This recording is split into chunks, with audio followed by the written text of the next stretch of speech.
Get on my head real quick. Maybe. Okay, now. All right, you guys. Hopefully you guys can see this. Happy Saturday, peoples. Sorry, I'm late. I'm 12 minutes late. It was taking forever. I should have set this up before I took my shower. Waiting for y'all to get in here. Y'all, today was a... Hey, JoJo. What's up? Make sure you like the live, JoJo. Make sure you like the live. Everybody coming in here, make sure you like the live.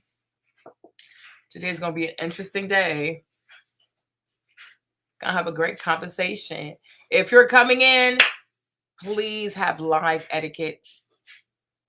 I need you to have great live etiquette. So, hey, Saskia, what's up? Make sure you like the live, okay? Because I can't see it, but make sure you like the live. I have 10 people in here, so hopefully I have 10 likes, okay? Like the live. Gotta have some good live etiquette.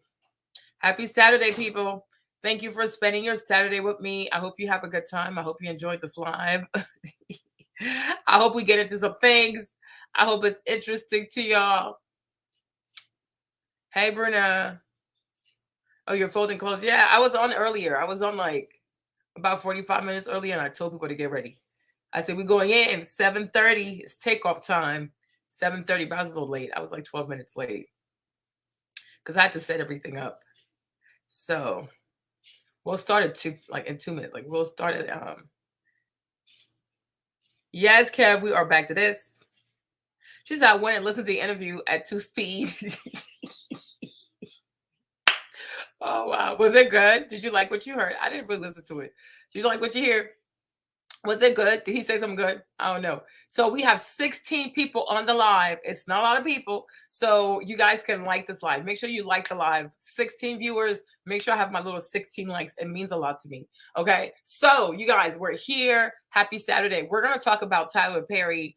So Tyler Perry sat down with Crystal Renee. Crystal is part of his show. He has a show. I think it's called Sister or something like that. I don't watch it, but I know of it because Duvall is part of the cast. So she's a cast member of one of his shows called Sister, whatever it's called. And I guess he sat down with her. She sat down with him to have this conversation. So while they had the conversation, he made some dating recommendations. He gave some dating wisdom. He gave some dating nuggets, right? And had like the whole Black woman internet in a frenzy. So usually, I've gotten to a point now when it comes to the reactions of Black women on social media, I really take it with a grain of salt because, hey, Nicki, hey, Joe, I take it with a grain of salt because Black women have a tendency on social media to be hyper hysterical, not even just hysterical, right? Denny, right? Like they're not just hysterical, they're hyper hysterical. So they'll hear one thing, they'll hear one soundbite, and then they'll proceed to just make videos, yelling, screaming, cussing out people, right? And just saying the worst things because they trauma bond. A lot of Black women on social media, they only convene to trauma bond, and nobody actually listens. Nobody listens to actually hear. Nobody actually listens with like critical thinking skills. So a lot of time when I hear things on social media and I see the reaction of most Black women on social media, I'm making my business to go find out for myself what exactly happened. You know what I mean? You got to go find out for yourself exactly what happened. Like who said what to who? Where did they say it? Why would they say it? What was the context of them saying it, right? I don't just jump to things like, because people want to get a reaction out of you because there's a lot of money to be made out here by Black rage, Black women rage. And I just don't, you know what I mean? So no, my natural hair is underneath this, but just for y'all, I just kind of feel like I had to look presentable because I have like these twists underneath there. So we're going to watch the video. So here is what happened. This is the interview. We're going to speed it up. Okay. We're going to speed it up because we have to, like, this is an hour and 18 minutes. We ain't got time for this. Okay. So we're going to speed this up. Let's see how 1.5 does. Let's see. Writer, a director, a philanthropist, a father, everything. Tyler Perry. My God. Hey. Hey. How you doing? Like, I literally feel like this is my first time doing this. I was so nervous. I could, like, That's so crazy because we talk all the time. All the time. Isn't it crazy? Yeah. I just wanted to make you proud and do this right. I'm already proud. I'm already proud of the other episodes. I'm proud of the title. You got to tell me how that came about. Okay. Yeah. Keep it positive, sweetie. Yeah. Keep it positive. How'd it come about? It came about because I had a young lady, actually had posted a young woman's work who helped me organize my closet. And this woman got on, she was like, "You all this bragging and boasting, you need to go buy some land or a house." I said, I had time. Normally I ignore, block, delete. Yeah. We got time today. So my little fingers got to turn, and I said, what you should look is I'm supporting another woman's business and not looking at it from a negative standpoint. I just put hashtag keep it positive, sweetie. Oh, okay. And it grew legs. My fans were like, it just like literally went crazy. Denora, we were trying to come up with a title for the podcast, and she's like, every time I think of you, I think of abundance. And in that moment, I was like, in the back of my head, I said, what if it's not always like this?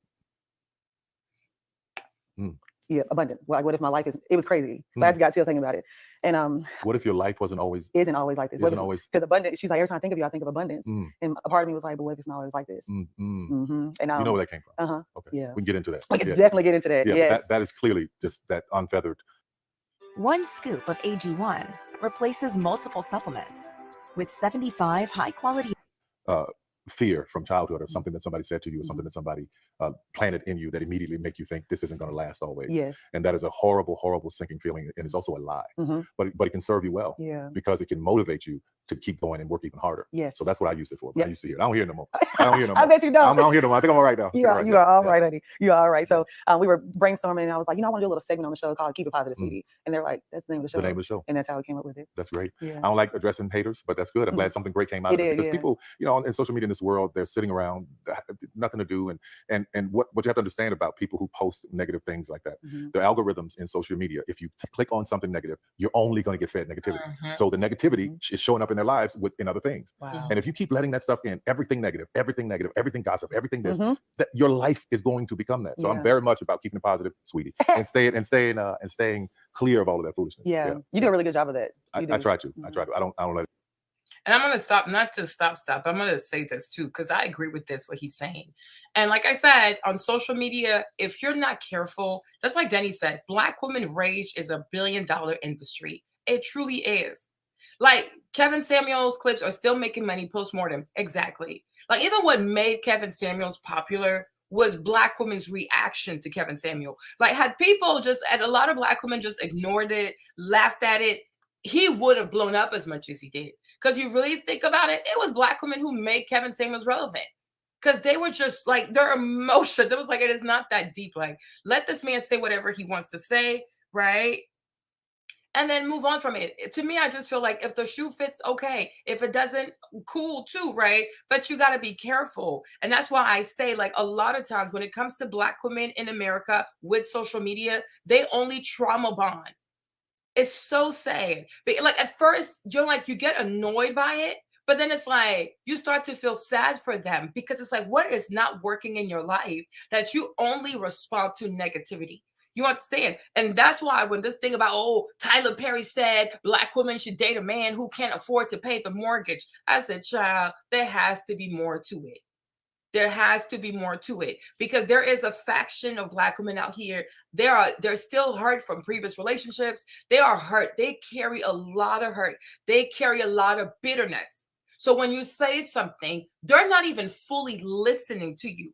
They just pick out things. They pick out things so they can take it and attack you right back with it because the heart is so their heart is so red. It's so inflamed. They're in so much pain. And it's like, we really have to pray for so many of them for healing. A lot of Black women today, they need healing. You understand? And even like what they said in the beginning, when they were talking about, Shiva, like, what if my life is not always like this? What if my life is not always like this? And I feel like a lot of Black women in America have experienced scarcity.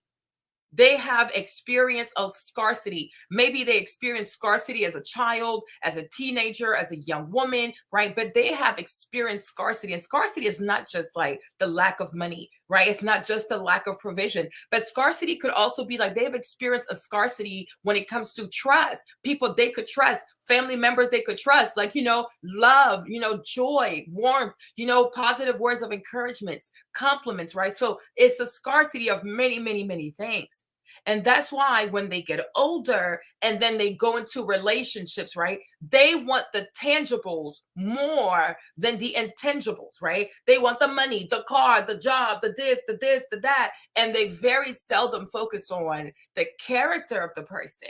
right? Because they are dating out of trauma. They are dating of, okay, I came from a place of financial scarcity. I came from a place of this type of scarcity. I didn't get enough compliments. So now when I'm older, I'm going to lead with, I need money. I'm going to lead with my ego. And it's like, it's too much ego. It's just excessive ego, right? And so when you try to reason with them, you cannot get to their logic because you are dealing with someone who's not healed. And when you cannot, I'm telling you guys not to be offensive, but you cannot reason with the person that is not healed.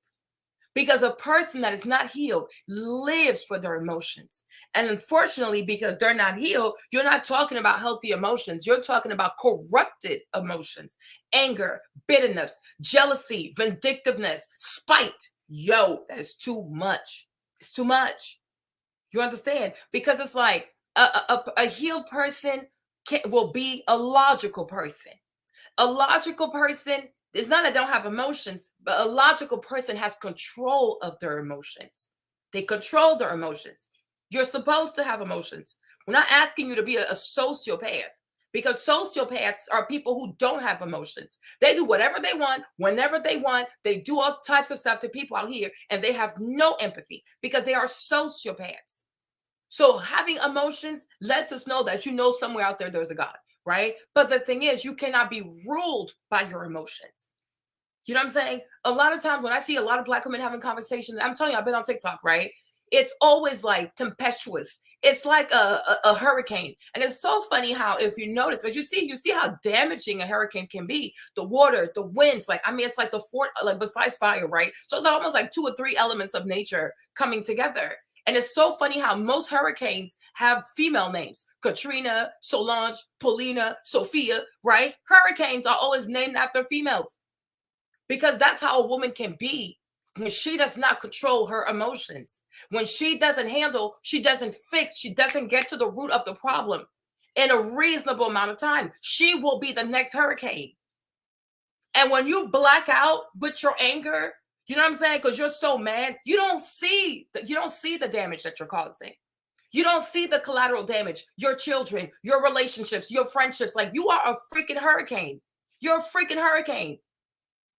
You know what I'm saying? And it's not until this person calms down that they're gonna be like, oh my gosh, I didn't even know I destroyed all of this. Yes, you did. And that's why it is important. And like Denny said, it's so true. There's money to be made out here by keeping Black women unhinged. There's so much money to be made out here by making Black women feel like nobody protects you, blah, blah, blah, blah, blah, blah. All of this is to cause her to perpetually live in a state of hysteria. A lot of Black women are hysterical. They are legitimately hysterical. And I want you guys, we're going to look at we need to look at the definition of hysteria. Hold on. And you'll see exactly what I'm talking about, right? Let's go to Webster. Share this tab instead. Am I sharing this tab? Let me see. Let me go back here. Right? Hysteria. It is psychoneurosis. I'm telling you, sometimes a lot of the things they say is completely unfounded. And that's why many times when you hear a lot of Black women talk, right? When you hear a lot of Black women talk, they're always talking in the absolute. No Black man protects Black women. No Black man. Like, no. Are you kidding me? There are 46 million Black people in America. So you mean to tell me if it was 23 million Black women to 23 million Black men, you mean out of the 23 million Black men, there is no, you're not going to find not one Black man?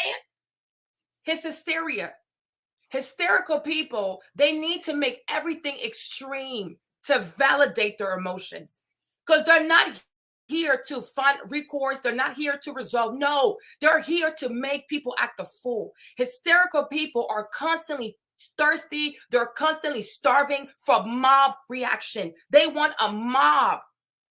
They want a mob. These are not serious people. So when you as a Black woman, and even you as a Black man, you start listening to a person that speaks in the absolute, you need to run for yourself, because now you are not dealing with someone that is moving in good faith, but you are dealing with an agent of chaos. That is chaos. No Black man protects the Black woman. No black man love. There are no black men that love black women. There are no black men that marry black women. Like, really? Are you serious right now? Are you serious? Are you serious?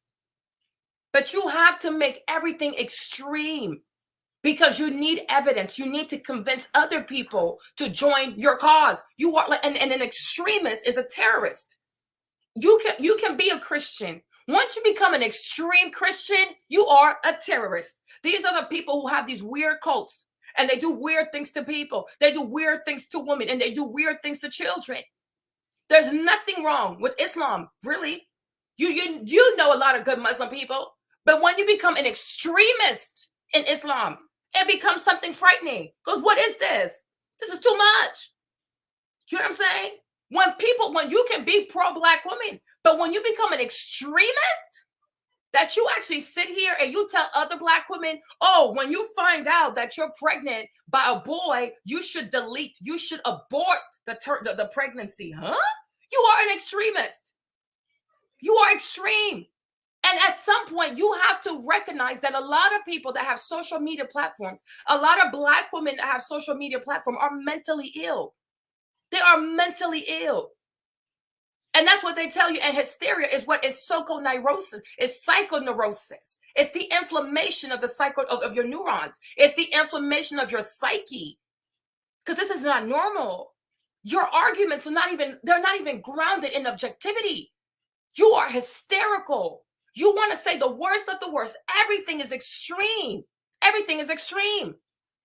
And that's the same behavior that racist white people adopted to justify extreme treatments of black people. We sat here one day and we spent hours watching all these lynchings. And you saw how these people became hysterical. Oh, white man, black man is a threat. Black man's a threat. To the point that they would bull rush a prison. They will beat up a sheriff. They would go into a prison and grab a black man because they're hysterical. If you're black, you should understand firsthand what hysteria can lead a people to do. And you shouldn't want no parts of it. Hysteria. It led white people to all kinds of, oh, I think this black boy looked at me. Are you sure? Did you even ask first? No, because you are hysterical. You think because you're a white woman, everybody's looking at you. Everybody wants to harm you. Then you go, you lie to your male counterparts. Then they come and they snatch this boy. It was hysteria that took the life of Emmett Till. And it's like, and that's the thing that triggers me. Like, I'm not trying to be funny, y'all. I'm not trying to be offensive, right? But that's the thing that triggers me a lot of times when it comes to Black American women, because there's hypocrisy there. Because you're quick to call a white woman a Karen. You're quick to call a white woman a Becky. You're quick to scream, oh, this is racism. But yet you employ the same racist tactics against Black American men. You're not serious. You're not serious. Because as serious people, they don't just point the finger at someone, oh, you're a racist. No, you don't stop there. You ask yourself, what is a racist? How do people become racist? What were the psychological ploys that racist people use to convince other white people to be racist too? And a lot of times it was hysteria. Caricature of Black people, caricatures of Black men. Like, he's super dark, he's super tall, he's super buff, and he's a threat to everybody. So to sit here today and to see so many Black women, especially those who are born here, use hysteria to rally the masses, use hysteria to build their platform, use hysteria against Black American men. But how are you different than a Karen? How exactly are you different than a Karen? And then they want to use it, oh, you from Africa. Yes. You think because someone is from Africa, they lack the intelligence, they lack the discernment to see that, yo, you are using the same tools of racist white people to get your way. Because all these lynchings, all these summary executions, all this carnage, all these genocide, the Hampton uprising. White people went and did a whole genocide on Black people, right? They went and did a whole genocide on Black Americans in Hampton because there were more Black people than there were white people in Hampton. So they started making all kinds of fears. Oh, do you know? Oh, they're going to do this to us. They're going to do this to us. They're like, nobody's even thinking about you. Nobody's thinking about you. And in one night, they went and killed all these people. Hysteria, it's dangerous. It is really dangerous. Because, and it's the same thing they did with the quarantine. When people want to control your mind, when people want to destroy you, they will make you live in a state of perpetual fear. They will make you feel like nobody's for you. Everything is against you. There are demons all around here. And it's like, what the? No, that's not how life goes. The same thing happened with the jab. They try to traumatize people out here. They call people super spreaders. They're like, no, people have the right to ask questions. People have to inquire what is inside the jab. People have the right to say, I don't feel comfortable. But they wanted to bum rush you, pressure you, insult you, call you a super spreader. And me, when people use hysteria, when people use fear to get me to comply, then I know you have an agenda. Because as the Apostle Paul said to Timothy, I'm a Christian. So if you're not a Christian, it is what it is. But I'm a Christian. And as the Apostle Paul said to Timothy, right? God did not give you a spirit of fear, but of sound mind and understanding. I repeat, the Apostle Paul, he said to Timothy, I think it's 2 Timothy chapter 1, verse 7 to 8, if I'm not mistaken, right? But the Apostle Paul says to Timothy, God did not give you a spirit of fear, but he gave you a sound mind and understanding. What does that mean? So anytime somebody has to use extreme things, anytime somebody wants to use fear to get your love, to get your money, to get your compliance, right? You need to know that is the work of the devil. That's the work of the enemy. I'm not saying that the black girl who's doing it is the devil, but she's definitely allowing herself to be used by the devil. Because there's no need to create hysteria. There's no need to create all this weird fear. What we have to do is be of a sound mind. What we have to do is be logical people. Because if that's the case, you can be like, oh, if you're black in America, you are inherently a criminal. That is lunacy. That is ludicrous. And that is asinine. You will say, oh, because you have 10% of the black American population that's in prison, so automatically black Americans are born to do crime. That makes no sense. That makes no sense. That makes no sense. But when you are hysterical, when you don't want to like your people, it is so quick to make these assumptions and arrive at these conclusions because you think every causation equals a correlation, and it's not the case. It is not the case. But you have to be logical, and you got to be of a sound mind. But I'm like, me, Marlene, I do not do hysteria. I don't do extremes. When you start talking extremes, you start talking absolutes. I know you have an agenda. And your agenda is to divide.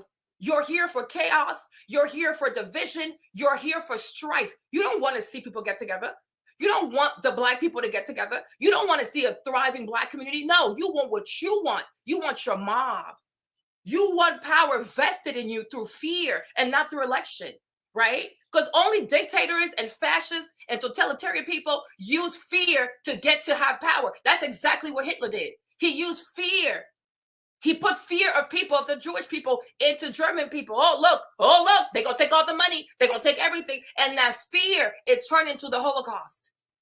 Fear, hysteria, logical people, sound-minded people. They say, okay, I need to use my logic. I need to be sober in my emotions. And there's no emotional sobriety out here. It's nothing but hysteria. One girl makes a video. She alleges she was hit by a brick. Automatically, oh, let's go in attack mode. There's no police report. There's nothing. Let's just go in attack mode and slander every single black man. There were black men, they woke up that day brushing their teeth. And now people are looking at him, looking at them as if, oh, you're capable of using a brick. They're like, what the heck? I don't even kill a fly. If it's true, if what she's saying is true, there's a specific person that did the specific crime. Go find this person. Why don't you make it your business to go find the person who threw the brick? If really somebody threw a brick, if really a man threw a brick, make it your business to identify this man and bring him up in front of justice. But no, because that requires logic. That requires being of a sound mind and be a logical person. No, it's a lot easier to defame than to actually find a perpetrator and bring him to justice. It's a lot easier to slander black men because let's be honest, in America, if you are really honest, if you are truly honest, in America, the life of a black man is less than the life of a dog. The life of a black man. Like if there were two beings that had to be saved, you could save a black man or you could save a dog. You will get more praise in America for saving a dog than saving a black man. You can go to prison for doing something to a dog. You can go to prison for animal cruelty. But you can be as cruel as you want to a black man. Nothing will happen to you. If anything, you'll be supported. If anything, you'll be encouraged. If anything, people will clap for you. Because nobody sees the black man as somebody that's also a human being. He also has a soul. He also has a soul. No, that doesn't go for black women if we're being real. Absolutely not. Absolutely not. Black women have privilege over black men in America. They absolutely do. You like in terms of the labor they had to do, in terms of lynching, in terms of corporal punishment, in terms of incarceration, a black woman and a black man can commit the same crime. The black man will get more time. Once again, like I said, I do logic. I'm of a sound mind and I'm logical. I'm a sound mind and I'm very logical. The way you have special programs out here for black women to get money for their businesses, where are the special programs and the special fellowships for black men to get money for their businesses as well? They don't have that. When you look at Biden's administration, you don't see not one black person in there, one black man in there. It's nothing but black women. And that we are fully aware. Even I'm fully aware. Even I'm fully aware. We have to be honest people. We can't sit here and be like, oh, black women are treated just as bad as black men. That is not true. That is not true. In America, when you come to America, you live in America, you are told by different means, you are told that black American men are dangerous. They can't control themselves. They are violent. They don't take care of their kids. Blah, blah, blah, blah, blah, blah, blah, blah, blah. It's nonstop. How often do you turn on the TV and you're going to see an honorable black man on TV? It's hard to find. It's hard to find. She said, are black men as black women serious about educational attainment? They're not encouraged to be serious about educational attainment. I've taught in the public school system. I was on there for 2 years on 2 separate occasions. I did 1 year, like almost 1 year, right? But even in the school system, you see it. Black boys are not encouraged to love math. They're not encouraged to love science. They're usually steered towards sports. And also, I think that's the thing between boys and girls. I feel like even girls, they start reading better than boys at an early age. So a lot of black boys, when they start having difficulties, they're labeled. They're labeled ADHD. They're given special IED plans. Like they're stigmatized. When a lot of time the man's brain, the boy's brain, it develops a lot later than the young lady. But you don't see a lot of encouragement. Even the way, like when I was teaching in New Orleans, the way the math professor was teaching these young people the math, it was excessive. It was excessive. It was elitist. It was convoluted. It was too hard. And the kids, like I would see it, they would break down. And I was like, no, I'll break it down for you. I'm like, oh, Miss Marlene, can you teach us math? Can you be our math teacher? And then all the teachers got jealous because the kids really liked me. I'm like, why are you teaching it to these kids in such a convoluted way? But if we're honest, I say like people have to move. We all have to move from a place of honesty. You know, it takes nothing from anybody to be honest. Give credit where credit is due. And when something is wrong, say it. But I don't know why out here, like it is so hurtful for people to say, you know what? Sometimes when it comes to the educational system, black boys, especially black American boys, because not black African. Because African people, we have a different culture, so it's going to move different. But my thing is, when it comes to black American boys in the school system, they are set up to fail. They are set up to fail. I had a friend like that, and the same thing happened to another friend I had of a friend, Gabe. Gabe had a lot of problems in school, but nobody ever corrected his reading. Nobody ever corrected his math. Everybody kept saying to Gabe, well, you're going to make it to the NBA. You're going to make it to the NBA. Hey, but before you make it to the NBA, you got to at least have a basic GPA. You got to have a basic GPA. A lot of young black American boys, they fall through the cracks because they need special attention. People think because you're born a boy, you don't need extra help like girls. Like everybody needs extra help. Every child needs extra help. But young boys, their brain is developed slower than the girls. So they need extra help. And nobody wants to help them. And that's why sometimes they become a disruption to the classroom because they're frustrated. They're not understanding the material. And that's the thing. So if you have teachers, especially if you have Black women teachers that inherently have hatred for Black boys, they have hatred for Black men, you think she's going to go above and beyond and see this child in love? Because these weird ass demonic discourses that occur between Black women and Black men in America, it doesn't stop at the adults. People take that onto the children. People will punish a little Black boy because of what his daddy did. That's the thing too. Let's be honest. I even had a situation with this Black female teacher in New Orleans. I ignored her. Like she thought I was going to play these stupid games with her. I said, because a lot of y'all, you are so accustomed to you be petty, somebody is petty back. You're so accustomed to people going back and forth with you. No, me, Marlene, I will choose myself because you are immature. Immature. And from that day, I stopped exactly F them kids. And you have a lot of teachers, just like you have a lot of police officers. Sometimes why these police officers go rogue, because they too are too involved in social media. A lot of police officers, it will be for the best, mental health for their career, for them to watch less news and consume less social media. If we had less law enforcement on social media, if we had less law enforcement consuming politics, I'm telling you, they wouldn't be so extra themselves. And that's the problem too. We have a lot of our administrators, we have a lot of our school teachers, they are so wrapped up in social media and they don't know how to turn this stuff off and say, yo, that's the metaverse. But as a teacher, as a leader, right, I have to embrace all children. You have to embrace both genders. Like even the song Brown Skin Girl, who's out here making a song to say brown skin boy, your skin looks like pearl. Like where do we go wrong that we feel like Black boys also don't want to be here, that they don't want to hear that they're beautiful? Where did we go so wrong that we don't feel like young Black boys also need to be affirmed? Oh my gosh, you're so beautiful. Oh, you're so handsome. Oh, you're so this. Oh, you're so sweet. Oh my gosh, you're so intelligent. Oh, I love your complexion. You know what I mean? The same way little Black girls need to hear positive affirmation, they need to be told that they're beautiful. Little Black boys need to be told they're beautiful too. You think a Black boy who was born dark-skinned, you don't think he feels a way about his complexion? You don't think he feels a way about his complexion? We're all insecure. All of us. Everybody's insecure. And children are even more insecure. But every child, every Black child should be told that you're beautiful. Your complexion is beautiful. You have beautiful eyes. You have beautiful hair. You got a beautiful smile. We don't compliment our little young boys. We don't compliment them. Then they start to feel ugly. And when you feel ugly, you're going to act ugly. It's like, oh, you see, he just like his daddy. No, y'all did this to him. Just because your dad is a degenerate doesn't mean you have to be a degenerate. It's all about how the community embraces you, how they believe in you, and how they speak to you.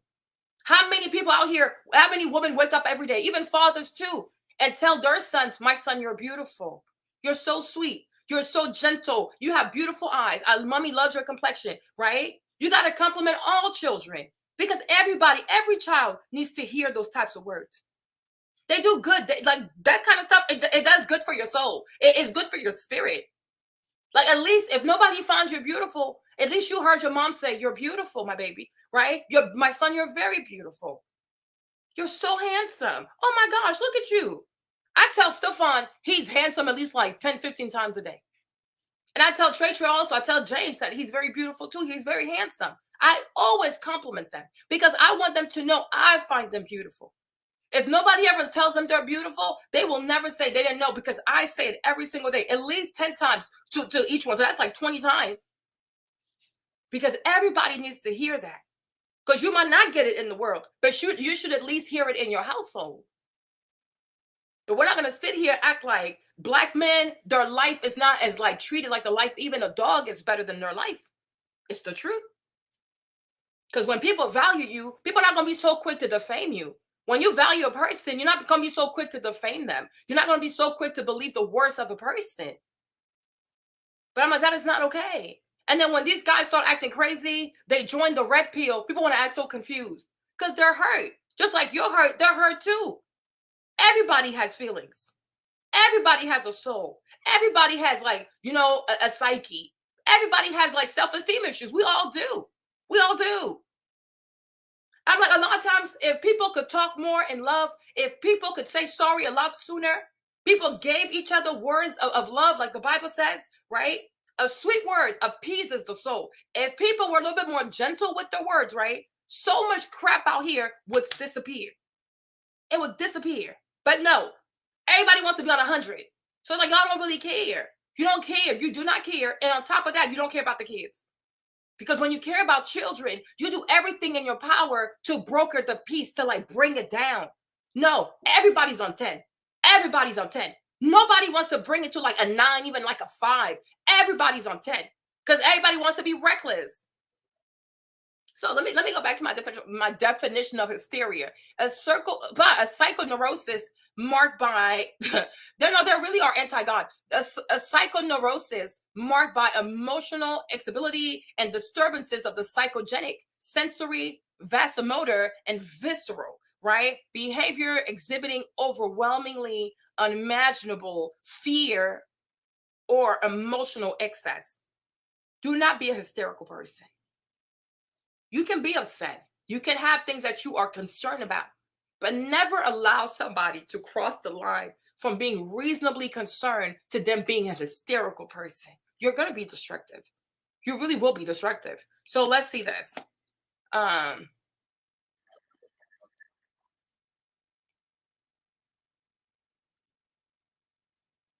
No.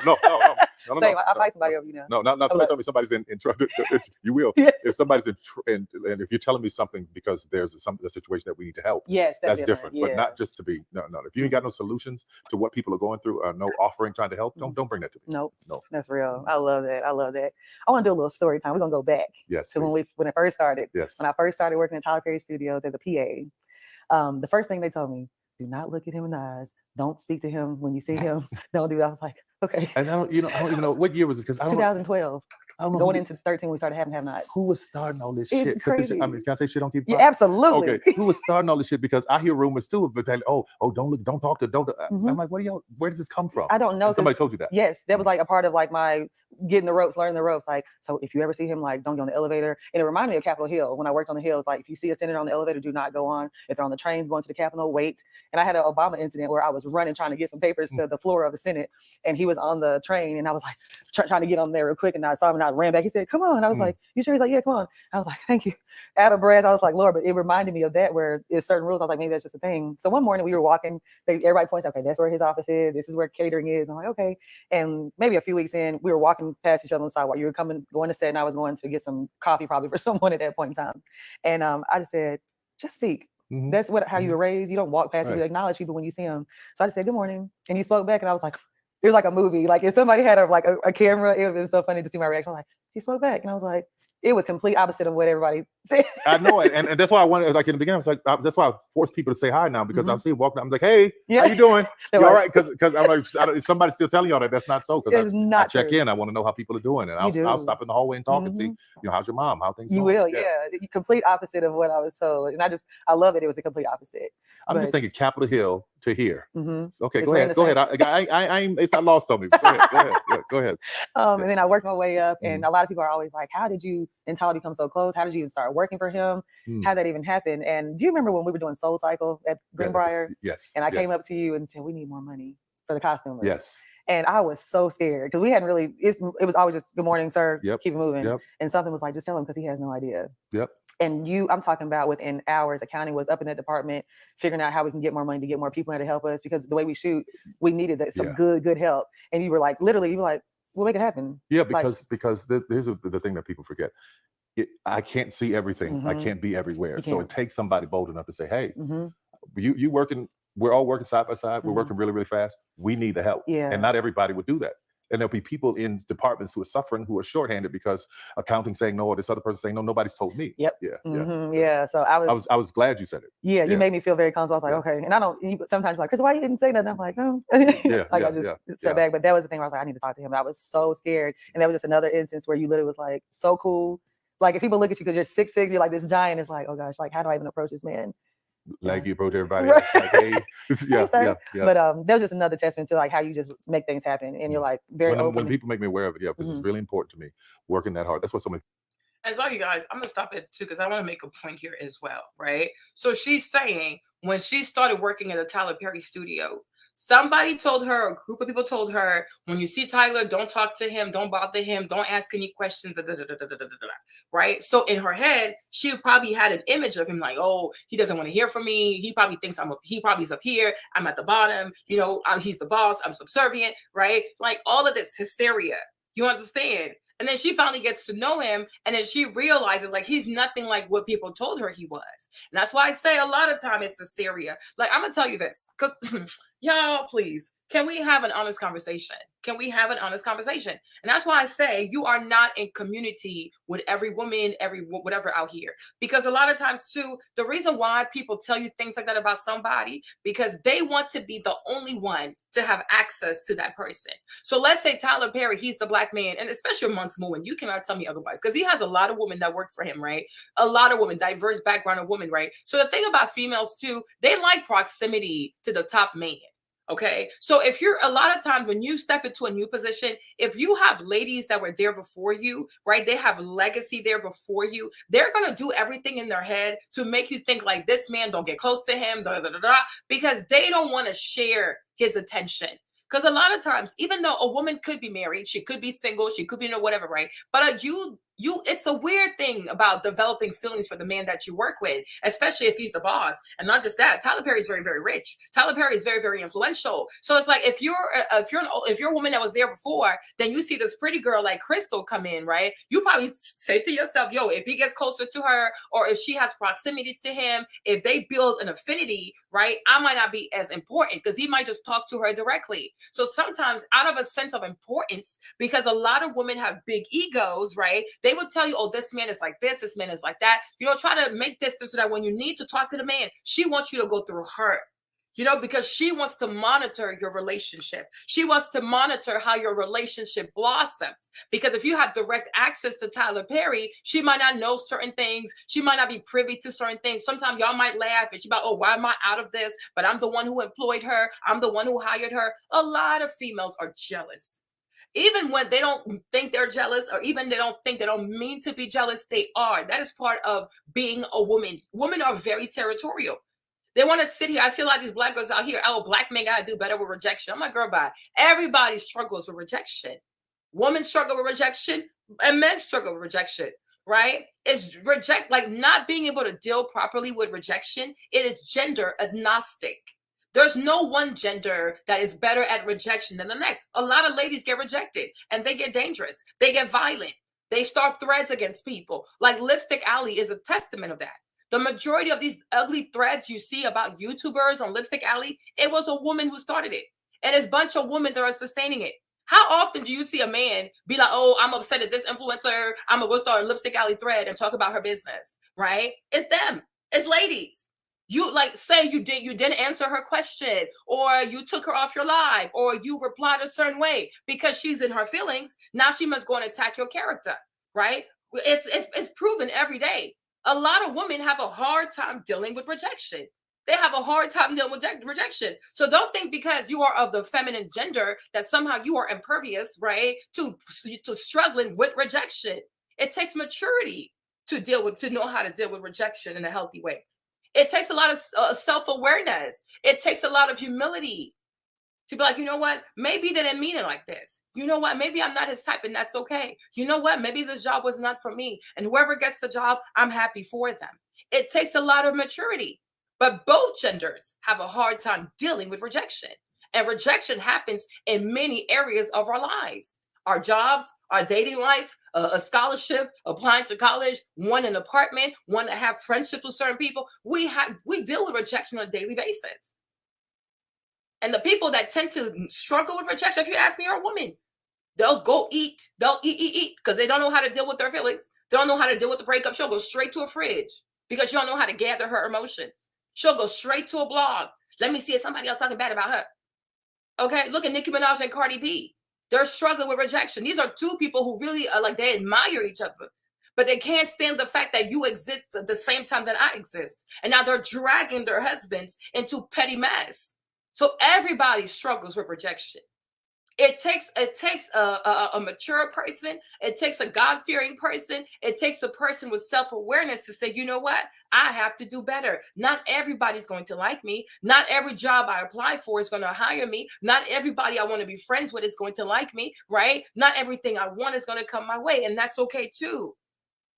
Because whatever comes my way, I'm going to be grateful for that, right? But everybody struggles with rejection. Everybody does. We all do. But I'm like, a lot of times when people tell you things about other people and like, oh, come to me further, because they want to control the relationship. They want to control how the relationship blossoms. Because otherwise, he's a cool dude. But you're like, oh, but what if he likes Crystal more than he likes me? Maybe he might fire me, or maybe he's gonna talk more to Crystal. And that's what it is. Everything happens for a season. But you want to control the season. So, but that you start building a mean avatar of Tyler, and you tell her, "Oh, this is why?" Because you want to control them. You want to control her, and you want her to feel like, "Oh, if you need something from Tyler, it has to come through me." Why? You have other things to do. You got other things to do. Worry about what you got to do. Why it have to go to you? And you see that a lot. You know what I'm saying? Because female, that's how women are. They are very jealous. They're like on this. I went live on TikTok, and this guy let me talk on his TikTok, right? And he let me go, and I was just going because you know me, I could go, right? And a lot of I got like 700 followers from that. I think it is predominantly like the majority of them were Black men because they love what I had to say, you know. But after that, the other girls that were there with him, because he has like his little female posse, like his little, you know, they're just like, he's the king, and they chase behind him. And a lot of these girls, they start being upset. I'm like, they have these weird reactions. I'm like, you crazy, you know. And it shows like maybe you are attracted to him, maybe you do like him. I don't know this man, right? I met him like this. He let me come on his platform, and I spoke. If I never speak to him again, I don't care. I have my husband. You know what I mean? It's just that this brick situation, I felt like I had things to say, and he let me say things that I had to say, right? But that's it. That's that. But a lot of girls don't know how to deal with that. Oh, here you are, you're brand new, and he likes you more, or, you know, you speak better than me, you present better than me, you're more eloquent than me. Yes, I am. Go read. Reading is not that hard. Like, you should read. It should be, as a woman, like, you should be cultured. You should read. You should expand like your interests. You should expand your vocabulary. I was even telling Jimmy, because some guy used the word last time. I was like, wow, that's crazy. And I told James, like, yo, I need to learn more words because I feel like my lexicon is shrinking, right? Because you should do that. That's what you should do. You understand? And it's like, that's just me. And I said, before I even knew I was pretty, or I was like, I had sex appeal, whatever. One thing about Marlene, I knew I was smart. I knew I was smart. I'm very smart. You know, like, even like, I don't have to speak multiple languages, right? But I choose to speak multiple languages because I see myself as a citizen of the world. And I like talking to other people. And I feel like sometimes when you meet people and you can speak their native tongue, it's like it builds a certain bond. Like, wow, you speak Spanish? Oh, wow, you speak a little bit of Portuguese? Oh, you speak a little bit of Arabic, right? People embrace you differently when they feel like you go above, like you went above and beyond to learn their language. You don't say, oh, I just speak English, or I just speak French, right? No, I can speak Spanish, right? And if I had somebody to speak Spanish with me all the time, my Spanish would be way better than what it is, right? I'm trying to learn Portuguese, but my thing is like, that's what you're supposed to do. I'm not just a body. I also have a mind, and I appreciate like being intelligent more than I appreciate looking good. Because to me, how you look is vanity. And a lot of ladies, unfortunately, they were only trained to look good. So then when you encounter a woman that is not defined by how she looks, but she's defined by how she speaks, you are intimidated, because powerful speakers with powerful voices are intimidating, right? So it's like, yeah, oh, thank you, babe. You understand? Like, and I value that, because one of the main premise of being a human being is to communicate. As human beings, we're called to communicate. And why so many problems today have not been fixed is because people don't have great communication skills. And number two, people don't have great conflict resolution skills. So everything is at a standstill. A lot of this mess you see in politics and social issues, all that kind of stuff, a lot of these issues can be fixed. They can be fixed, but people don't want to fix them because it makes them important. It makes them important, right? This whole like January 6th with Donald Trump, that thing could be fixed easily. They don't want to fix it because once you fix it, nobody can feel important. People have to feel important. You want to be the district attorney that brings Trump in. You want to be the person that, okay, cool. Now on the other side, you want to be the person that takes Hunter Biden to court. You want to be the person that starts impeachment proceeding on Joe Biden. This is a waste of time. But the thing is, the more you waste time and the more you are intent on not resolving a problem, it makes you important. So that's why a lot of people don't want to fix problems out here, right? If you help Black women to have a healthier relationship with Black men, once they start having a healthier relationship, you feel like, well, there's no need for me. So you are going to create chaos. Because as long as the Black woman hates the Black man, there is a need for you. She needs you, right? But if she fixes her relationship, she's going to be happy. She's not going to call you. The same thing. If you help the Black man fix his relationship with his Black woman, he's not going to need you anymore. It's the same thing with divorce attorneys, right? They drag it out. They make it like be more than what it needs to be because they want to be paid. If you quickly solve a divorce, how much money are you going to make? If you encourage him to not move, to be difficult, to be complicated, he going to pay you more money. The same thing goes for the lady, right? People create problems or they make problems even worse than what they are. People encourage people not to communicate because if people fix the problems, then you're no longer needed. And that's the problem out here. People want to be needed. And so to be needed, there needs to be chaos. If there's no chaos, nobody needs you, right? So guess what? We're going to create the chaos. So it's like, just see that. And so in your mind too, you got to be very careful. You have bad actors out here. Just because she's a woman, just because she's Black, does not mean she has your best interest at heart. You understand? If you want to be married, if you believe in marriage, if you want marriage, and especially if you want to be married to a Black man, right? You need to walk with people who are going to help you see a Black man or Black man in a positive light. You understand? You can't say you want to marry a Black man, but everything you consume presents the Black man in a very horrible, despicable light because she doesn't want you to have that. Because once you find the man, you're going to stop watching her video. You're going to stop sending her super chat. You're going to stop sending her gifts on Instagram, gifts on TikTok. Like people monetize conflict. And I really saw that on TikTok. Like TikTok lives, people intentionally stubborn people start these live. The host, they have the worst type of prompt. They have very controversial, like prompts that just make you like want to go crazy. You know what I mean? Because on TikTok, you can make money. So the longer people stay on the TikTok, the longer people stay on your live, the more money you're going to make. They send you money, they send you gifts. So I was like, oh, so this is why people are so extra on here, right? Because if you quickly resolve the problem, the live has to end. And once the live ends, you might not make that much money, right? So if you're a man and you have bad intention, your job is to go on TikTok and tell Black men, oh, F the BWs, become a passport bro, let's go to Thailand, da-da-da-da. Because the more you say that, the longer they'll stay on because people are attracted to negativity because people have no self-control, right? If you're a Black woman too and you turn on your live and you start going crazy on Tyler Perry and say all this crazy stuff, right? People going to stay on your live, they're going to send you money. So you see that people have a financial interest in encouraging people to be confrontational. And that is really demonic.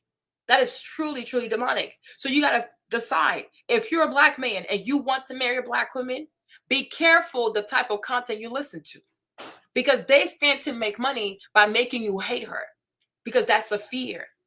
When somebody can get you to a place of hating a person, it's a revelation that you are full of fear because only fearful people become hateful people.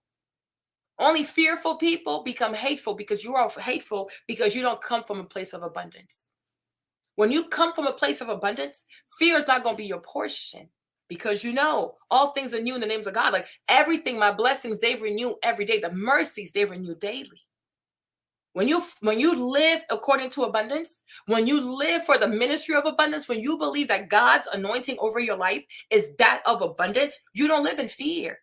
Because even if you don't, I missed this at 12 o'clock, you know that God is good enough in all his greatness and all his goodness and all his mercy. Whatever I miss at 12 o'clock, he's going to bring it back at 2 p.m., 3 p.m. So why do I need to lose my mind? You know what I mean? You know what I'm saying? What do I need to lose my mind for? If I miss it at 12, God's going to bring it back at 2 p.m. I don't got to be a problem. If me and Denny are waiting for a cab, right? And Denny gets the cab before me. Okay, cool. I don't know what's ahead. If God saw fit for him to get in the cab, maybe he needs this cab more than me. You know what I'm saying? But does that mean that there's no other cab for me? No, there is a cab for me. And the right cab will come for me.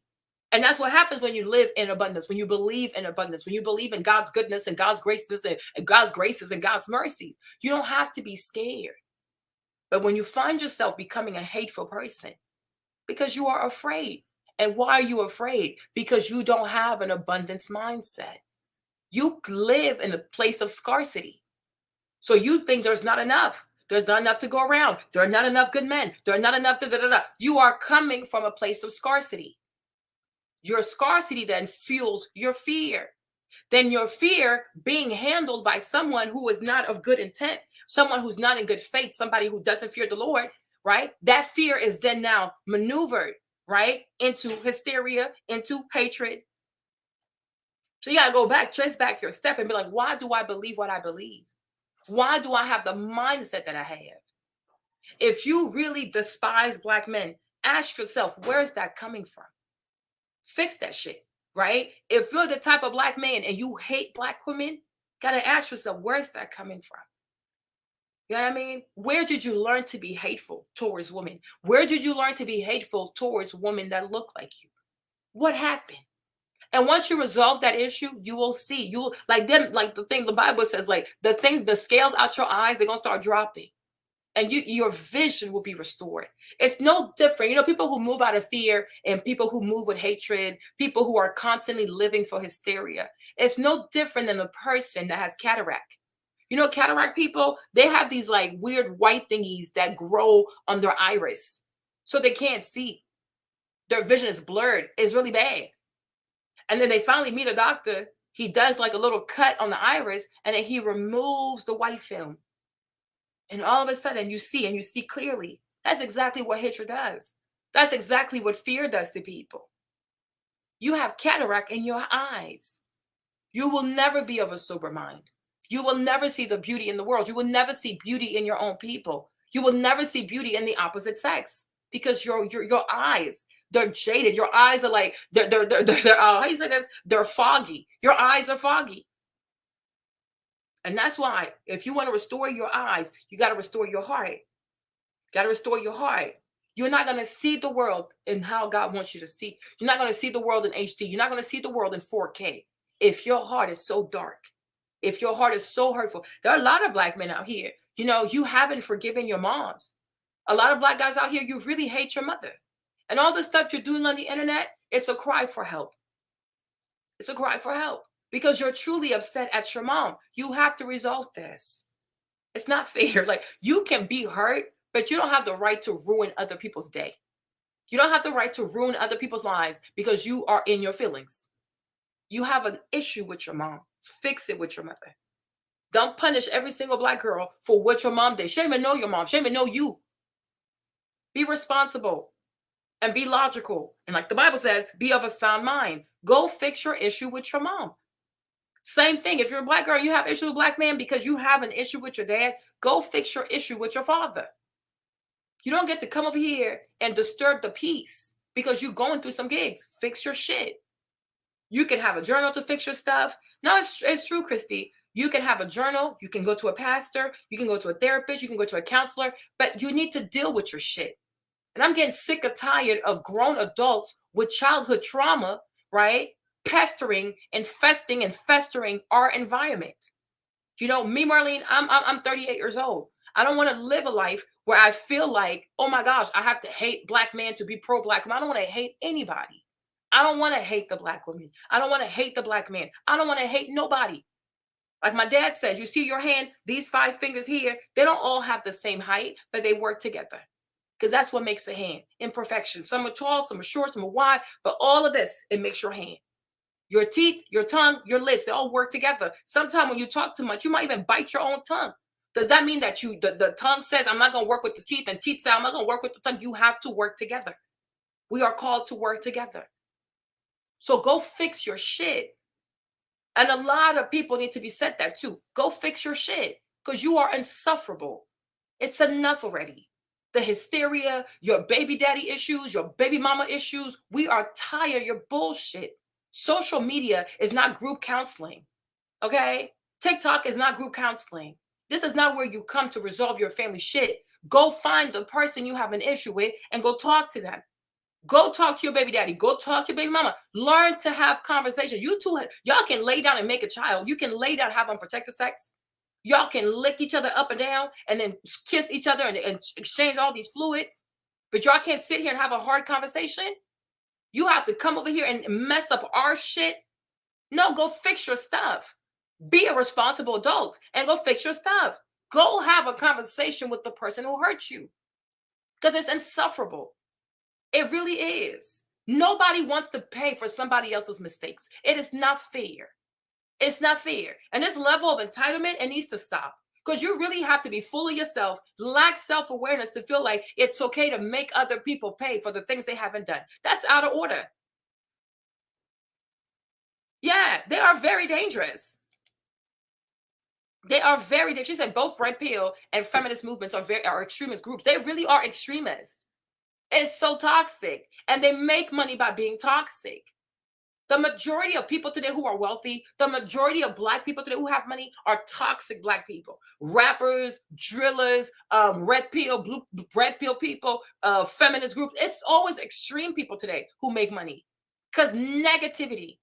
They have trained us to embrace negativity. That's why I stopped watching reality TV. Because these people don't want resolution.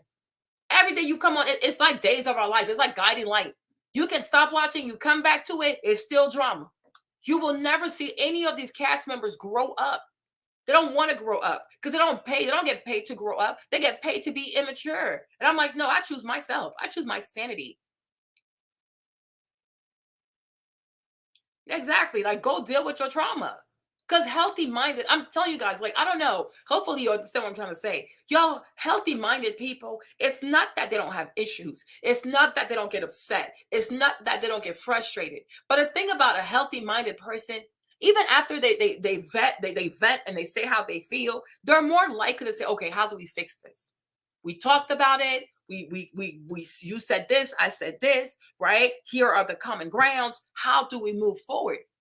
You know, healthy-minded people, they have a vicissitude of emotions. Like, they go through the gamut of emotions. However, when you're talking with a healthy-minded person, there's always resolution. They strive for resolution. How do we solve this?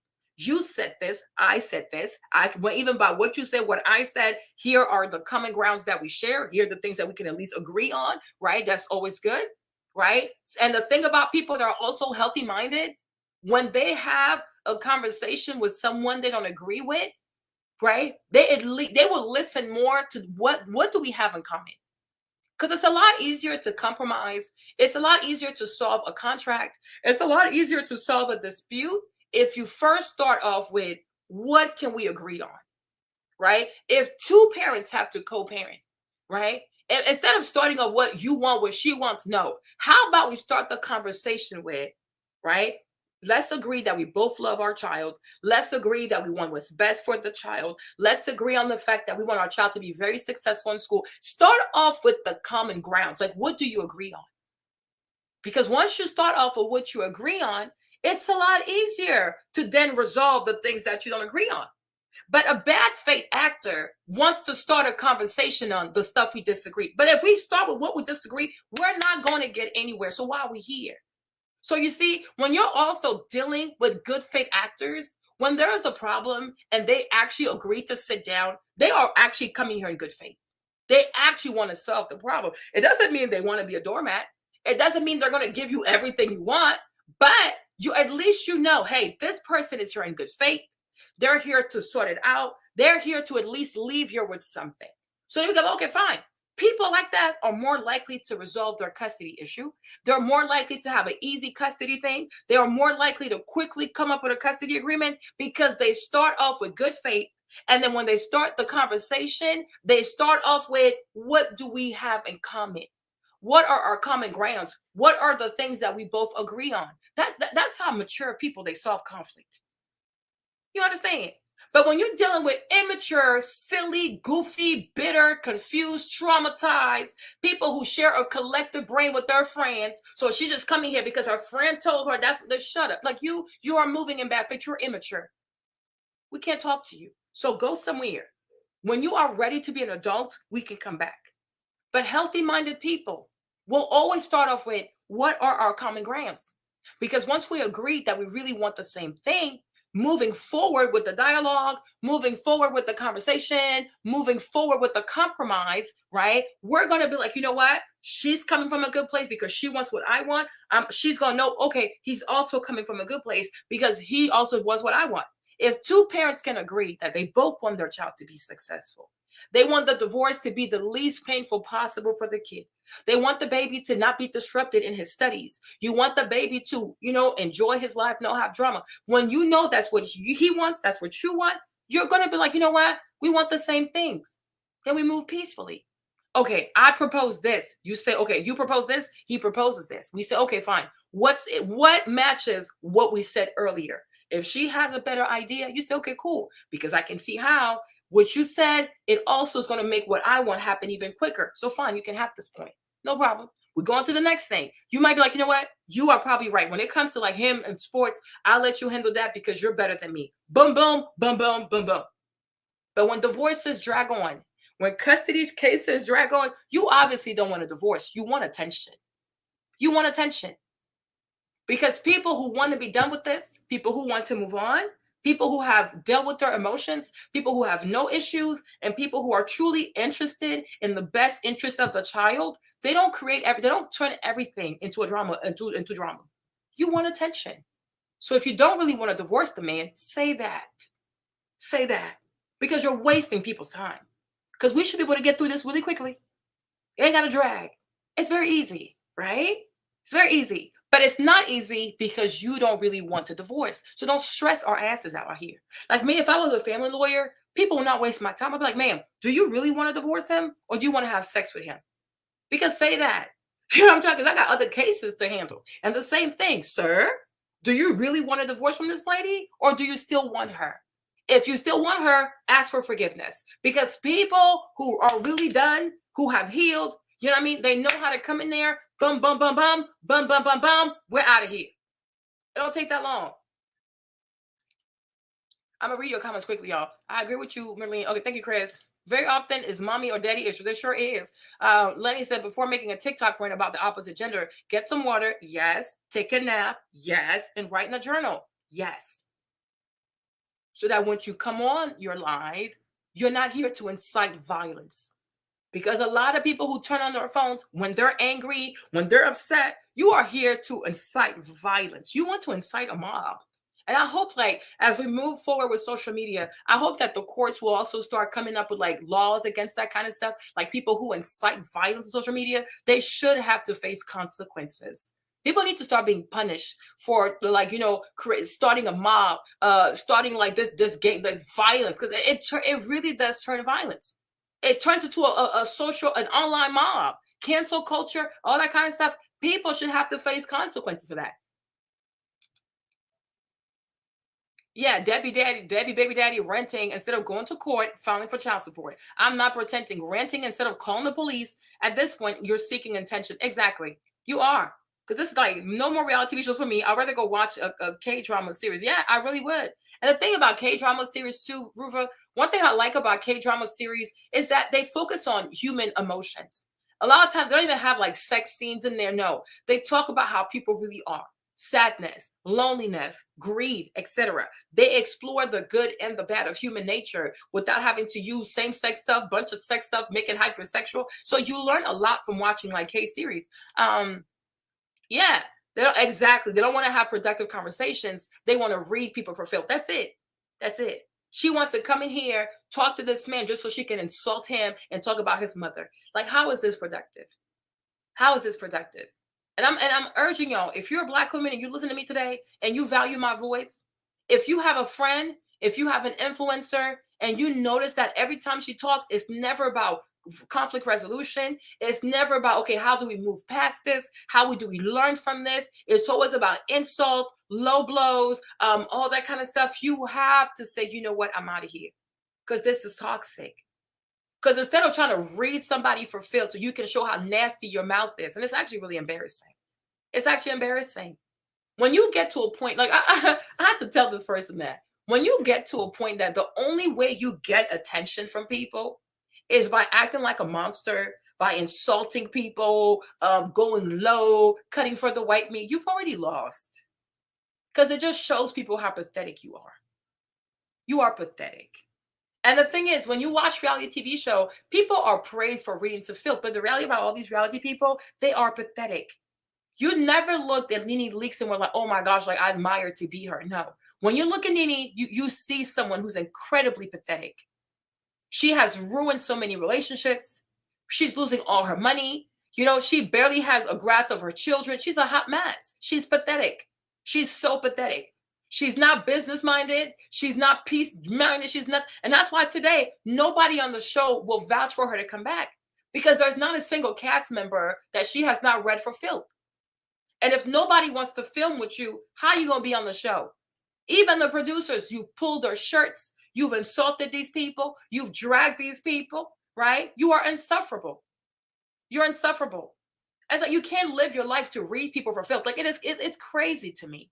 When you're young, like it's kind of cute. But when you get to a certain age, especially like when you're like close to 50 or when you are 50 and all you care about is reading people for filth, it's time to grow up. Just like you see with Tokyo Tony. Tokyo Tony does that stuff, insulting people, bitch, this ho, ho, ho, ho, ho, ho, ho, ho. But you look at her, she's pathetic. As a grandmother, you compare her to Kris Jenner, right? Tokyo is pathetic. She's so pathetic.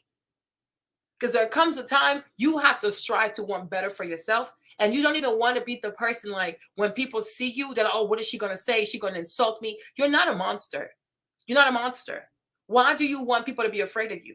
Why do you want people to fear the things that come out of your mouth? Like you don't know how to control yourself. Like, control the stuff that comes out your mouth. So when you get to a certain age, like they're just conversations. They're just people. Like, you're like, I can't do this because it's toxic. It's truly toxic. You're not teaching me anything. You're not pouring anything into me. You're not helping me with anything. If anything, you're telling me that it's okay to not have self-control. And no, you can't go out in the world and act like this. You'll make a fool of yourself. If not, you might even get arrested. You got to control yourself. And you got to control the stuff that comes out your mouth. You don't have to be disrespectful to be heard. You don't have to be nasty and vile and use the most grotesque language to be heard. That's crazy. Grow up.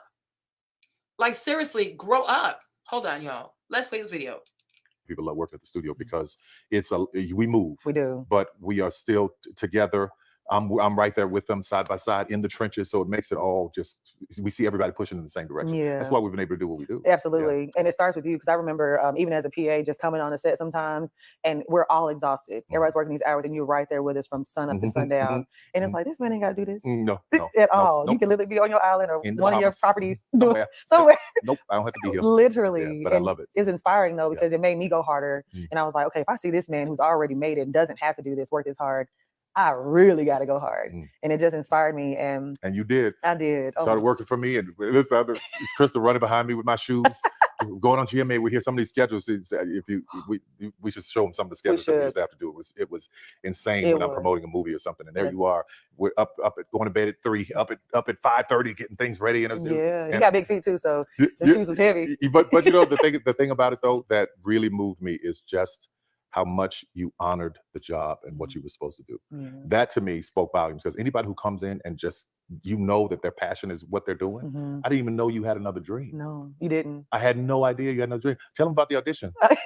I had auditioned for a role on If Loving You Is Wrong, and then also for Erica on Have and Have Nots. Actually, it was Darcy on If Loving You Is Wrong, and Erica, who played, she was one of the young ladies on Have and Have Nots. I auditioned for those.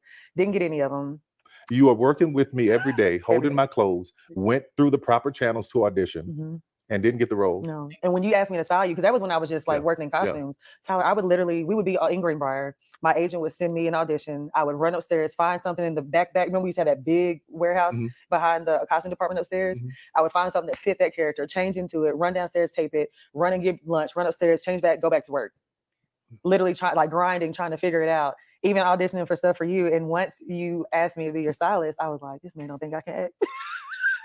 And I had no idea. You had no idea. I had no idea. I thought there was a way of saying, you can't do this, but I got something. But come hold my shoes. Yeah, hold my shoes. Roll with me. Let me show you the world. No. And once again, see, she was working for him, and simultaneously she auditioned for some of the roles. She did not get the roles. She didn't go on a cussing rampage. She didn't go insult this man. She didn't say all kinds of wild stuff. She didn't get the role. Take it to the chin. You know what? Not today. It's okay, right? But I still have a relationship with Tyler Perry, so let's make the best of it. A lot of people, like I said, they get rejected. They don't get what they want. They go crazy. They go crazy. They go crazy. So learn from that too, because that's something great that she's showing right here too, right? Learn from that.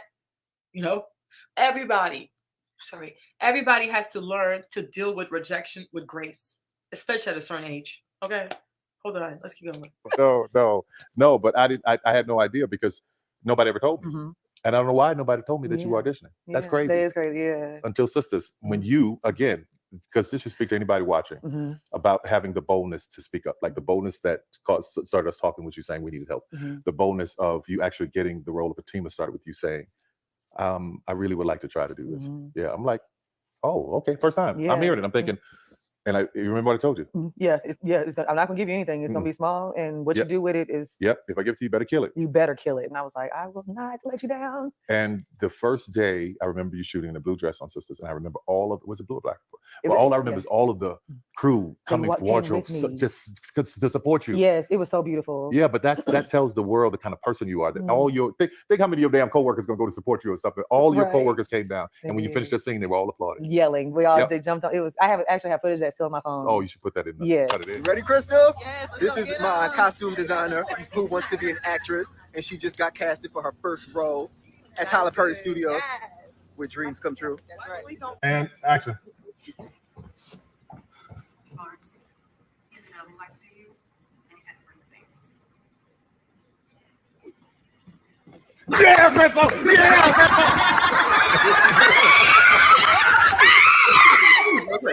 Get there, Brian. Get off. Hi, I'm Zoe Gong. As a traditional Chinese medicine chef and food therapist, I love using Squarespace.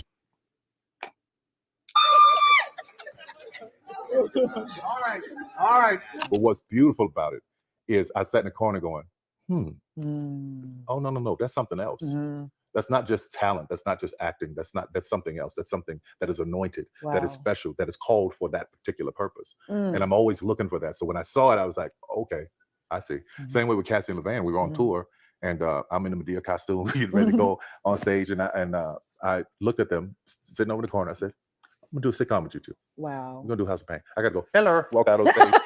And we did House of Pain. Wow. All those episodes. All these years later, it's still going. I hope my show does that. I totally 100% believe it will. And whatever it is, if it doesn't, you're gonna be in abundance. Amen. Won't he do it? Won't he will. Say, won't he will. Hey, yeah. I love that. And even when I called you that day, I was still styling you to ask you about, just to let you know this is what I wanted to do, just to speak to who you are as a friend. You were backstage getting ready to go on to do your farewell tour. I thought you had the day off because there was so many days that the calendar was really small. So I was like, okay, he off today. So I called you thinking you were off and you weren't. And you literally answered the phone and I was like, hey, what are you doing? And you're like, I'll just sit backstage waiting to go. And I was like, oh, well, I'll call you back. And you're like, no, what's up? Yep. And I was like, T, I was like, you don't know this, but I'm reading the scripts and it's literally the stories are just jumping off the pages. And I was like, I really want to give this a shot. And you were like, I love this idea. Yeah. Let me call you back. Yeah. When I'm done. And then, hello. Yeah, exactly. Because I got to walk on stage. Yeah. But the fact that you took the call, you know what I'm saying? That speaks to like, that's just type of friend you are. Because some people are like, oh, I called him back, you know? Yeah. But as busy as you are, even when you're working, you still make time for your people. Of course. I just want people to know that that's who you are. Okay, good. Because that's a lot of people think that you're just, even they don't know you on a personal level. They just see this huge giant man who just does so many great things and is so talented, but like on a real personal note, you are really you're available to your people. And I love you for that. I appreciate it. I love you too, Chris. And if you guys listen to this carefully, we're in like 15 minutes now, right? If you listen carefully, Crystal, she has a lot. Hey, Jen, Crystal has a lot of admiration for Tyler Perry. She admires him. She feels safe around him. You've heard all these things. She worked for him. She would audition. He would know. She didn't get the roles. When she reached out to him and she said, oh, T, I really want to do this. He encouraged her. He said, oh, I love this idea. And I'm like, so that's how you see when the clip came. I don't know what the part is where he says about, oh, if the man can only pay the power bill, you should take him, whatever, right? But the fact is, you can tell. That's why I tell you, when these Black girls do these videos, I don't listen to them. Right? Because if you actually watch the whole thing before you get to the part where he gives the advice about the man who can only pay the power bill, right? You would know, you would at least give him credit, because Crystal herself is saying he's a good person. He's a really good person. And he's been really good to her. right? So it's like, even if you don't like what Tyler Perry has said, even if you don't like the advice he gave, right? Your reaction to him is not going to be so visceral and insulting, because you can recognize and you should honor the fact that him and Crystal have a great relationship.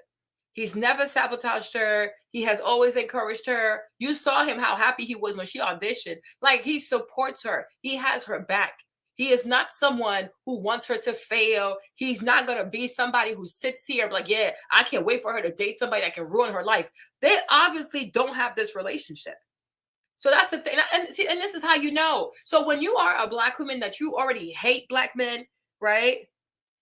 The screen is blurry, baby. It said higher is waiting with Tyler. Her name is Crystal. Hold on. Maybe because this thing is in here. Hold on. Is that better? Because that little thing was right there. But it said higher is waiting with Tyler Perry. Hold on. Let me give you the link. You can watch this later. Right? But you know, that's why a lot of times I'm like, did y'all actually watch the video, or you took a little clip? That's why when it comes to police brutality, racism, Trump, whatever headlines they have out here, y'all, I always go back to the source. I'm like, let me go watch it for myself. Let me watch the whole thing for myself. Because people out here have a way of just starting fires for nothing. But I'm like, for me, even if I don't know, because we'll get there, but even if I don't like what Tyler said, I can at least say, just watching the first 15 minutes here, he really has love for Crystal. And whatever advice he gave her, even if we don't like the advice, it's not coming from a wicked place. So when somebody likes you, they're going to give you advice. Advice means you take it or you leave it. Not every advice is going to match what you want, but at least give people the credit. If a person is not coming from a bad place, if they're not saying this in bad faith, maybe they have a poor appreciation of the situation. It could be. But they're not coming from a bad place.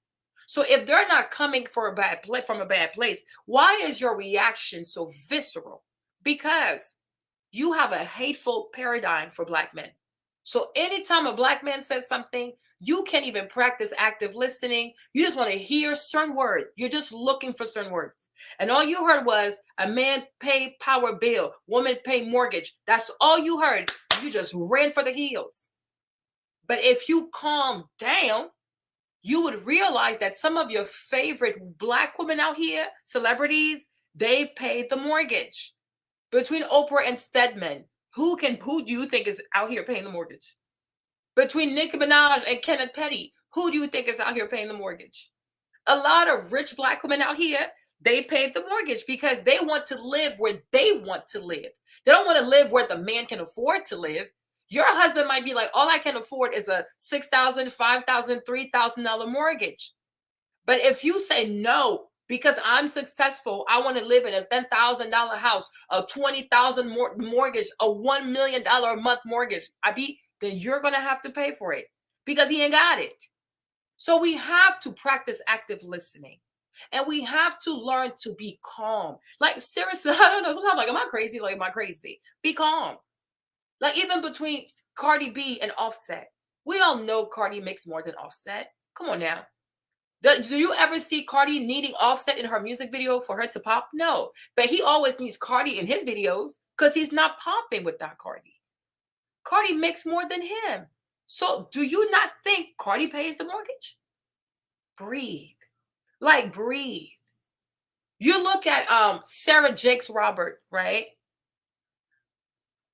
He doesn't need to get out of our biz. He doesn't need to get out. He's in it. He gives her a job. Tyler, he hires a lot of people.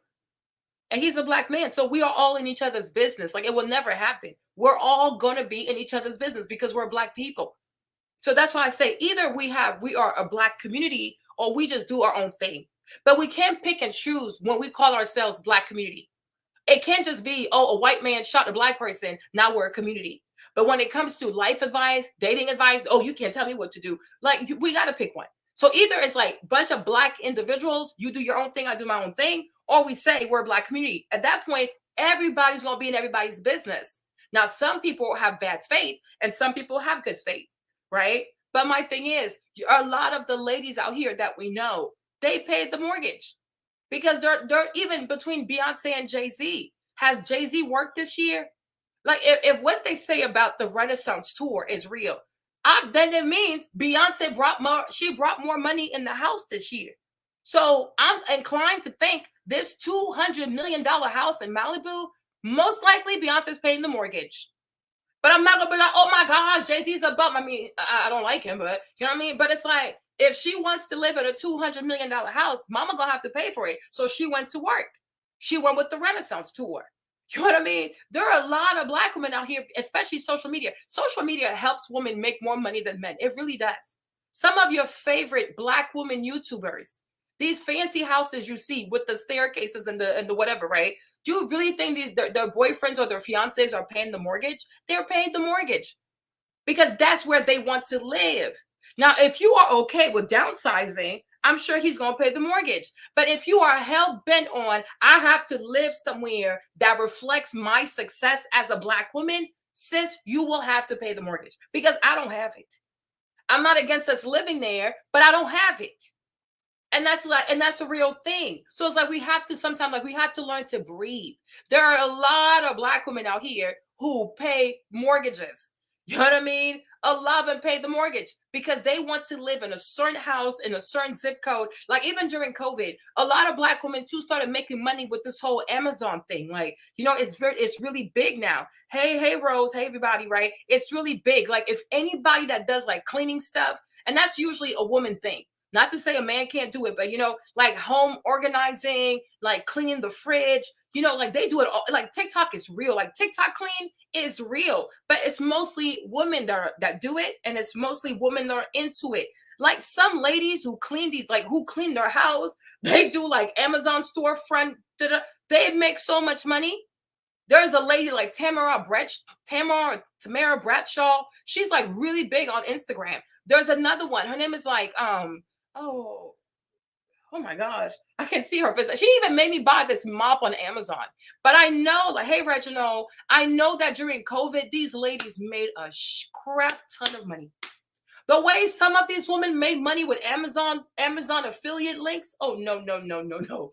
Especially the house stuff, refrigerator, how to clean your fridge, organize your fridge, how to organize your pantry, like, because these things are not expensive. They're like $20, $5, $30, right? So people buy a lot of them because they don't cost a lot. Even there's like a little yellow thing, like this yellow sponge. It's meant to like scrub your sink, right? That thing went viral on TikTok.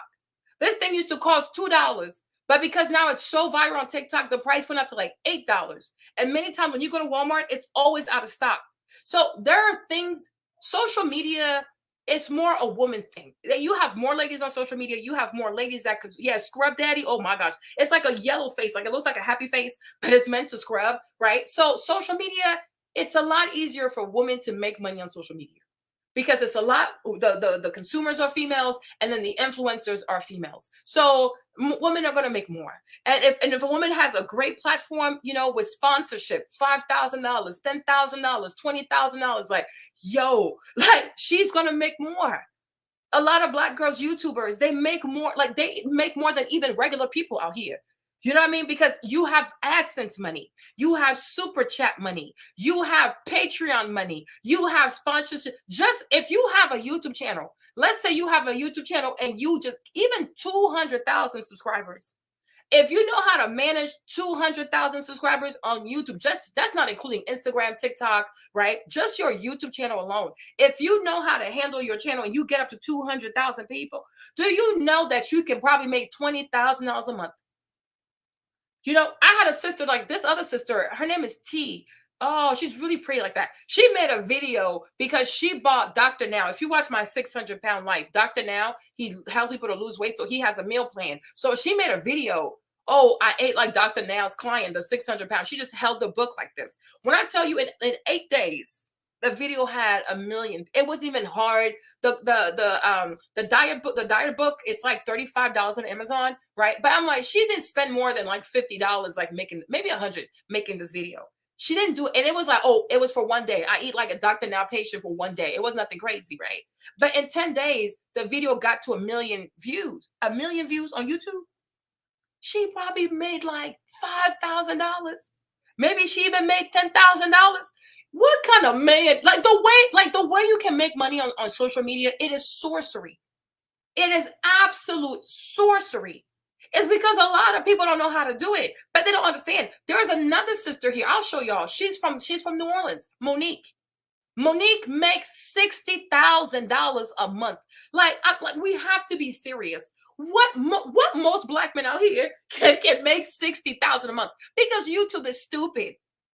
That's why when people come on YouTube and they're trying to, and people are like, oh, I can't relate. And then these YouTubers want to act brand new, like, well, it's not my fault. I'm like, girl, shut up. It's YouTube money, okay? Because if you have to go out here and get a real job, even you would make this kind of money. So that's why I always say, when you're a YouTuber, don't flex on your subscribers or don't act like you're better than, because it's YouTube money. YouTube money is stupid. If the algorithm picks up your video, you are golden. There's this other brother, he's black. YouTube demonetized him. So he was sad. I'm like, okay, like, you know, it is what it is, right? But then he was like, yo, because he said usually he makes $6,000 a month on YouTube. But this month, he was set to make $60,000 in 1 month. The way you can make money on YouTube, y'all, it is ridiculous. So when a person has the ability to make 20,000, 60,000, 100,000, 20,000, 5,000 from just YouTube alone, you're gonna be more liquid like than most people out here. It is a reality. It doesn't mean that you're better. Doesn't mean that you're more intelligent. It doesn't mean shit. It just means that you make content that YouTube likes. To make money on YouTube, you don't have to be the smartest. You don't have to be the prettiest. You don't have to be the rich. You just gotta have the right thumbnail. You gotta have the right title, and then like keep your video short and keep it to the point, right? But if you're lucky and the algorithm picks you up in 1 month, you can go from making $0. Even one of my skincare videos, it made $12,000. You know what I'm trying to say? Like, if I had taken YouTube seriously, I'd probably be like, wait, rich. That's how it goes.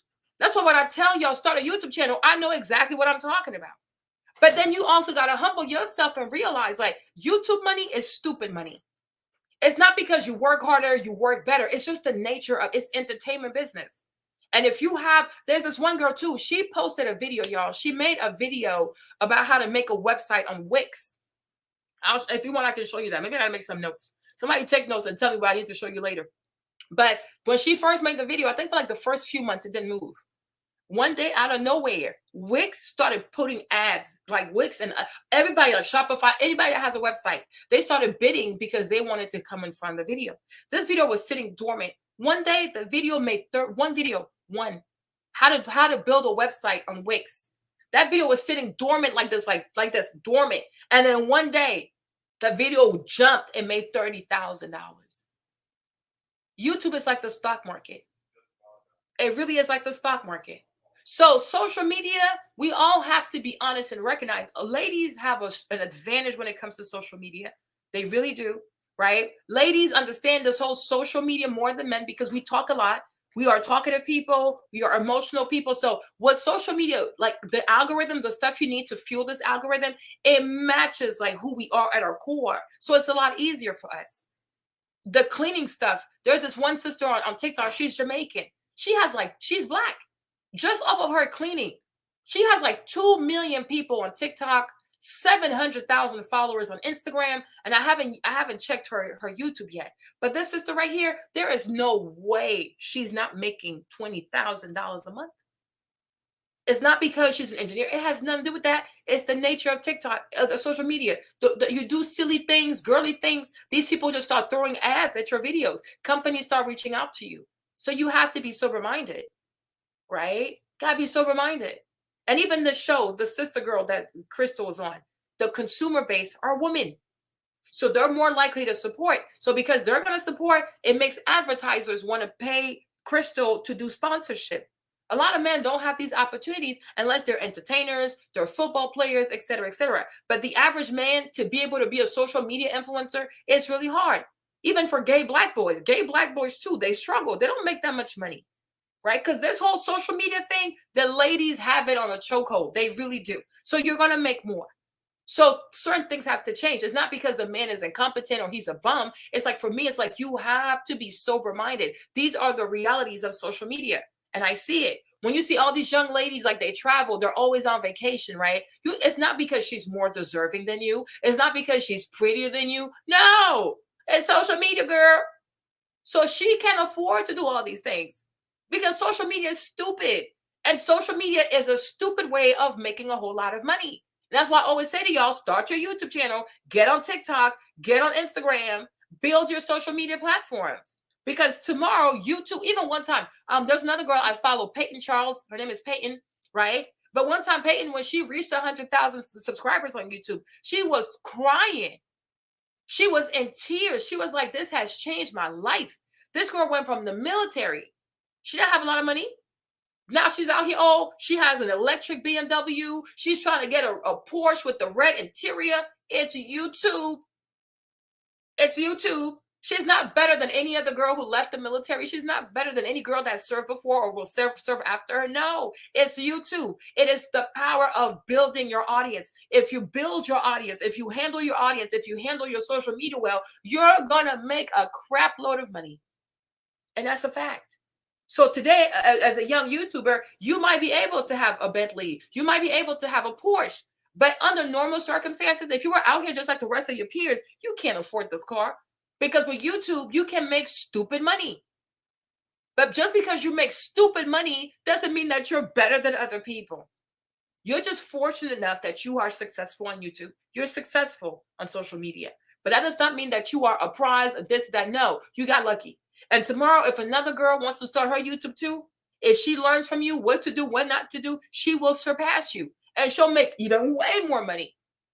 Does that mean she's better or she's more valuable? No, she understands how to play this algorithm, right? But you see it all the time. So we all need to be so reminded. But I'm like, social media though, you can make stupid money on social media. Stupid money. This guy, he made a video about his tiny house, a tiny house. The first month he made 25 cents. The second month he made like 75 cents. The third month he made $14,000. You know what I'm saying? Because so in 3 months, the video made him he made $50,000 off of one video, y'all. $50,000. That's somebody's yearly salary. He didn't do anything exceptional. He's not a genius. He's not, oh, he's so smart. Yeah. No. He just put content that people liked. It had a nice thumbnail. It had a great title, and it wasn't too long. And he made $50,000. That's at $50,000. My God. So if you're a woman and you're able to make $50,000 a month just off of videos, and so in 1 year, you've made $600,000, you make more than an engineer. Like you make more than even like some CEOs only make $250,000 a year, and that's after tax. You are rich. You make more money than a whole lot of people. So if you say, I got to live in this specific place that I can like, and based on the fact that I make $50,000 a month, you're going to have to pay the mortgage. You're going to have to, because most people out here, they cannot afford that. No, most people don't see. And the thing about YouTube, right? If you make 50 grand a month off of YouTube, the money goes straight into your account. Regular people out here who have jobs, they don't see their gross paycheck. They see their paycheck after insurance deduction, social security deduction, whatever, like all these little deductions, right?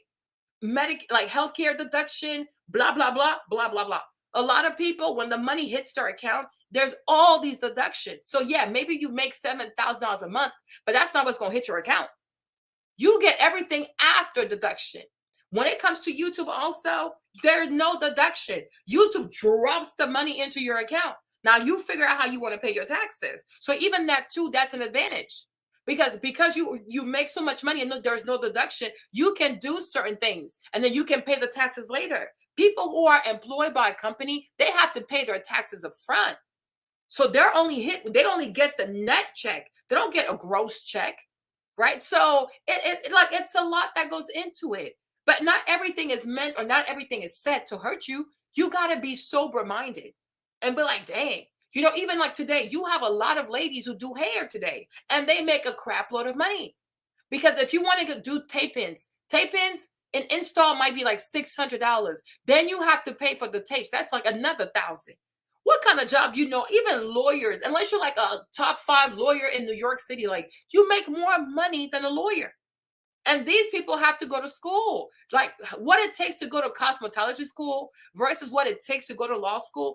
A cosmetology student is not going to have the kind of student debt that a lawyer is going to have. right? So when you make money, you have more wiggle room. But I'm saying, like, when you can charge $1,600, $2,000, $2,500 to do somebody's hair for 5 hours, what? You're making more than some of the best criminal attorneys in New York City or in LA. So yeah, you got to be reasonable. So you have a lot of hair ladies today. They have Porsches, they have Bentleys, they have Bugatti, because today a hair person is like a celebrity. You install $600, a lace front install $800. This type of tape in $2,000, micro links $3,000. But girl, how much do you make a month? And a lot of hairstylists today, especially the ones who do like extensions, many of them make $100,000 a month. So that's $1.2 million a year. Yeah, you're gonna have to pay the mortgage. Cause what? How many people can say I make this kind of money and I make this money every month? What? That's crazy. So like we have to be sober minded when we have these conversations. But anyways, y'all, let's keep. Thank you. You're welcome. That's because people always look at where you are. They look at the top. They're like, oh wow, look up there, look up there. They don't look at all the steps that it took to get there. How the bottom, all they see is, wow, you're all the way up there. No, look at all of that. That's the journey. It is a journey. Yeah, that's the journey. Yeah. Wow. Was there any time in your life, like as you continue to climb, that you're like, whoa, like I know even where you are now, billionaire, like established, new studio, still expanding. You have the biggest studio right now, bigger than I feel like it's in the United States. Period. You have yours is large. Landmass, yeah. Landmass, yeah. So, is there any time as you're maybe Pinewood, maybe bigger, but anyway, go ahead. Okay. Yeah. Is there any time where you hit moments where you're like, ooh, like God, can I go higher? Because you have a book, Higher's Waiting, but do you ever even doubt yourself, like, ooh? No, at 53, I've had enough experiences to know that I have to surrender. When I did when I bought my first studio, I thought, okay, this is it. It's great. I'm not building another studio. It's paid for. Outgrew it. Yeah. Next studio, same thing. Yep. Outgrew it in no time. Then Greenbrier, I thought I'd be there forever. Outgrew that thing. We were on top of each other in that building. We were. But what I learned is that every time I was supposed to move to the next level, and I didn't, because I was comfortable, because I didn't want to pay more. I didn't want to grow. I thought I was where I wanted to be. Everything in my life got uncomfortable until I moved. So I completely, everything all right over there? Everybody all right? Everybody all right? So I completely learned the hard way. Like, just case in point, Krog Street Market right now, which was my first bigger studio on Krog Street. I was hired. I had hired these bootleg carpenters to come in and fix it up and all this other stuff. And I'm like, good, I got this building. I paid for it. This is where I'm gonna make my studio. That thing wasn't even as big as the stage one is right now. Right. So they are trying to force it. And ended up on the news. Monica Kaufman or Richard Belcher talking about Channel 2 News. Tyler Perry's building a whole studio without permits. I tell you, so I was just like, I was so devastated because I'd hired this guy to do a job. But the message came to me very clear: you're too big to do it wrong. Oh, too big to do it wrong. You got to do it right. You got to do it right. Got to do it right. I was still pushing for try to make it work. The neighbors started complaining. We didn't have enough parking. There was only parking for maybe 80 cars, and I was mad, and I didn't want to go. And so when my lawyer called me and told me about Greenbrier, I went over there. And I was like, I don't want to be over here. I went, laid down, couldn't sleep, went over there late at night, and I was praying about it. And I looked closely at the gates, and there was, because it's all padded, locked, and chained up, and the gates had Bible scriptures on it. And Psalms 91, my favorite scripture, was on the gate. And I was like, okay, God, I get it. So I bought it, thought I would not grow it, but I did. But right after that, outgrowing it, here comes this offer for Fort McPherson. I called the mayor and said, I'm leaving. I'm going to move to Douglasville. He's like, no, I want you to come see Fort McPherson. When I walked into Fort McPherson, the first thing I thought was, oh, I'm supposed to do this. Wow. It wasn't where I had been before with the thought of, oh gosh, let me just get it paid for. I had to learn to be open to where I was going and build for where I was going, rather than living and being close and staying where I was. Right. So understanding that through some hard trials, I learned to just surrender when it shows up. Wow. I want to touch on something that you've helped me in my personal life. Sorry, y'all, I need to stop here too. Sorry. So we can make this interesting. But you see what he said? He said he didn't want to move. He didn't want to spend more money. He was not comfortable. Like, you know what? I'm here. I'm comfortable. I don't want no more. I'm tired, right? But even though we're here to talk about Tyler Perry and his dating advice, I also want to say this because we talked about money and we talked about social media, right? If you have been thinking about starting your YouTube channel, if you've been thinking about starting your TikTok, if you have been thinking about starting your Instagram, listen to what Tyler is saying, right? And ask yourself, it's a lot easier not to make YouTube videos because it's like, who wants to do all this editing, right? It's a lot easier to not have to post on TikTok because that place seems like madness. It's a lot easier to, just scroll to Instagram, get your little tea, go about your business, right? But don't live for the comfort zone, right? Don't live for what is comfortable, but live for your potential. So if you've been thinking about starting your YouTube channel, please do it, because you never know what it could be. Like, you never know what could come of it, right? Because you might really build something great. Like, you might really change something. You might really touch people, right? So if you've been thinking about starting your YouTube channel, you should do it. I'm not saying you're going to start the YouTube channel and then in 2 weeks you're going to be famous. I didn't say that now. You might. I don't know, right? But if you really do it, if you learn from it, if you learn about, like, titles, how long my videos should be, you put effort into your thumbnail, you should definitely have an ease with starting off your YouTube channel than just, doing crazy stuff. But in 1 year, in 2 years, in 5 years, right? Who knows what your YouTube channel could be? Who knows? We don't know.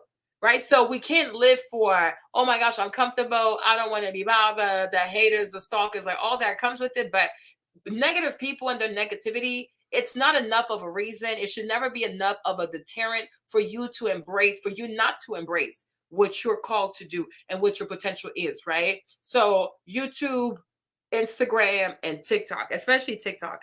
If you don't want to start YouTube now, that's fine. But definitely start with TikTok. TikTok is big. TikTok is like New York City.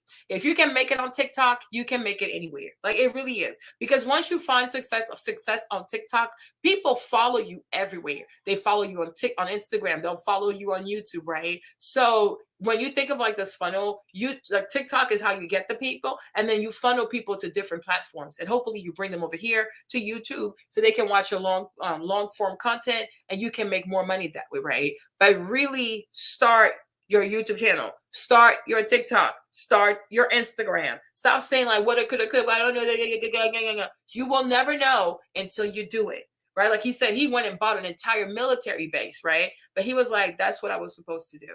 And my life was uncomfortable until I decided to expand, right? So the Bible says, like, enlarge your territory and, expand your tent because God's about to bless you. So if you want to start YouTube, if you want to start TikTok, if you want to start Instagram, right, you should do it.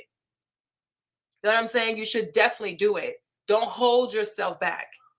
Whatever you see other people have, you see people traveling, you see people buying houses, buying cars. It could be you. It could be you in 1 year. It could be you in 6 months. It could even be you in 2 years, right? But it's like, what's 2 years in the life of a person? It's not that big. So try it, start it, learn from it, right? And then embrace the journey, okay? But step out your comfort zone. Amen. When it comes to going higher. When we've been talking about men's. No, not yet. Okay. We don't get there. Okay. Yeah, because we talked about that too. Relationships. Yes. But it was in my living. We were shooting, I want to say Medea, maybe at Halloween, the second one of the movies. And that's when I was still styling you. We were in the bathroom changing Medea's wardrobe. And you were like, where are you living? And I said, oh, I'm renting a townhouse. And you're like, okay. You're like, you don't own it? And I said, no. And he goes, you need to go buy a house. And I was like, well, sir, the way we work, I was like, we work and then we save our money to live when we're not working. It's hard to save when you're just like living, you know what I'm saying? Basically living paycheck to paycheck. And you were like, okay, well, how much is a house? And I was like, well, the ones I'm looking at like would be like 250, 300,000. And you're like, well, how much is down payment? I was like if you put 10% down, you may do like 15,000, between 20 and 15,000. You're like, okay, so what are you waiting on? I was like, well, you like, go get your house. And it was in that moment, I was like, good Lord, what a boss. Go get your house. So I got that house and I came back to it instead of by then we were shooting Have and Have Nots because we moved on to the next project. You're like, Chris, I got. So y'all heard, right? He gave her the down payment to buy her house. That's what I tell you. People who made these reaction videos,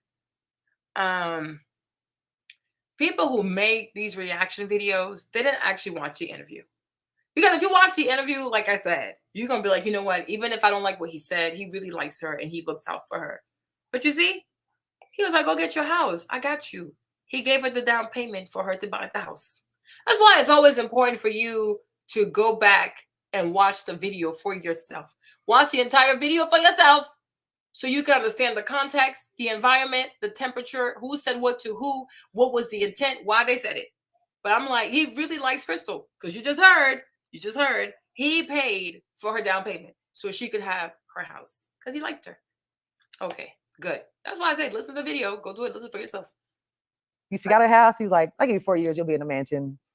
Within 4 years, I don't know if you remember saying that. We were on set. You called me and you like, here's why he wasn't losing weight. So you heard, you said I was 4 years you're gonna be in a mansion. stressed out, candy bar. In 4 years you're gonna be in a mansion. Okay. it's time for you to get a little apartment. He called my townhouse an apartment, y'all. A 4-bedroom, 3.5 bath. It's beautiful. It was beautiful. But I knew, again, in my life, what I learned and what I understood was be open when it shows up. Yes. That's not arrogance. That's not anything. There's so many people who I know I've met in this lifetime being very poor and now doing very well, who on that side of it, they never apologize for it. We as Black people constantly apologize when we have something good. Like you talk about the lady who talked about stop showing off, you should be. See, that's somebody who don't even understand that it's based on the experiences of what we have done as Black people in this country, the things our ancestors did. Our success has already been bought and paid for. If we could get our mentality around what that means, you wouldn't walk around apologizing for it. I know that's right. And you taught me to live unapologetically. Yes, it's okay. Yep. And even when I was living in a scarcity mindset, you're like, Chris, I know you feel like you just got through the door or just one foot. You're like, you're in the door. You're all right. You're all right. Go get what you want. And I was like, well, I don't know if I can. He's like, stop living like that. So he helped her with her mindset. He helped her to go from a scarcity mindset to a believe you can have it, an abundance mindset. He gave her a deposit. Somebody in the comments said, oh, why didn't he pay for the house? She's not his wife. She's not his daughter. He is her boss. And he gave her the deposit. And then he spoke favor over her. He said, in 4 years, you're going to be in a mansion. And in between those 4 years, he kept giving her more jobs. He kept increasing her coins. So she's going to be okay. She can afford to make the mortgage payment because he's giving her jobs. He's not making her unemployed. He's not paying her less than what she deserves. No, he gave her more jobs. He gave her more money. And that's why today she is the star of the show, sister, whatever that show is called. She's the breakout star of the show. So he put her in a position to win. He put her in a position to be influential. You wouldn't even know her if it wasn't for Tyler Perry. She wouldn't even have this YouTube channel if it wasn't for Tyler Perry. She would not have the show if it wasn't for Tyler Perry. So he's done plenty. And if you had to put a dollar value on everything he's done for her, yeah, that's way more than you can imagine. So good for her. And like Elena said, right? Where's Elena's comment? Right? Tyler is not trying to steer her in the wrong at all. The complete opposite. Exactly, babe. So that's why you cannot listen to people who hate Black men and their commentary. You actually have to go watch the video and watch the video for yourself. And then you can hear it for yourself. And not just hear it for yourself. You can see what their connection was. Like, what was the mood? Was it hostile? Was it familial? Was it loving? Was it threatening? Was it safe space? And when you look at these two, you can tell they have a close bond. Like, he really loves Crystal. And Crystal really looks up to him. She feels safe around him. Right? He has no intention to cause harm to this young lady. He wants her to win. And he's wanted her to win since he first met her, right? He's done everything to help her to win. Because I'm like, even for you to have Tyler Perry sit with you on a couch, the majority of people who have to sit with Tyler Perry, you have to pay him. Tyler Perry's not a random person. He's not some random man out here, the random man from Atlanta. That's Tyler Perry. So for him to even make time out of his day to sit there to help her, that means he loves her. He wants her to win because that's Tyler Perry. He only sits down with billionaires. He don't sit down with random people. So for him to do that to her, that is amazing. God bless Tyler. Niggas, you have a whatever Afro something. You have issues. You have mental health issues. But go ahead, go off though. Act your age. You said that you would go buy what you could afford. Like, I know I can handle this. And then you're in there for 2 years. You're like, I should have just got what I wanted because God continued to multiply. Constantly. You're like, I could have just got what I wanted. Got what I wanted. Yes. And many times in my life, I've been in a situation. Why did I buy this? Why didn't I buy this? I didn't. When that's right there. Yes. Yeah. So you helped me to one, dream bigger, to open my lens and be like, okay, I can do this. And every time I go higher, my life just makes room. It makes room. My ideas get bigger. The money comes and it's never like oh God, how am I about to take care of this? No, there you go. And then you realize after 4 years, you go, man, I just breezed through that. That wasn't even a stretch because your mind became open to the possibility of what it could be. Yes. Yeah. It is. But that also comes with exposure. I'm a young girl from Martin, Tennessee, population 10,000 people, like super small. And you have I remember the first time you invited me to the island. And I was sitting at the table with everybody. And I don't know if you could feel the timidness. And you were like, if you're at this table, it's because you belong. And I remember one morning just walking around, just touching the leaves. I'd never seen an island, a private island. I've been on an island, but not an island like that. And I was like, this is his own island. Like, just what, if I don't even need all this. Like, this is possible. Yeah. Then that's exposure. You know what I'm saying? Just knowing that I know somebody who has done it. Yeah. This is something I can do as well. And the places you've taken me, we've traveled the world together, has opened my eyes to so much where a lot of people aren't privy to seeing. Think about a couple of things, but traveling the world. But let me just say this, then I'll go to traveling the world. Oprah did that for me. When I first went to her house, she did that for me. I was like, oh, this is possible.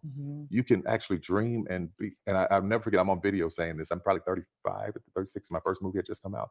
And I was just like, oh, I could have this. Yes. It took all of the reins and blinders off. And I was just like, okay, God, what you got? Yeah. I'm going to do the best I can to honor it. I'm going to be good to people. Everybody comes in my life, I'm going to make sure that they are touched and affected in a beautiful way, that their lives are changed, that they're really see and dream. Everything you show me, God, I'm going to try to pass it on to somebody else. And everybody who can get it, I'll take it, right?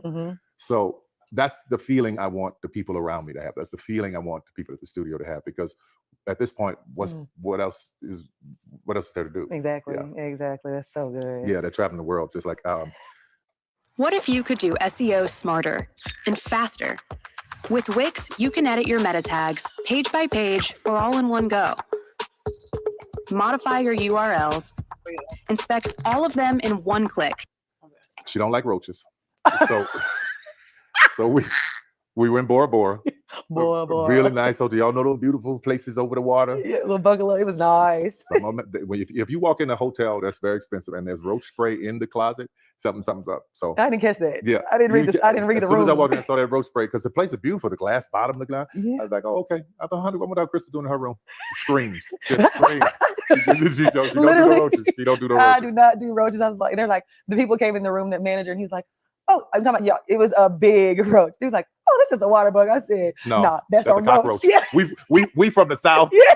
And we ghetto as hell. That's a cockroach. Y'all got to get that thing. So, y'all came in there moving furniture for me. Y'all like, first of all, it's hot in here. Turn the arrow. Turn the arrow. Yeah. Yep. Or anytime I said Beyonce, she's ready to go. Oh my gosh. Yeah. The first time I was in Miami, you guys, on a vacation. I like to travel by myself sometimes. And then my girls would come meet me after I've had my me time. And so it was before my girls landed. And I had unpacked. I was staying in Miami for a while. I had unpacked my clothes, and I never do that. I never unpack and hang things up. I just live out the suitcase. This particular trip, I had unpacked. And I get a call, and he's like, "Hey, I need you to pack some things for me. I've got to go to Copenhagen." And I was like, "Okay." And I said, "Okay, I'll get some things done." So I had called Armani. I was like, "Hey, Armani, can you FaceTime me so you can help me with this? I'm not in town." And then I get another call, and he was like, "Well, I need you to pack your things too, because we're going to see Beyonce." Y'all, I ain't never got to the airport that fast. I called you back. I called you back because I knew you had friends. I knew you had packed. I called you back. I say, so you think you're going? I'm at the airport. I'm coming back. I'm going through security. I'm gonna call you back. I'll call you back. On the way. Yeah. And that was the most amazing experience. We flew on your jet to Copenhagen. I got to meet Beyonce for the first time. Y'all like, do we need a landing pad? She gonna faint. What's gonna happen? Yep. Oh my goodness. And that was crazy. Thank you for the many experiences. Yeah, but that was when it started. Exposure. Exposure. That's what I completely love and hope that more of us have. You know, and it doesn't take, you don't have to travel the world to you could just get out of your neighborhood, go to other neighborhoods, see other things. Like when I was struggling and broke in my 20s, man, I barely had nickel or anything to eat, but I would go to an open house and in the nicest neighborhoods, and I would drive test drive cars, just not for the materialness of it, but just to know it's possible. Yes. Right. And because in my neighborhood there was the drug boys or the preachers who were the only ones doing well. Wow. So I didn't see anybody else that was in the movie business or anything. I didn't see any of that. So coming to Atlanta really opened my mind up to the possibility of there are other things you can be other than those two. Absolutely. Yeah. Wow, that's good. Something else that I've learned from you is generosity. I've always just naturally been a nice person, speak to everybody. But it was Andy Norman, who we love, works at the studio. Andy. That's my right hand over there. Yeah. Oh my goodness, love him. Yeah. And he called me one day. He always goes to church on Wednesdays. And he said, "I don't know why God put you on my spirit, but he told me to tell you, Andy, your living is in your giving." He said, "I don't know what it was." And at this time I wasn't even costume designing. I was just a costumer. So that, that's just like, okay, what does that mean? He's like, your living is in your giving. So we take a break. I get a call from Ozzy, who was the president at the time. And he goes, "Hey, Todd want me to call you to see if you'd be interested in costume designing the next season of shows." And I was like, ooh, that's a big job. Like, I don't know if I'm ready for this, if I'm prepared. And I ended up praying about it, and I ended up taking the job. And when I walked in for our first day, Andy was like, I didn't know where you were going or what it's about. He said, but you're going, like, babe, you're going higher. And I was like, Andy, this is crazy. And he's like, don't forget what I said. And he always reminds me, and I never forget that. But just being around you and styling you for the years I styled you, and actually getting a close-up look at how you run things, the way you give silently. People don't even know the half of the things you do, because you can be sitting in your living room watching TV, like, I want to help that lady. And figure out, find her. I want to help her rebuild whatever. You know what I'm saying? You always bless people. And I remember it was during COVID, and you called me and you said, hey, I just want to check on you. Are you good? Because we weren't working. You wanted to make sure I was okay. I said, no, Tyler, you're taking good care of me. I'm good. And in turn, I turned around and called Herman. Remember, he told us the story on the island. And it just. So everybody here, you heard what she said, right? She said during the C-19, he called her to check on her. Do you need anything? She's like, oh, no, Tyler, thank you. You're taking really good care of me. You see this? And you know one thing that's like, I'm like, that's coming to me too, where you got to be very careful who you listen to.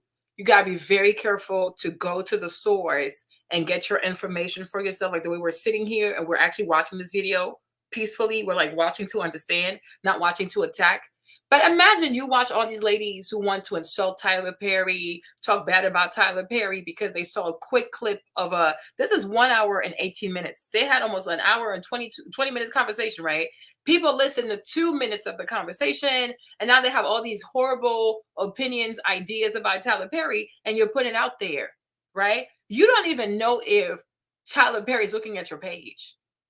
Like a lot, because you see how she talks? Because Tyler Perry's in the streets. There's this auntie, a grandma. She's somewhere in the South. I don't know. But it's like people are trying to bully her to take her family's land. And that's historical Black generational wealth, right? Come to find out, the people are from Hilton.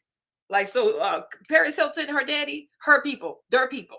Right. So their developers, Hilton developers, are trying to take historical land from this Black woman. And she's an old Black woman. So it was all over Instagram. When Tyler Perry saw that, he called her. He's like, how much you need for the lawyers? They're not taking your land. Like the thing with Tyler Perry, you don't even know. He's on YouTube. He's on Instagram. He's on TikTok. That's a Black billionaire. A lot of these YouTubers, especially these Black girls out here, and their mouth that just be, that's why a lot of them are not successful on YouTube. Because they don't know how to do business. Social media, YouTube, it's part of Hollywood, right? There are a lot of girls out here, if they knew how to talk, how much you want to bet Tyler be like, oh, I'll fix your equipment. I'll tell YouTube to remove the strikes of your channel. Like, he's a very powerful man. That's why I always say the stuff that comes out your mouth, before it comes out your mouth, make sure you've checked the facts. Make sure you're not forming an opinion from a 2-minute clip. Because what if Tyler Perry, can we say, like, now that I'm thinking about it, he probably knows about Lovely T. He probably knows about Tasha K. He probably knows about Cynthia G. He knows a lot of people out here because he's like the rest of us. And her views can be higher than mine. I don't care. Me, Marlene, I promise you, my love, I will never compete with Cynthia G. She can have all the views in the world. Because I don't speak to hate. You know what I'm saying? Like obviously, like, even here, look how you came. It's embarrassing. You're so pathetic. Look at how you came in here. Confused, hysterical, combative, confrontational, talking about the Habesha people. Like, what? Like, you are unhinged. And you just said you came from watching Cynthia G. Then look at how you entered my personal space. Exactly. Look how you entered my personal space. That's why I'm letting you talk. So people can see what it looks like to live a life where your mind is not together. Insults. That's it. That's all you can do. Insult people. And everybody's looking at you. But I'm like, you see, that's what happens when you watch Cynthia G. Here, right there. It's embarrassing. If I watch somebody's video and this is how it made me act, I would have to reconsider my whole life because it's embarrassing. It's embarrassing. Like, it's so pathetic. Like, I'm serious. No, do not block her. Let her be. Do not block her. You understand? That's why you got to be careful. Because you never know who could be watching your videos. You don't know who's watching you on YouTube. You don't know who's watching you on TikTok. You don't know who's watching on Instagram. But if you want to make a career with, like, public speaking, celebrity entertainment stuff, you have no idea. Tyler could be watching you like, you know what? I could help her. And definitely he could help you. But you insult this man when he's one of the most powerful Black men in entertainment. You know what I'm saying? Like life. You never know who you're going to need. That's why before you form an opinion, of course it's a wig. What, girl? Yeah, it's a wig. It's a wig. Okay. So before you form an opinion on a person, you need to make sure that you go and you get all the facts. Gather all the facts. And when you speak, don't speak out of anger, but speak from a place of like, you know, this is my objective criticism. Because like she says, he sits there and he watches content. You made me like, let me shook my, okay, cool. Right? But you never know who's watching. Right? But it's like you have no idea, right? You have no idea who's watching your content. Because he could be like, oh, all it takes, you know, this life, all it takes is one person to like you. Your life could change. It really does. All it takes is one person to say, I want to help you. And then boom, boom. You understand? So be very mindful. Be very mindful. Before you say things, even my little sister, she likes to go on TikTok because right now she doesn't know if she wants to do YouTube or not, like be an influencer or not. Right? So she was commenting. And I said, Cheryl, be very careful. Right? Because the day you decide to really go full force with social media and be an influencer, people could find these comments and they could use that against you. She's like, oh my gosh, Marlene, I delete. I said, delete, girl, delete. Because right now you might not be interested in starting your channel, right? But eventually, right, you might want to. Then you're going to forget, oh, I left this comment on this TikTok. I left this comment. And then people might use that against you, right? But you got to be careful. That's why I said for me, when I heard about this whole Tyler Perry thing, I said, I'm not going to go off a clip on the neighborhood talk because the neighborhood talk, the way they present information is always to be messy. You know, a lot of blogs out here, they thrive off of being messy because that's how they get their engagement.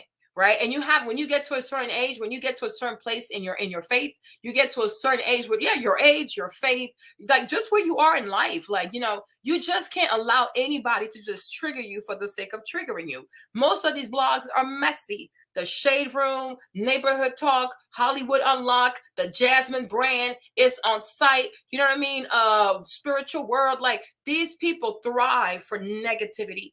That's why they have all the views, right? They have all this engagement. If they started being positive, if they started like actually telling the real story, saying how things really happen, people probably would scroll because people are only attracted to negativity. Just like this one right here, right? She wants somebody to attack her because that's what she used to. You insult the person insults you back. She's never been in a space where it's like people don't even respond to her vibrancy. People don't match her frequency because it's actually really low. She's ignored. And because I don't insult her, nobody in the comment section is insulting her. She doesn't know how to react. Like, how do you behave? Right? When you are a savage and nobody meets you with your savagery, people are looking at you like roadkill. Like, oh my gosh, like, what is that? Right? She don't know how to act. But if you never met an Abisha and you encountered an Abisha via this person, you would be repulsed. Like this is repulsive. It's repulsive behavior. It's a poor representation of the people that she seeks to defend. Because she's a lost person. She's lost. She's lost. And she's very scared. Because I'm like, yeah, she's scared. And she's like, she's mentally unhinged. She's unhinged. Right? But I'm like, you have to be careful. Make sure you go to the source and you actually listen for yourself. What was actually said? Who said what? What was the environment? What was the context?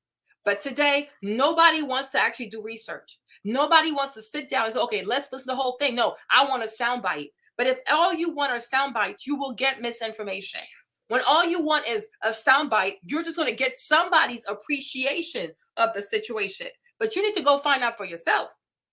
Got to find out for yourself. If it's on YouTube and it's free, go watch the video and see exactly why he said it, when he said it, who he said it to, in what context he said it, right? But I'm like, the way she's saying it too, she's like, even during COVID, he checked on her. He called her. She said, oh, Tyler, he's the type to watch the TV. And if he sees anybody in distress, he's like, you know what? I'm going to help this lady. You know, but they want you to think that, oh, he's a billionaire. He don't care. He's just out here giving bad advice to people, blah, blah, blah, blah, blah, blah, blah. And she just said it. She's a Black woman. She works with him. And she just said out of her own mouth, people have no idea the number of people that Tyler Perry has helped. You have no idea what this man does in his personal life. And if God had to compare you to Tyler, income for income, he probably gives more of his money. He probably gives more of his time. When was the last time you helped a Black person in need? don't do nothing but yappity, yappity, yappity, yap the gums, right? You have no idea what he does in his personal time. You don't know who he helped and who he doesn't help. But the lady, like the grandmother, when they were trying to take her land, like me, I saw it. The next day, Tyler already reached out to her. He offered her $2 million so she could have the legal help to keep her land because these Hilton people were trying to bully her because they never thought she probably, they didn't even probably think she knew how to use the internet, right? And they probably didn't even think that people were going to talk about it. They didn't think people were going to share. They probably didn't think, oh, Tyler Perry's going to be involved in this. So now they're like, oh, wow, this woman has protection. This woman has protection. She has a billionaire behind her. They're going to go somewhere else with their plans. But you got to be very careful. Like my thing is be very careful. Today, there's so much defaming of people. People are so quick to defame people's character because they bitter, they mad, they hate their lives. You're frustrated. Stop always trying to think the worst of a person. Go actually and listen to what they said before you start yapping your gums and defending and defaming a person. Because if you were to be compared to him, you don't even do anything at all. Who do you help? You don't even offer to babysit your nephews or babysit your godchildren. You don't even offer your time to help anybody else. You do nothing for nobody else. You're not generous. You don't even generous life. So it's like if you compare to him, Tyler is way more generous than you. So he's a billionaire and he does a whole lot. And even if he never gave money to people, the mere fact that Tyler Perry creates jobs for Black people, that in itself is a lot. He creates jobs. And those jobs allow other people to take care of their families. It allows other people to pursue their dreams. All these YouTubers will be yapping their gums. Huh? Do they grow their YouTube channel? Are they hiring people with their YouTube channel? What jobs are you creating out here for Black people?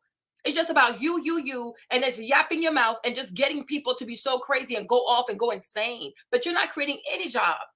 Like your YouTube channel, it doesn't help other people to eat. You're the only one who eats. Nobody else eats but you. When you get the super chat, you get the AdSense, it goes straight to your pocket. Who do you share the money with? Absolutely nobody. So it's like sometimes you got to check yourself before you talk about somebody else. Like seriously, like what is this? Hold on, y'all. Give me a second. Hold on. We're almost there. I feel like when you're around somebody of your caliber, those are the things you need to take from them. You know, like learning how to, like, that was a valuable thing for me. Like this man he just gives freely and with a cheerful heart. And that was one of the things I was like, when I'm in this position, like, cause I would already do it. Like when we come back to work, I buy people lunch because I knew they hadn't been working for a while. So I would do what I could do. Right. You know, I couldn't buy a car. No, But it's the same. That's the same thing though. Yeah. Giving doesn't have a value when it comes from a pure place. It could be $10 billion. It could be 2 pennies. It doesn't have a value when it comes from purity. Giving is about what it does for the other person. Exactly. And I learned that from you. So that's another thing. Like being around you, I've learned so many things, just even how to carry myself, because a lot of times you don't know why God's putting you around someone. Exactly. I had no idea why you chose me or why God put it on your heart. You're like, I want her to come and help me with this. But in that, it was literally molding me to be able to sit in the space I'm in now and to be able to carry it. And you know what I'm saying? That's why I tell everyone who is around somebody who they are wondering, like I was around people like Oprah and you know, TD Jakes and things. I was like, why these people are so amazing? What is this about? But they were there to teach me something. And I watched the grace of how they carried themselves. I watched the compassion and I watched how they treated everybody around them. You know, all people want to do is be seen and heard, right? So sometimes that's all they need. And so when I'm helping someone, and as you said, most of it's private because the world don't need to know it.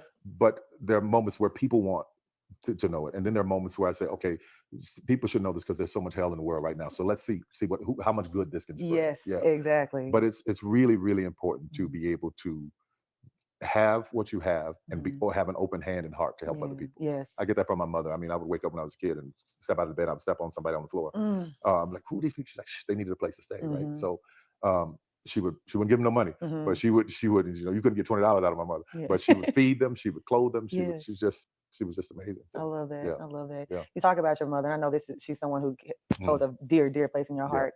And you talked about the dysfunction of your home growing up. What was it with that little boy? Because you say in your book, Higher is Waiting, you say that ever since I was a little boy, I've known there was something greater than myself, something bigger, something stronger, something higher. I know for me as a kid, living in Martin, Tennessee, I didn't see anything that God had put in my mind. I didn't see anything that even reflected that. I'm like, so why do I feel like I can? I only saw it on TV. What was it with that little boy living in New Orleans that was like, it's something bigger for me than this? That was the most frustrating part of my life and career, is having all of that vision inside of me and then not seeing a path, not seeing anybody else who had done it, not seeing anybody around. I was just like, how possible for me to attain this? But Yeah. for me, my mother took me to church all the time. Mhm. So I just would hear my uncle preaching about, if you pray, God will answer your prayers. Mhm. And I just believed from a little boy that God was answering my prayers, especially when I got these. I thought that the television, floor model television, y'all don't know what that Oh, is. I But do. the floor model television, I thought that the people inside on Gilligan's Island, the TV show, were inside the TV, and I wanted to go behind it and open it up and find them. And my father would have killed me though. So I prayed. I said, God, send me some little people to take care of. And I'm Wow. leaving school. I come home and there's a house, a bamboo house sitting on the porch. The lady across the street had moved away, and she asked my mother if I could have her parakeets, Fifi and Pierre, and they Wow. spoke. Mhm. So as a little boy, I'm like, God heard my He prayer. heard it. Yeah. Yeah. So from then Mm. on, it's like, okay, this prayer thing works. It works. Yeah. Yeah. It's prayer Yeah. still works. Yeah. Gotta get my coffee to get up Yeah, there right, with you, right. the Me, boy. me, me, me. Right. The note is up here. Yeah. Why Right. are you Exactly. down here? Yeah, exactly. Right. Oh yeah, I'm gonna stop it right here too because I got something to say. Once again, like he said, I'm really upset because a lot of beautiful things were said in this interview about like having faith, believing in yourself, step out your comfort zone, do for other people, live a life of generosity. Don't just think of yourself. Like so many beautiful things were said. And the only thing they chose to hear was the black man that can only pay the light bill. You see how wicked people are? You see how people will come back and tell you a story and rob you of an experience. They will rob you of a learning lesson because they will find a way to reduce something so beautiful to just this one moment and make it as negative as possible. But what Tyler Perry's saying here is really important too, right? Today, like, let's take, for example, you want to start a YouTube channel, right? And maybe you do have aspirations to say, oh, I want to have, within 6 months, I want to have 100,000 subscribers, or within 6 months, I want to have 200,000 subscribers, or within 6 months, I would love for my YouTube channel to make $5,000, right? You might be in a position today where you're not even making $5,000, right? You might be in a position where even nobody in your family is making $5,000 a month. You might not have any friends at all that are making $5,000 a month, right? So you might say, like, Morgan, how is that possible? How can I make that happen? Like, I've never seen somebody do that. I don't know anybody that's close to me that has done that. So I'm like, what he's saying here is really important. It's like, just because you don't know how to do it, just because right now where you are, your mind cannot conceive how you can do it, does not mean it's not gonna happen. You know what I mean? Even like we still have like 3.5 months before the year is over. We're like in September, right? There's still time for something meaningful to happen with the year. There's still time for you to make meaning of this year, right? There's still time for you to do something, to build something, to start something, right? So don't let the fact that you don't know how everything is going to come together, you don't know how you're going to put all the pieces together, do not let that hinder you. Do not let that paralyze you from actually taking a step of faith and saying to yourself, like, you know what? I'm going to do it. I don't know how I have to do everything. I don't know how to do the thumbnails. I don't know how to do the perfect title. I don't know how to do, I don't know how to do the perfect edit. You know what I'm saying? Yeah. The edit, it takes time to learn how to edit. It takes time to have a feel for a proper thumbnail. It takes time to know how to do a proper title. But with practice comes perfection, right? So start, know where you're trying to go. Like, I'm starting here, I'm trying to be here, right? You're starting here, you're trying to go there, right? You might not have all of it. And sometimes because my brain does that too, you think so much about, it has to go like this and you can start having analysis paralysis. Like, you think so much, you become paralyzed, and then you end up not even taking any form of action. You understand me? So hear what he's saying. I came out of New Orleans, and the side of New Orleans he's coming from is really poor. It's like a really poor side of New Orleans, right? Even though I would know, I lived there, especially at his time when he was living there. You're from New Orleans. You're a black boy from New Orleans. You're not from a wealthy family in New Orleans, right? So how are you going to make movies? Like, how are you going to have these famous plays and then thousands of people are coming to your play? Oh, you must be crazy, right? But you start, and then you figure things along the way, because God is good. And like the Bible says, if you are a Christian, if you're not, that's okay. But if you are a Christian, the Bible says that the steps of the righteous are divinely ordained, right? So what God has called you to do, you might not know how to do it, how to do, right? But one thing you have to believe in you all the time is that the steps of the righteous are divinely ordained.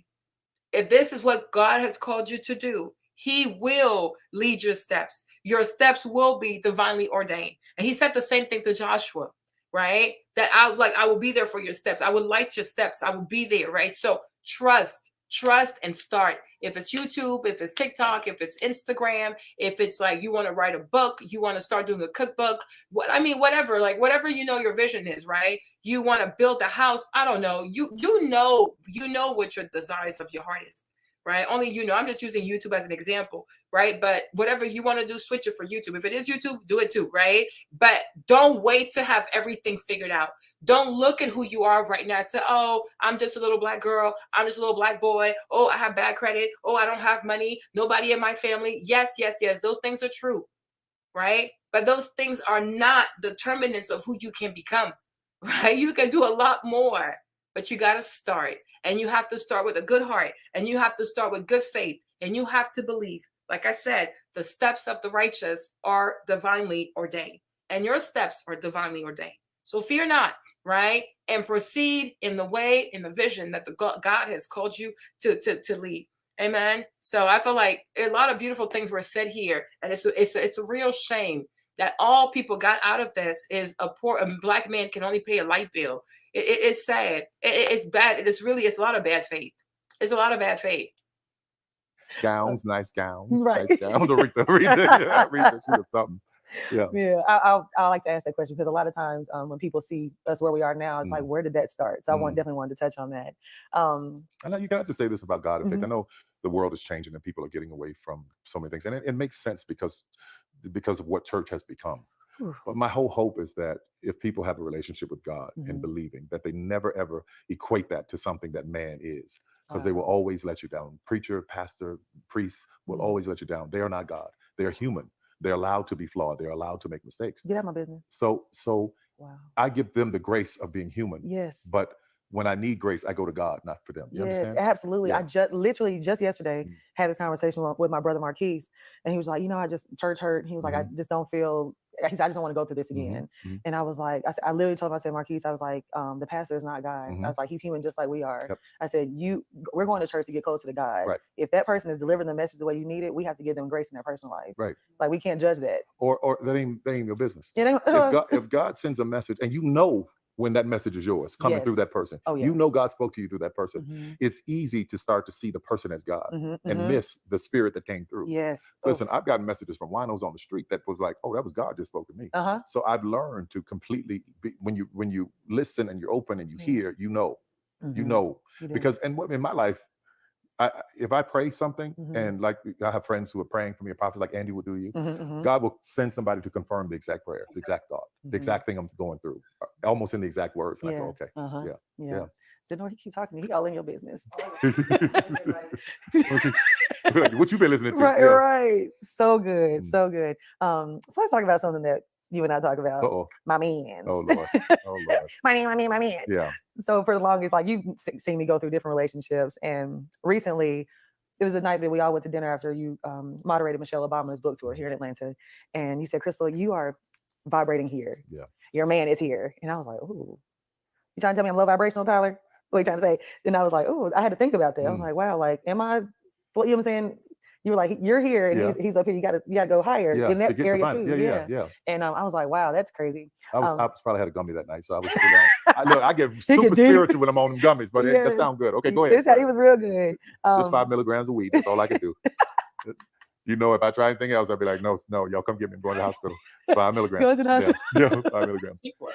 But understanding, and having people meet you at your work. That's what I was. Yes, when you said that, we were one of our many nights at your island, darling, in the King's Landing room at the table. You said, it just hit you. You probably was on the gummy there too. You was like, meet me at my worth. And we were all like, wow. Yeah. That's it. Yeah. That's it. And anybody who can't do that, that doesn't mean they're not worthy of you. That means that they need to either attempt, try, learn, find out enough about you to be able to figure out what that is. Yes. And that's not money because you listen, a lot of women, especially Black women, and I might get in trouble for saying this, but I will. In our society right now, Black women are making a lot more money for the most part than Black men, right? There are a lot of Black men who are successful, but for the most part, Black women are making the money. So if you can find love, if that man works, at whatever job and is a good man and is good to you and honors the house and honors his wife and does what he can, because his gift may not be your gift. Exactly. That is okay. Mm-hmm. That's not somebody who's beneath you. Yeah. That's somebody who came to love you at your worth, right? Yes. And as long as he's secure in himself to know that, yep, she makes most of the money, all I can pay is the light bill. As long as she's comfortable enough to say, I'm going to cover the mortgage and all the other stuff, you pay the light bill, baby, you can take me to dinner every now and then. That is fine. Yeah. That's fine. Yeah. But that's so hard for a lot of people to take in, because it means, no, I need somebody to, who is, they need to make 5 times more, and I got to have, well, go on, keep your list, baby. Yeah. God bless you. Hope it happens. Go on, keep your list. But when you talk about just someone to love you and support you, I know people whose men can't touch what they make. But when you see them together, that love, that support, that I got you, babe. It's a beautiful thing. It is. It is. Yeah. I remember I was having a conversation with you, and I was going, I can admit that I had fallen under that. Like, okay, I actually may have misunderstood what meet me at my worth meant. I thought meet me at my worth was meet me at my net worth. My network, right. No, not your net worth. Right. At least meet me at my. Okay, you guys. So sorry, I was typing something. So this is the infamous. So if you guys, it's like 40 minutes. So it's around like the 40-minute mark, right? Marna, can you also later talk about what to look for in a man that shows you be a good father? Yeah, sure, Bruna. Right? So you heard this conversation. You see, that's what I'm saying. Once again, I hope you guys learn from this. Right? If you made the mistake of seeing the quick thing and you got inflamed and you started cussing out Tyler Perry and you started to go, oh, he needs to burn in hell and all that kind of stuff. I hope that today will be a learning experience. I hope that today the mirror will be in your face to show you, like, you need to learn to calm down. Okay, you got to learn to calm down, and you have to learn to go to the source, disarm yourself, right? Be unbiased, check your emotions, and actually receive what the person said, right? Because before he even said, if you can do the mortgage and all he can do is the light bill, he clearly said, meet me at my worth, right? Your worth is not your net worth. Just because a person makes a lot of money does not mean that they are a worthy person. And that goes for men and women, right? You know a lot of people, or if you've known some people, if you heard of some people, right, that have a lot of money, but they are insufferable. There are people too who commit a lot of crimes. And because they commit crimes, they have a lot of money. That does not mean that these people are worthy individuals, right? You can also take basketball players and football players. Just because they get paid millions of dollars to catch a ball, dribble a ball, does not mean that they are good men. Like recently, there is a player named Kevin from Houston. He has a huge contract. I think he makes $15 million a year. He broke the collarbone of his girlfriend. I was like, oh my gosh. So I went to find her on Instagram and I left her a comment. I even sent her a DM. He beat the mess out of her. And he was locked up. Worth 15 million, right? But this is what he does to people. And I'm like, and plus not to be like, oh, it's okay if you hit on a dark skinned girl, but that girl is so light skinned. She's so like light, she's so high yellow. I'm like, I can only imagine how like bad she must look, right? But if you go to see, he makes 15 million. He's 23 years old. And look how he's behaving. So him making a lot of money, because he's a high net worth individual, he's not a worthy individual. He is not. He's just good at dribbling a ball. And all that was ever required of him was to be a great basketball player. Because nobody expected him to be a gentleman, taught him how to be a good man, taught him how to walk away. Same thing with Diddy. Diddy is a high net worth individual, but he's not a worthy individual. You would never, if you respect yourself, right, you would never be seduced by Diddy, his money, his cars, his shopping sprees, because he is low vibration. It wasn't that you don't pee on me. I don't think so. He's not a good person. Everybody that gets next to him, the people end up dead. He doesn't have good energy. So we have to realize, like, this is what the conversation was. Is our worth only measured by money? Is a person only valuable because they have a whole lot of money? That is ridiculous. That is ridiculous. And you yourself know it's ridiculous.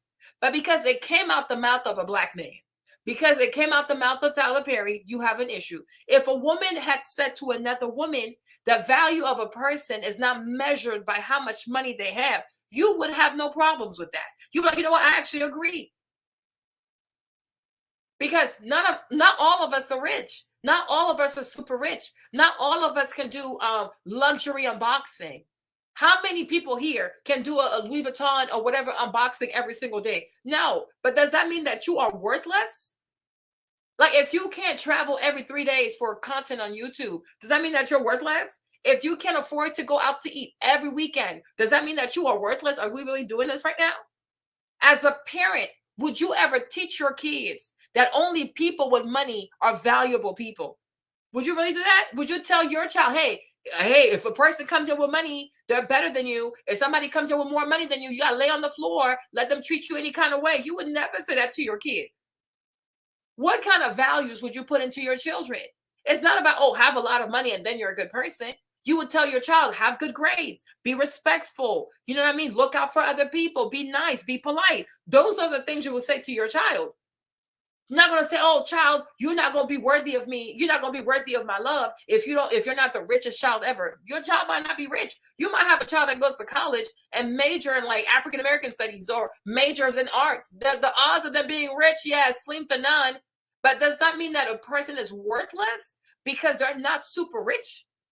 Like, I am really lost here, right? So it's like, you have to know what worth is. If you're a woman that you feel like the worth of a man is how much money he makes, you're going to get to a whole lot of trouble.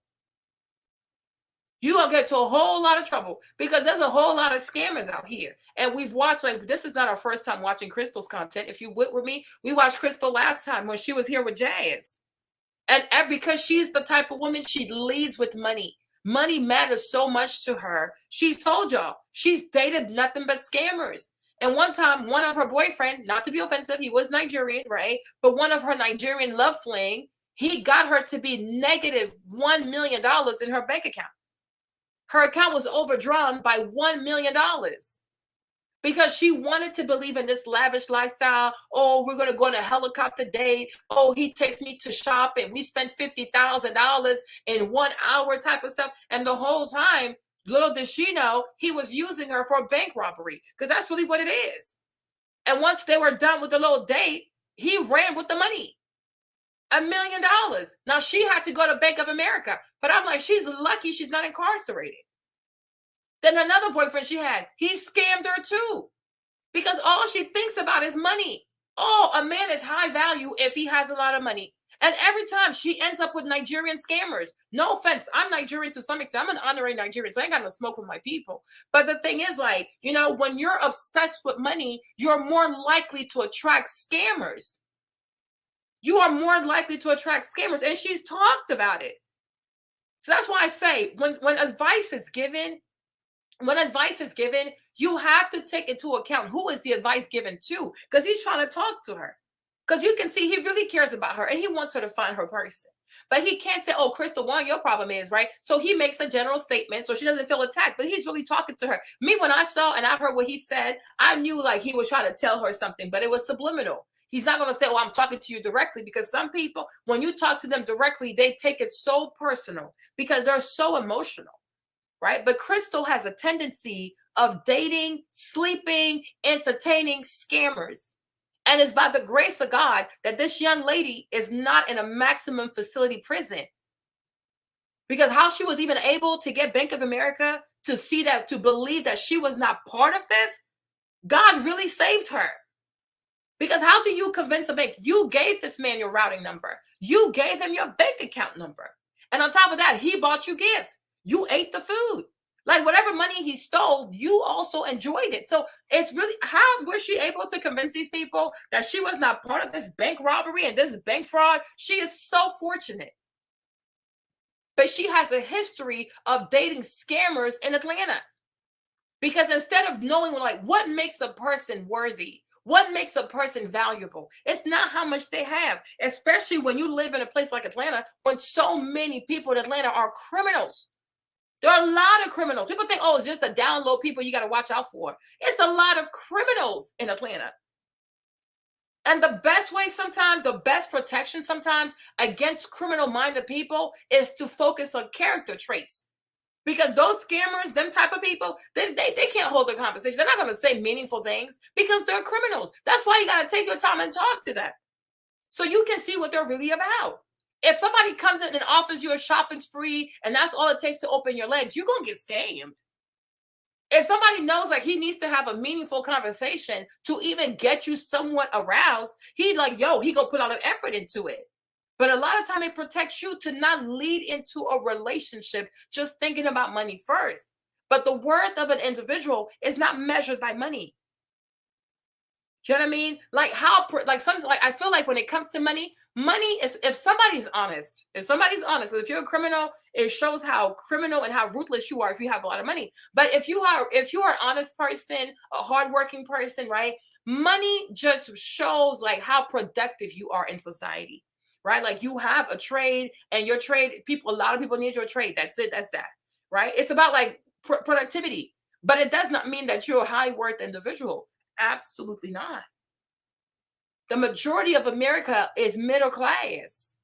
The majority of America is middle class. Like whether it's Joe Biden, is Donald Trump, for them to have their votes, they have to talk to the middle class. And you also have to focus on the blue collar people.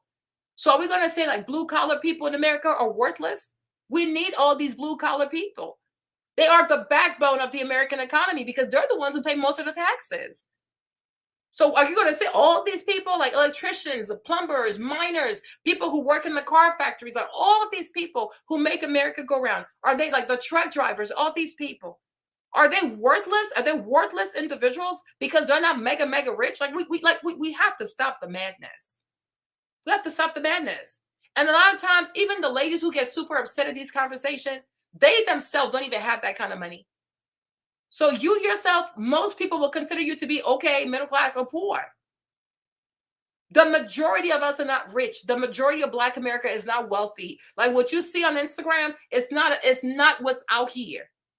It's not what's out here. And a lot of times on Instagram too, people are going into debt trying to flex for the gram. Even they can't afford this stuff because it's expensive. It's really expensive. So much pressure on people to be what they're not and try to impress other people. No, a person's worth is not measured by how much money they have in the bank. Absolutely not. Because I'm not a millionaire, but that does not mean I'm worthless. I'm not a millionaire, but that does not mean that I don't have intelligent things to say or that my life doesn't count. Like that's ridiculous. That is ridiculous. That is so ridiculous. And the same way, you will never want any man to say that you're not worthy of being courted, you're not worthy of a date because you have a regular job. No gender, whether you are a man, you're not allowed to say to a woman that she's worthless because she doesn't make this amount of money. Okay, Ann, is that all you care about? Is how much money she makes? Oh, what are you bringing to the table? What if I don't have nothing to bring? Okay, now what? Like what is this? And the same way too, a woman should not say to a man, oh, unless you make all this money, you're a worthless individual. Like that is lunacy to me. That's just lunacy. Because money is not what makes a relationship work. It's not. If that's the case, rich people will not be divorcing. Kevin Costner will not be divorcing. You have Jeannie Mai. She just got the man, he filed divorce on her yesterday. But yet Jeannie got money. Okay, Jay got money. They all got money. And it still didn't work. You know what I'm saying? Like, seriously. Like, you see a bunch of rich people every single day filing for divorce. So having a lot of money does not guarantee that you'll have a better relationship. It doesn't guarantee that your stuff will last longer. It doesn't guarantee that you're going to have better communication skills because you have money. No, you have money. Okay, Ann, does that mean that you know how to talk? Does that mean that you know how to raise children? Does that mean that you know how to compromise? Does that mean that you have good character? No, you just have a lot of money. Like Michael Jordan, he has a lot of money, but he's not a good husband. He's not a good husband. Michael Jordan is just good at playing basketball. And it seems like he's not a good father too. Because why is his son out here running with Scottie Pippen's ex-wife? This is bizarre. This is bizarre. Why is the son of Michael Jordan acting this way? It is so bizarre. Why are you doing this to yourself? You know what I'm trying to say? So it's like, it's all the way out here. You know a lot of people, men and women, that have a whole lot of money. And they're not good partners. They're not good husbands. They're not good wives. They're not good fathers. They're not good mothers. They're not even good friends, actually. Because money's not enough. Money's not enough. It's good. It's great. You know what I mean? But it's not enough. It's not the end all be all. Oh, if my man is a multimillionaire, we will never have problems. We're going to be married until the coming of Christ. All of our kids will be successful. None of our kids will have issues. Like, seriously, no, let's stop. Stop the madness. A person's worth is not measured in terms of money. The money thing is a measure of your, I guess, your industrial like productivity. You know what I mean? Like, you have something that you can sell to people and then people want to buy it. Yeah, his daughters are really quiet, but there's a process. Something is wrong with his son. But I'm like, Michael Jordan, one time I watched the stuff, like the thing about him and his wife, like the way he cheated on her. He was cheating out here with Vanessa Williams, all types of people. I was like, oh my gosh, he's an awful person. And it really hurts me because I'm like, yo, he's an Aquarius. But I guess he's an Aquarius man now. You know what I mean? Just like me. I used to love Kevin Gates. I was really into Kevin Gates. Okay? Y'all should know this. I was really into Kevin Gates. But like, seeing the way he conducts himself, seeing the way how, first of all, he never even had to hit this woman. Okay? When he came out with I Got Two Phones, one for the whatever, one for the plug, right? That song was so viral. Like, you know what I mean? You go to a concert. Okay, the girl is touching you. She's groping you. Call security. Have her leave. No, you don't care because you want to act like you tough. Nobody's scared of you, Kevin. Jerome. Nobody's scared of you. He takes his Timberlands. He smacks the mess out this girl in front of people. Bunch of telephones. Everybody's recording you. You go, you get incarcerated. You leave. What's my baby girl's name? What's his wife's name, y'all? What's her name? Pretty girl, right? Oh my gosh, I see her face. I can't think of her name. Whatever her name is. You leave her outside here by herself with the kids, with the bills, because she had to manage all these things all of a sudden. Oh, that is so selfish. That's so selfish. You know what I mean? And then we come out, we would go on YouTube and Drika. It's so what he did. It's so cruel. Like, I was mad for her. You didn't have to hit this woman. Okay, she touched your private. Like, you the first rapper? Like, you don't know how these girls act at these concerts. They throw underwear at people. They grope people. They throw their bras at people. That's what these girls do. She shouldn't have touched your privates. Fine. But do you really got to take your Timbs and like pow on her face like that in front of people with their phones in the air? That's assault. Not even thinking about your wife, thinking about your career. Oh, this song, we finally have the song we were looking for. You finally have the song you were looking for. Your career is really popping up. Like, you're not just like a local artist in New Orleans, in Louisiana. Like, you are really breakthrough artist. And you fumbled this. The same thing with freaking Remy Ma. Do you really got to stab this girl for $10,000? Like, seriously? Seriously? How much at that time when like Lean Back was out here? You're making way more than that going to the club. When you're a rapper out here and you have a song that's really popping, you'll probably make like $20,000, $40,000 a night. Okay, she stole 10 grand. She should have stolen the money. Cut her ass off. Do you really have to shoot this girl for $10,000 when you're a part of like Terror Squad and you people are like, you're all over VH1, you're all over MTV, you're all over BET. You're going to make way more than 10. What's 10 grand? Like, what is this? That's not even real money. Boom, 7 years. And you're lucky. But she's so lucky God was with her. Because if this girl died, she would still be back there serving life in prison for $10,000. And you have a whole son to think about. No, you're not thinking. Same thing with Kevin Gates. You're not thinking about other people. If I punch this girl in the face with my Timbs now, like, oh, what's going to happen to Drika? What's going to happen to the kids? Who's going to manage the career? Who's going to manage the money? She puts up with all of this. She was doing music videos when you were not there. Doing all of this, trying to keep your name out there. You come out of prison. This is how you think her. Every time we look out here, you're cheating. You're over here. You're over there. Over this. Like, are you kidding me? And then there are other guys who come to YouTube and tell us that when they were locked up with you also, you was entertaining the he-she's, the he, she in the prison. You're cruel. So from at that point, I was like, no, I can't support this man. After that, I couldn't even like him anymore. I was so done with him. God, this is like you're so selfish. How can you be this selfish? And my thing is like she didn't even deserve this, but she did what she was supposed to do. And I'm like, when you come out of prison, you should do everything in your power to make Drika feel like, you know what I mean? You're grateful that she held everything now because it was very unfair to her. And it was so unfair to the kids. It was so unfair to the kids. You are so selfish. No. Every day I look, he's cheating, he's doing this, he's doing that. I said, deuces, I am done with you. Because you can't walk around here being this selfish. And I would not want somebody to do that to me. She's a mother. You know what I mean? I understand why she's on her farm with her goats and her cows, because she's probably brokenhearted. And that's not okay. You don't get to traumatize people's children. So my thing is, you see that just because somebody makes a lot of money, it doesn't mean that they are a good person.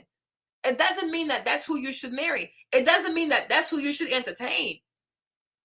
And I said this like yesterday. We're live yesterday, right? And I said, be very careful. A man who leads with money, he's trying to have control.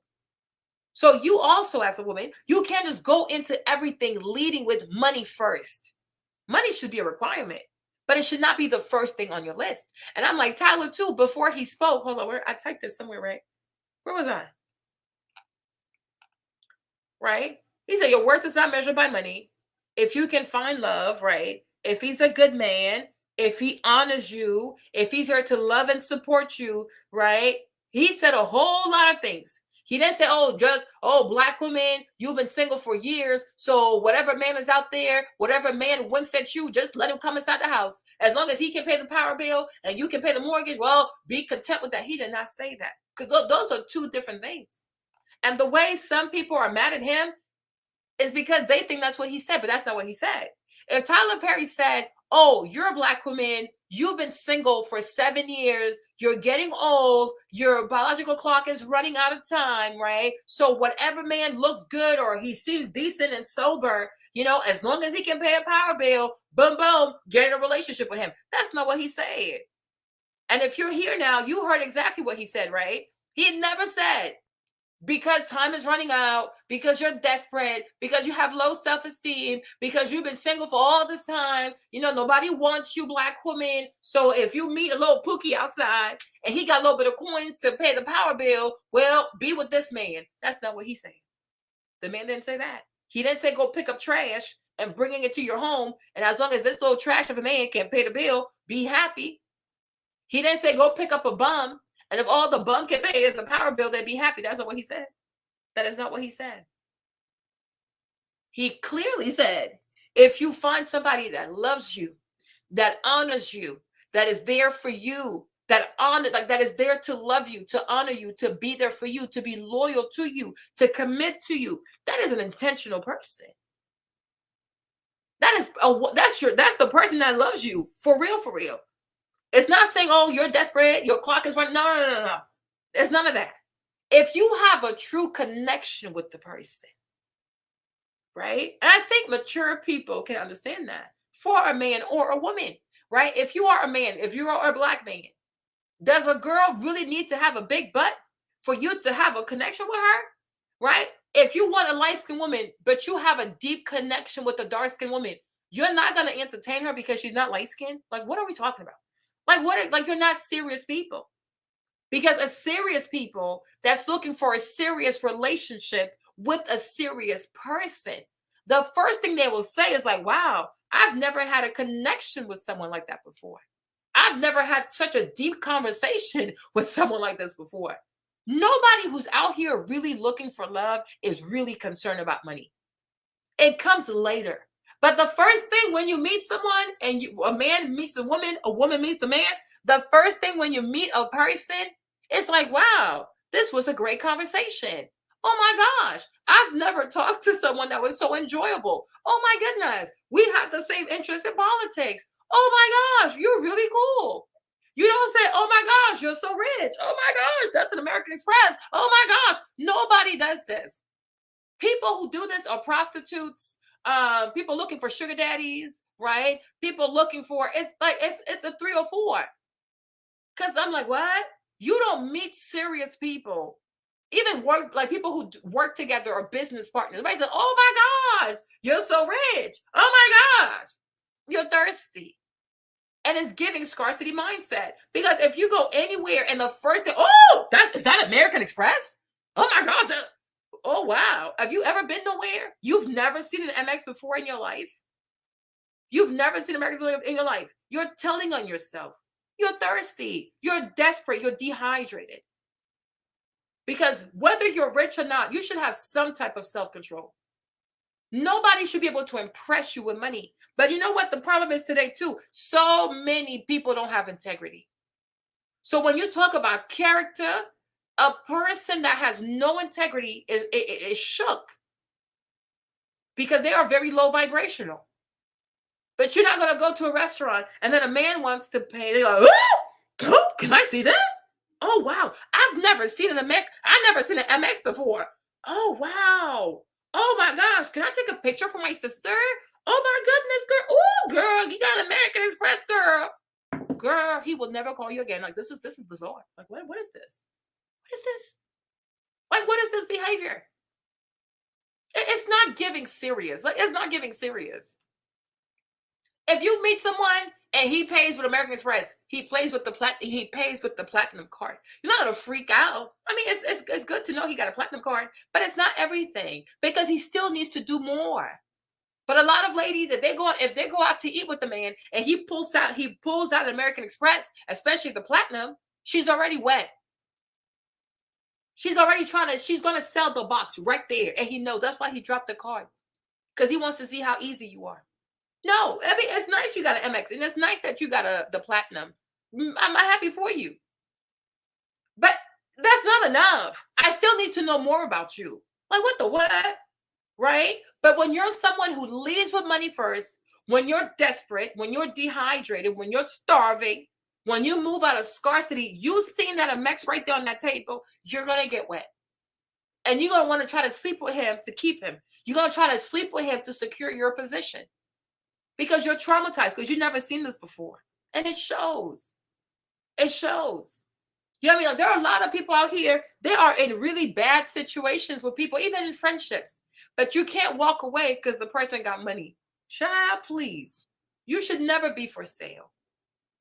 Like yesterday, we were on TikTok, and these guys were attacking this girl. And I kept telling her, drop. Like, you have to respect yourself. I don't care how rich a person is. I don't care how famous a person is. You need to have standards for yourself. You won't get to talk to me this way. Maybe you talk to other people this way. Maybe all these influencer girls, they put up with your bad behavior because you have money. It won't be me. Like, when you sit down and think of all the people you've ever met, you will never forget me because you'll be like, Marlene was the only person I met I could not control with money. I don't give a fuck about your money. God is my father. And I told you, I didn't grow up poor. I didn't grow up poor. Traveling, business class, first class, that was like my everyday. That's just how I live, especially with my dad. My dad spoiled me. But it's not even just that. I really believe like God is my father. I don't stress about nothing.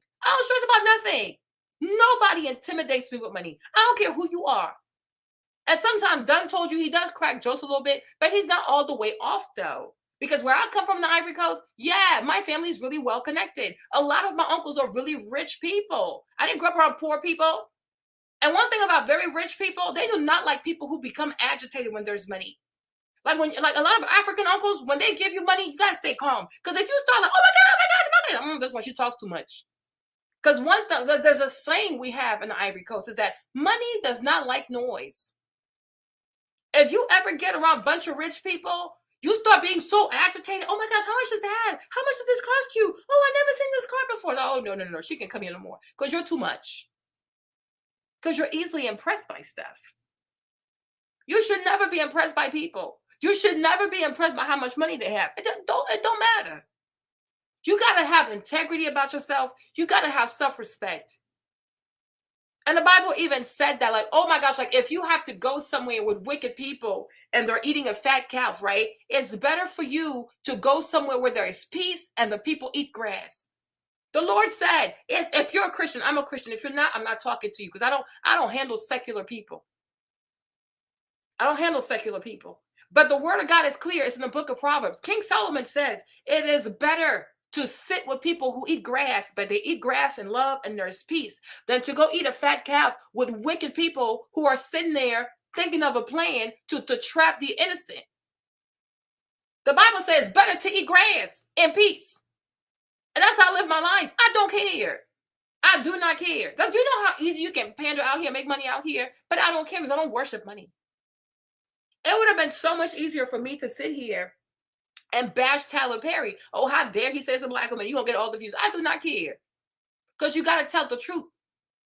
You don't need to lie to people. That's why I always say, like, even me, like, girls, oh, she gets more views. I appreciate the fact that my lives are small. I don't want views. If I wanted views, I would leave my videos up. I don't.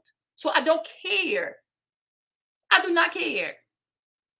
I don't care for views. I do not care. I'd rather talk to 4 people. If I could talk to Lonnie, if I could talk to Bruna, if I could talk to Brown Sugar, if I could talk to Don't Told You, if I could talk to Kevin, and I can help them to make the good decision, I've done my part. I'm not here trying to be famous.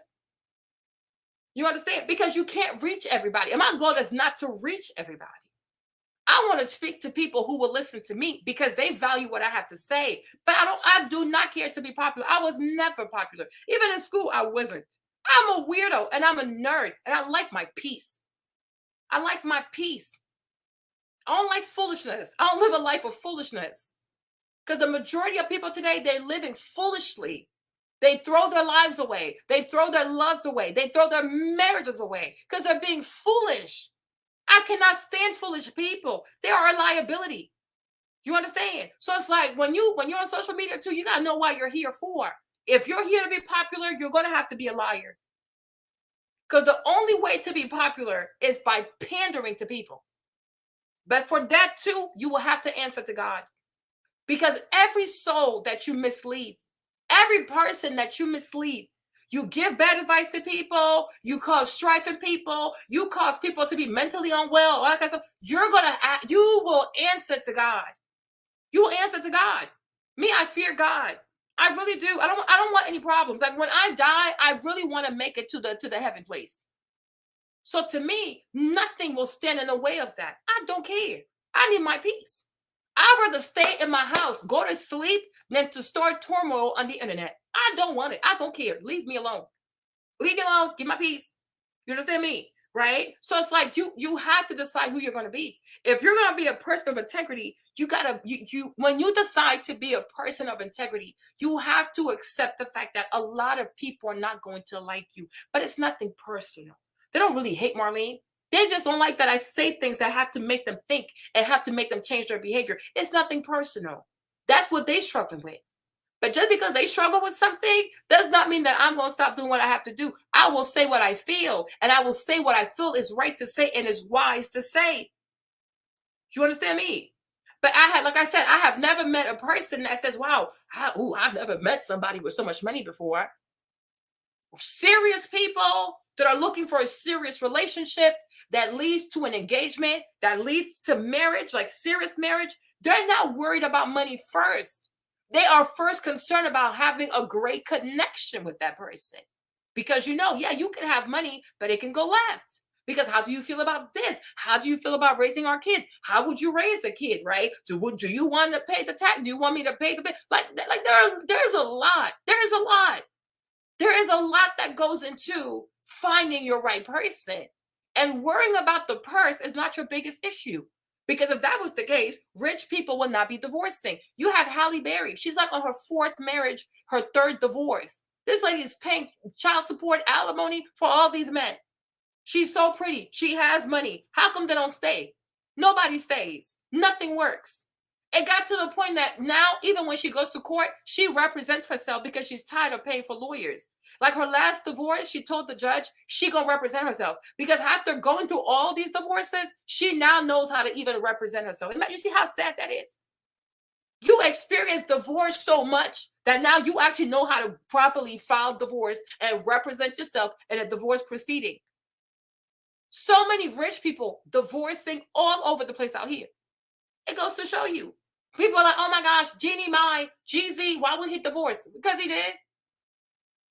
It wasn't enough that he was famous. It was not enough that she was famous. It didn't matter that she was rich. It's not enough.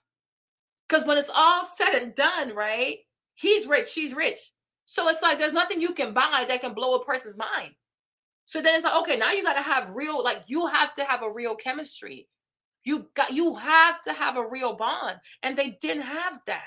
They look good on Instagram. They take really nice pictures. They made a pretty baby, right? But that's not deep enough of a bond. So you see that money is not everything.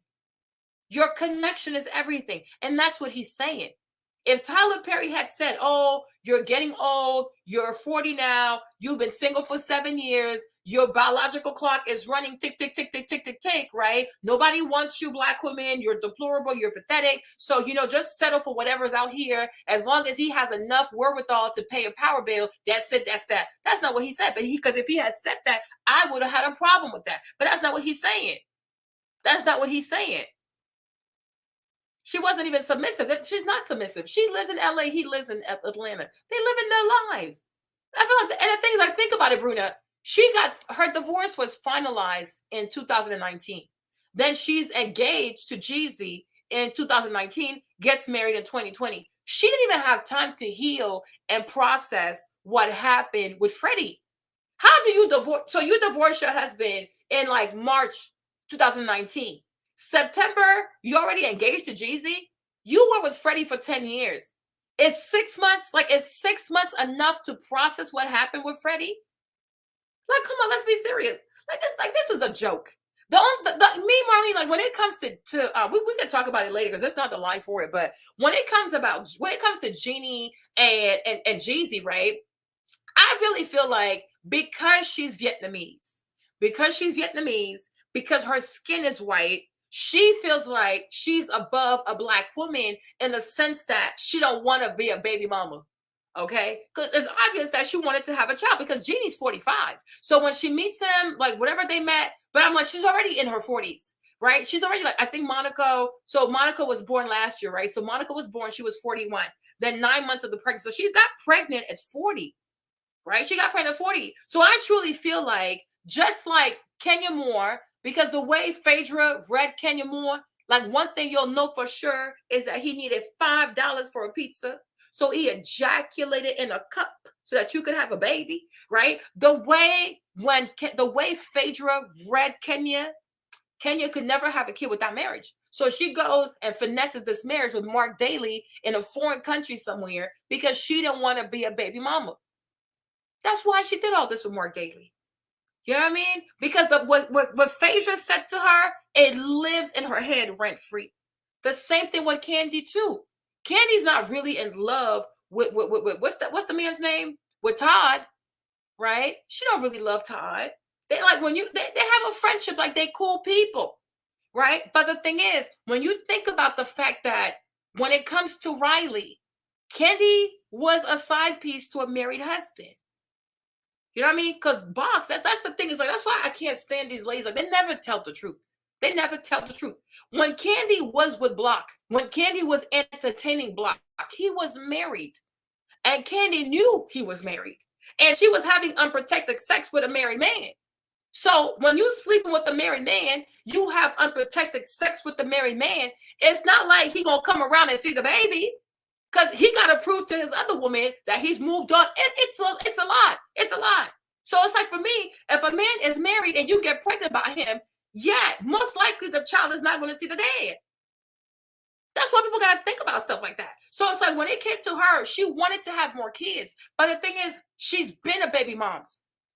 She's messed with married people's husbands. So I feel like when it came to having more kids, Candy did not also want to be a baby mother. So that's why, you know what I mean? That's why Candy marries Todd. But when you look at Candy, you look at Todd. She don't respect Todd. She doesn't love Todd. She's always looking for ways to be outside. Dungeon tour, Broadway, this and that. Candy is always busy. She does everything in her power to not be around Todd. She's making him sign the prenup, this, that. She lets her mom talk to Todd any kind of way. If Candy was in love with Todd, she would have checked Mama Joyce from day one. We know what it looks like when a woman is in love. We know. Candy is not in love with Todd, but she didn't want to be a baby mother. She didn't want to be a single mother again, raising kids. So she brings in Todd. Every year when it's Todd's birthday, Todd goes away for a month by himself. What kind of married people do that kind of stuff?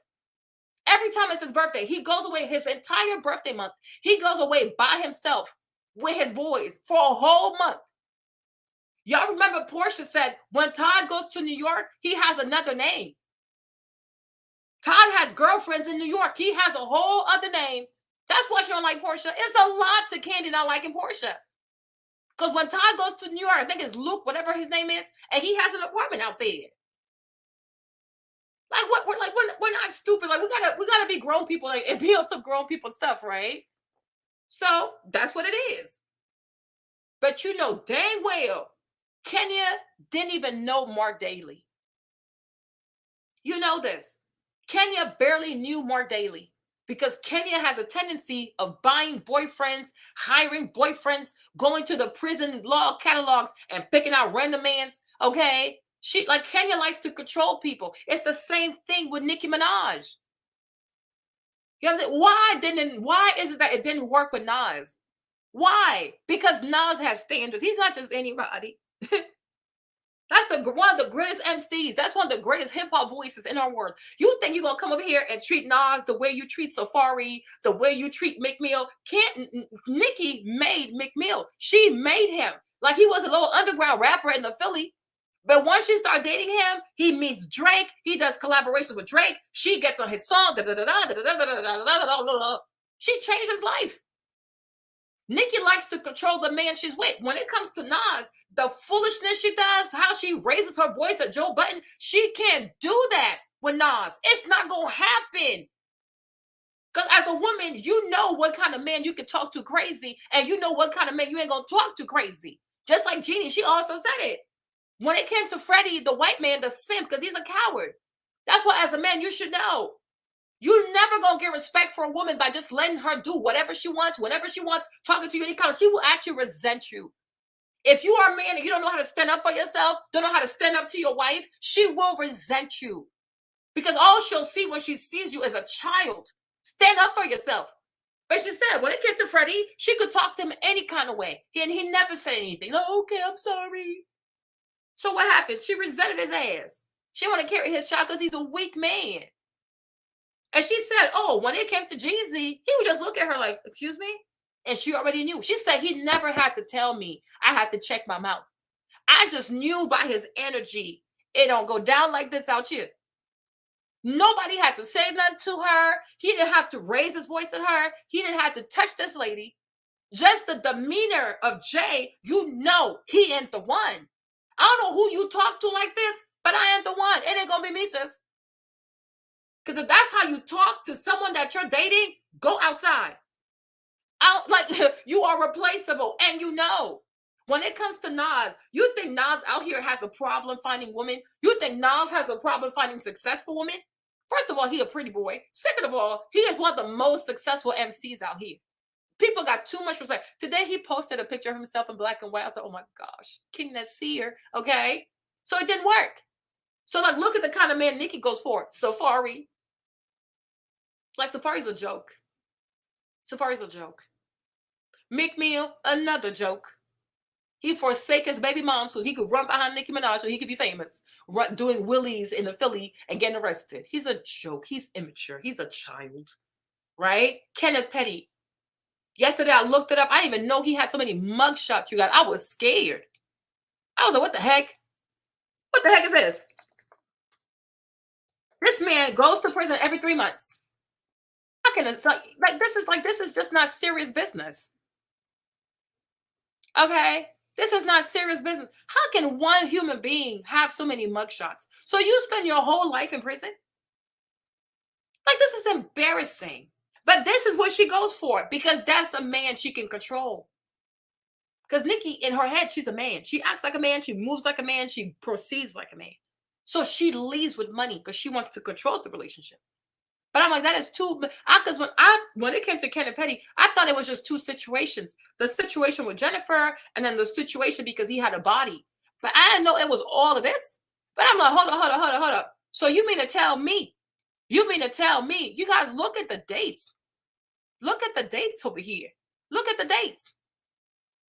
Hold on. This is wild. Because I thought it was just 2 instances. I said, okay, maybe it's just 2. I don't know. Right? But I'm like, I want you to look at these dates, though. Look at the dates. One person. Look at the dates. Do y'all see the dates on the screen? This is wild. This is wild. And it's like, it's not even like Kenneth is a criminal. But for her to say, as a woman this rich, right? As a woman this rich, this is the man I'm going to have a child with, etc. It shows you Nicki's mean. She's wicked. Because this guy, Kenneth, something is off with him.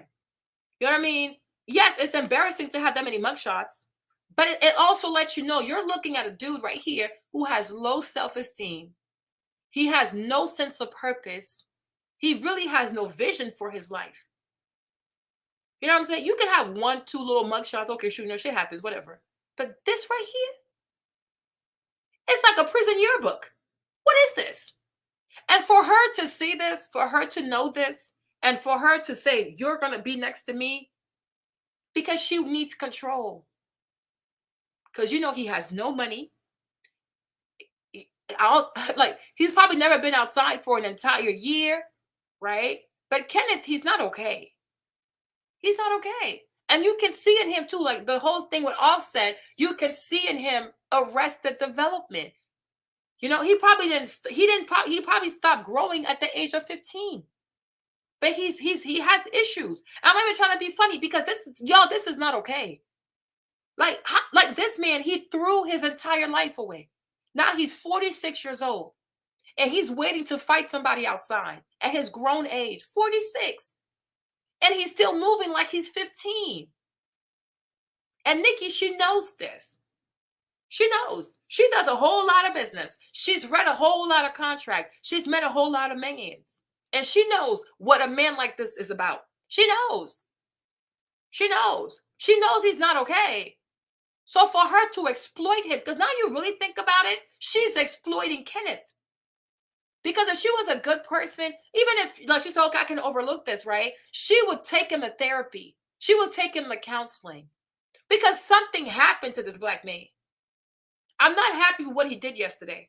I'm not happy with him antagonizing Cardi, tagging Cardi, talk about, I'm going to smack your veneers off of you. Completely out of line. Completely out of line. You go to the VMA, you support your woman, and you go home. Out of line. And then to be outside at 3 o'clock in the morning, talk about, we from Brooklyn, we from the Bronx, or we whatever you from, we real sturdy out here, like arrested development. This brother right here is broken. He is broken. He's damaged. He has low self-esteem. Because because for me in my head, I thought it was just two situations.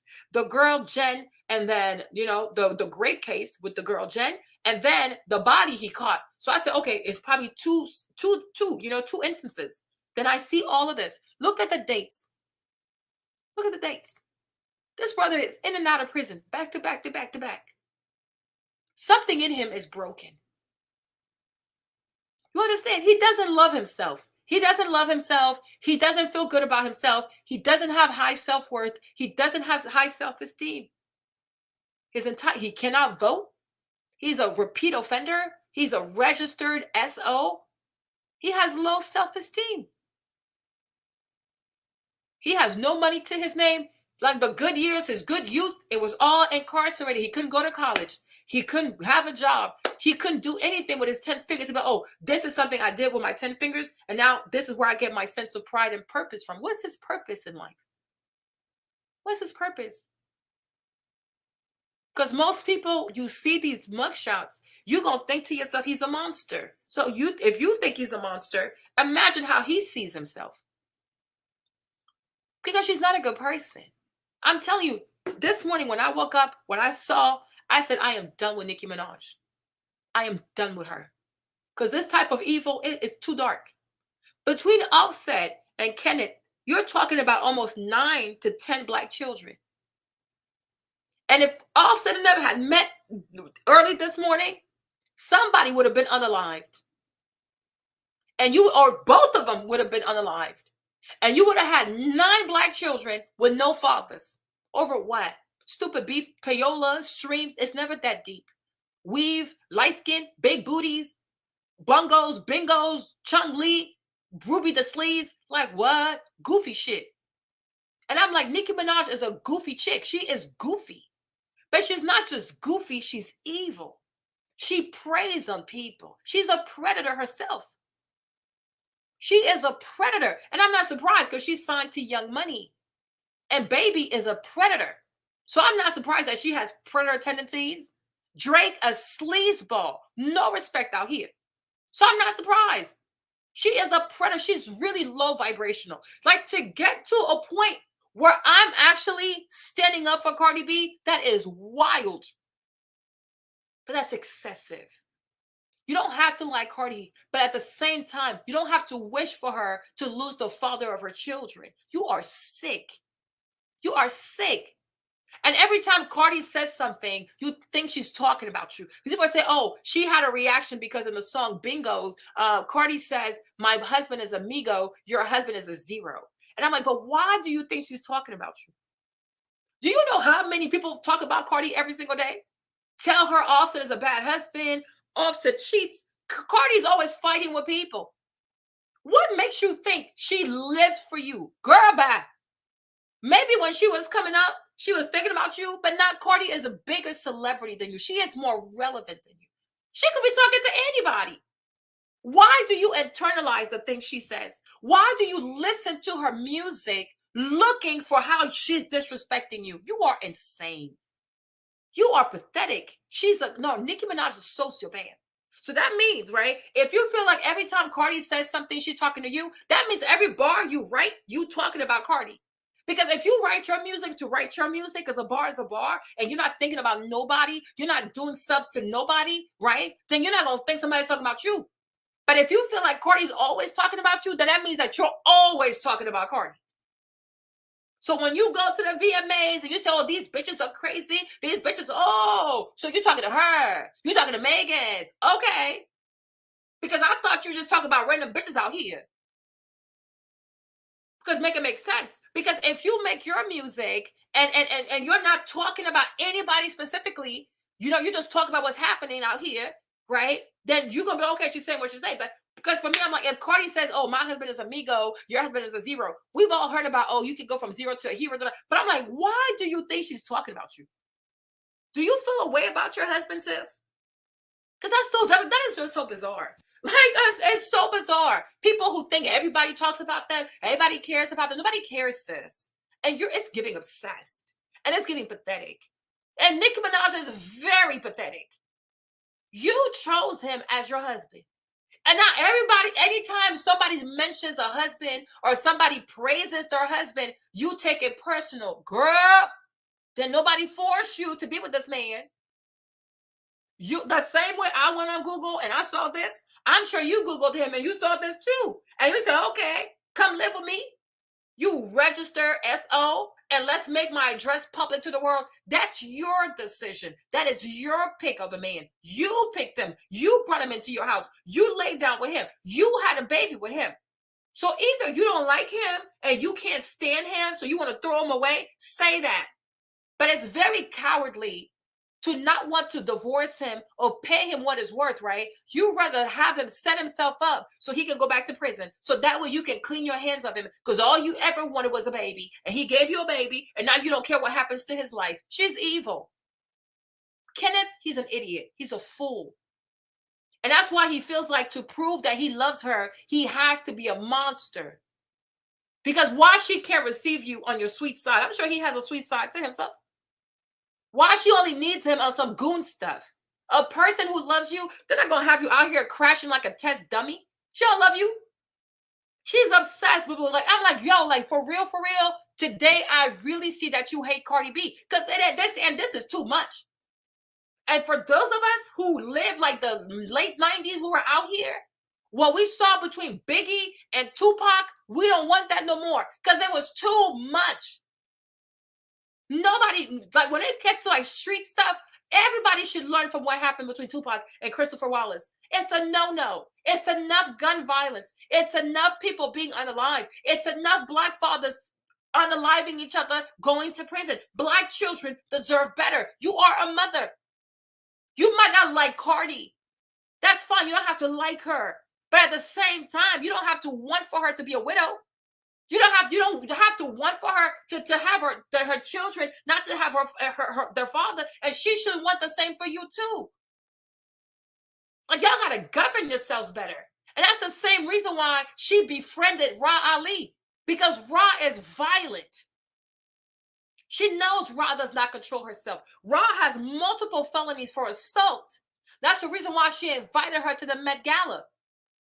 So that she could assault the Cardi like an animal in front of all these prestigious people. She set her up. And Ra, she didn't see it because she felt like, oh, Nicki loves me. No, Nicki only gives you attention so she can manipulate you. You would think she was the Libra. Sagittarius, you freaking fire demonic sign. What's wrong with these people? What's wrong with these people? What she did to Ra was evil because she knows Ra gets triggered easily. That's why her and Remy had to separate, because you have two black girls that are male identified. So these two, if they start fighting out here, it's gonna get violent. So her and Ra, Remy and Ra had to go their separate ways because they're both crazy. And the reason why she befriended Ra is because she knows Ra, she's like a pit bull. All you have to do is be her little friend, buy her little shoes that she's selling, and then she just blacks out. She doesn't see herself like a lady. Now she calmed down a little bit. But like she really could have caught a case. You really could have ruined her life. That's not okay. When you know that when you know that certain people are easily triggered, they're quick to fight, it's very demonic to put them in situations where they will have to fight because you know their triggers. You know that they're not emotionally intelligent. Like Kenneth, he's not emotionally intelligent. Like I said, Arrested Development. And the same thing goes for Ross. She really calmed down though. But before, she was like ridiculous. She's ridiculous. And I think she looked at herself because she hasn't talked to Nicki in a while. So I'm sure that allowed her to see like, yo, she never really liked me. She just knew I was a pit bull. So she used you. Because what kind of friend is going to take you to the Met Gala and then she wants you to go assault people in front of all these prestigious people when she knows that you have a shoe line? A real friend be like, girl, I'm going to introduce you to Anna Wintour. I will introduce you to like Andre Leon Talley. Like if your friend has a shoe line and you really see her as your friend, you're going to use that opportunity to help her pitch her shoe line. So maybe she can get in Vogue. Maybe she can get in Cosmo. No.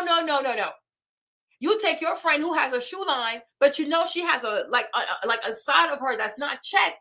And then you just trigger her so she can go crazy. She's not a nice person. Everything about her is manipulation. You know she was hyping up Tasha K behind the scene. Why do you think Tasha didn't want to delete these videos? Because she really thought Nicki had her back.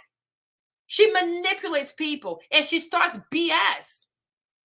She does. And then when the stuff gets real, she washes her hand of you. She changes her phone number. She don't call you. I was like, you see, I see why. What's that girl's name with the big booty? The girl that's dating like Moneybag Yo Mario. Whatever her name is. That one. Right?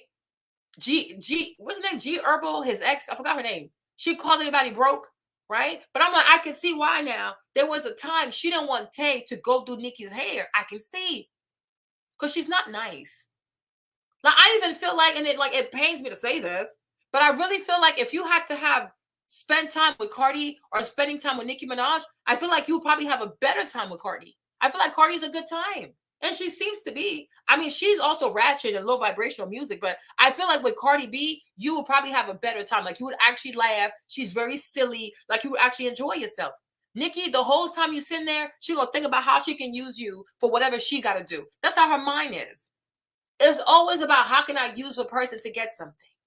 You know what I'm trying to say? Like when you see like the way Tokyo does her hair, because she empowers Tokyo to do her hair in a certain way. She empowers like all her team members. That's why they're so good at what they do. Like Coley Carter, the way Nicki can't dress to save her life because she don't take advice from nobody. She's a bully.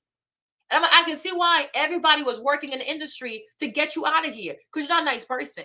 I can see why Charlamagne is always rooting for Cardi B because she's not a nice person. She really isn't. And today I really saw that. Because there's no way Kenneth will be outside if he didn't feel like she expects this behavior out of him. Because there's no way somebody can be your wife, know what you have to deal with, know what you come from, and she still wants you to operate out of this destructive mindset. That's destructive. So if you feel like because you got your kid, now you just want to get rid of him, but you want to file for divorce, right? Because you want to pay him alimony, then you a coward. You're not a good person. You are truly not a good person. If you don't want Kenneth no more, tell him to pack his bag so he can go. If you feel like it's too much for you to date him, to be with him, with all that comes with it, now you got your babies, now your mind works better. It's better to say to him, we've reached the end of the crossroad. Go. Pay him what you're supposed to pay him and let him go. But don't destroy him any further. Don't exploit the fact that this is a man that's broken, that's probably not intelligent, that has low self-esteem, low self-worth, is quick to be violent and reckless. Don't use that to your advantage to settle your personal scores with another artist. You cannot hate a person so much that you want them dead. You cannot hate Cardi so much that you want her dead, or you want her to lose her husband so she can be completely broken. Even if Cardi goes away tomorrow, the world has experienced Cardi B. Okay, Nicki? The world has experienced Cardi B. Even if Cardi was to die tomorrow, I don't wish that on her. Even if Cardi dies tomorrow, you will never erase her legacy. You will never erase what Bodak Yellow meant to the culture. You will never erase the fact that she got a Grammy. You can't erase it. So why is it that you are hell-bent on trying to kill this girl? Because even if she dies, her legacy will be on. And then she has 2 kids. So even if Cardi dies, culture will keep her mother's name alive. The baby boy, he will keep his mother's name alive. You will never erase Cardi from people's minds. People naturally love Cardi. It is a possibility that QC and them and whatever her label is, right, that they paid Payola. And it's a possibility. I can't say that. But the thing is, even if they pay, you can pay and people not still receive the artist. So whether they paid or not, people still had to like Cardi. Because if all it took was paying for people to be successful, Cardi would not be as successful as she is. People really like Cardi. Cardi has a certain light on her. She has a certain star over her. I personally wish she wasn't low vibrational and did ratchet content. But you cannot deny that she is very friendly. People like her. She's amusing. You know what I'm trying to say? So stop it.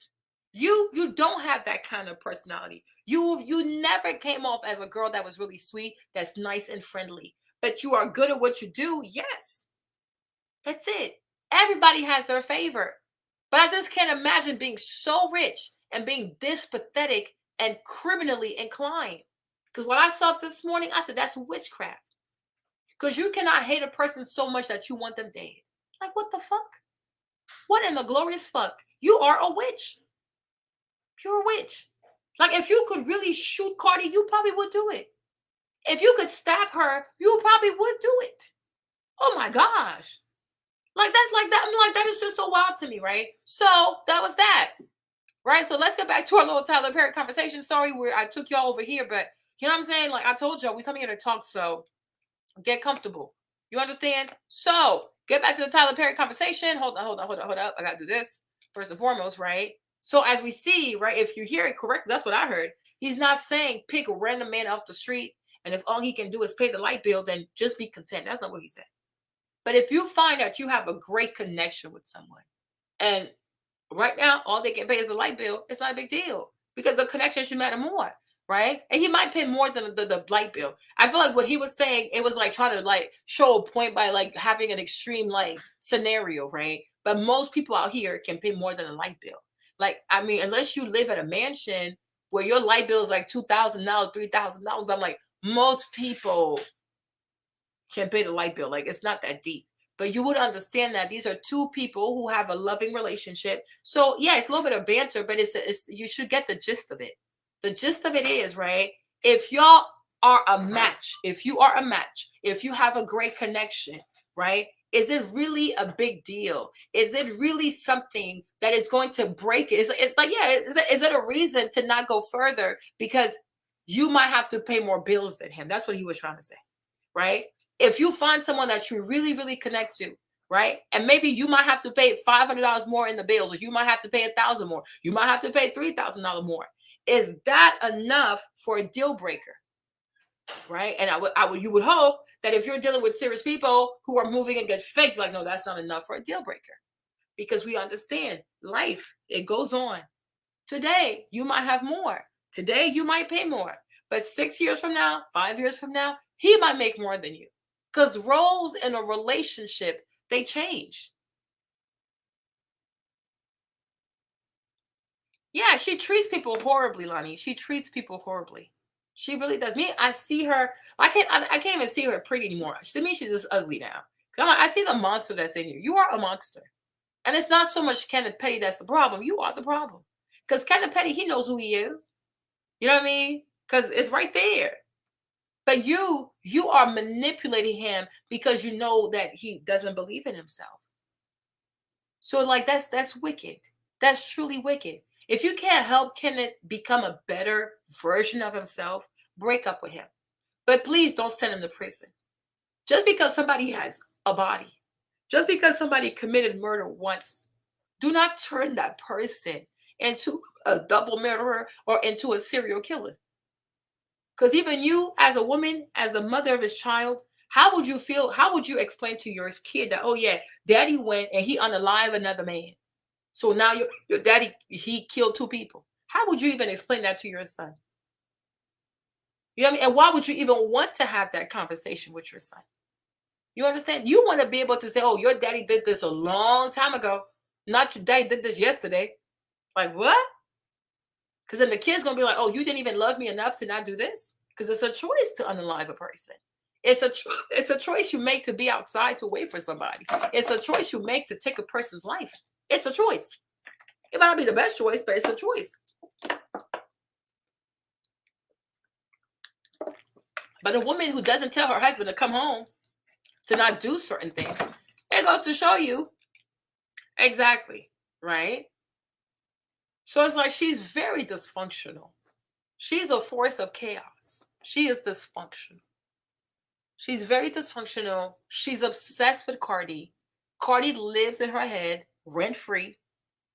And she has a hard time. People think Nicki Minaj had a hard time. Lil Kim had a hard time. She has a harder time accepting Cardi B. And that's what she gets. That's what she gets. Okay? That's what you get. People like Cardi. It is what it is. And people have to learn that. Just because you don't like someone does not mean somebody else ain't going to like the person. That's what Dana was saying on her TikTok. People shared her video because they were hoping to galvanize more people to come hate her. But she's like, no. Because just because you hate me, you might send my video to somebody else. And they might be like, oh, I actually like Marlene. I actually like Dana. Just because you don't like me doesn't mean that if you share my video, the person that you're sharing my video with is going to dislike me. They're like, you know what? I agree with you. You actually have a point. Now you're going to feel stupid. Because something that you meant for harm, now you have connected me to another person. Now you gave me another supporter trying to be a hater, right? People have their favor. It serves you no purpose to wish harm on people because they have their favor. Like when I think of Nicki Minaj and Cardi B, she reminds me of like Reuben and them, how jealous they were of Joseph because Jacob gave him a special robe. Like he had a special like robe, you know? He had a special robe. And because of that, they wanted this young man unalived. Oh, that's exactly how you're just like Reuben and them. And you don't understand. The more you try to come against Cardi, all you're going to do is elevate her. If you really can't stand Cardi, you don't want Cardi to win, ignore her. Ignore her. And maybe not even just ignore her. Learn to be happy for her. Because y'all both ratchet. You're ratchet. You make low vibrational music. You make music for 304s. You make music about shaking your ass, twerking your ass. So if anything, y'all should be friends because that's the music you made and that's the music that she's continuing to make. So y'all in the same ministry is low vibrational. You both make low vibrational music. So it's like, how dare you think that you're better? Like you're on a higher standard. You both have no standards. You both have no standards. Nobody looks at you and says, oh, wow, these ladies are emblematic for what a woman ought to be. Nope. Nope. Absolutely not. It is trashy music. It is trash music. So be happy for her. Be happy that you have a comrade in this trashy, twerking, whatever this is. Be happy. All you low vibrational heifers with them fake asses. Twerk your asses and twerk in peace like the Teletubbies. Like, you really think about it. All of these big ass twerking heifers, rapper girl, they should all be like Teletubbies. Be happy. Walk around, dance on a hill, and twerk. You know what I'm saying? Like, because it's the same low vibrational stuff. My body, my vagina, my butt. I date hood niggas. I date shooters. Like, low vibrational stuff. You're all low vibrational. You are very low vibrational. And Cardi, she also learned to be low vibrational from you. So all you big BBL Dominican Republic imported inflated asses, y'all should be dancing on a hill like Teletubbies back in the day, right? Be a bunch of whole Teletubbies. You know what I mean? That's it. Because that's really what y'all are. You know what I mean? Like they're a bunch of big booty, like that's it. Okay, that's really what they need to be. You know what I'm saying? Because that's really what they are. They're like goofy ass Teletubbies with big asses, big titties, very vulgar, low vibrational, twerking everywhere, booty everywhere, right? Singing about their vaginas, their booty, the peen that they be sucking on, right? So be happy Teletubbies. The Telebooties. Do that. Leave us alone. It's the same thing.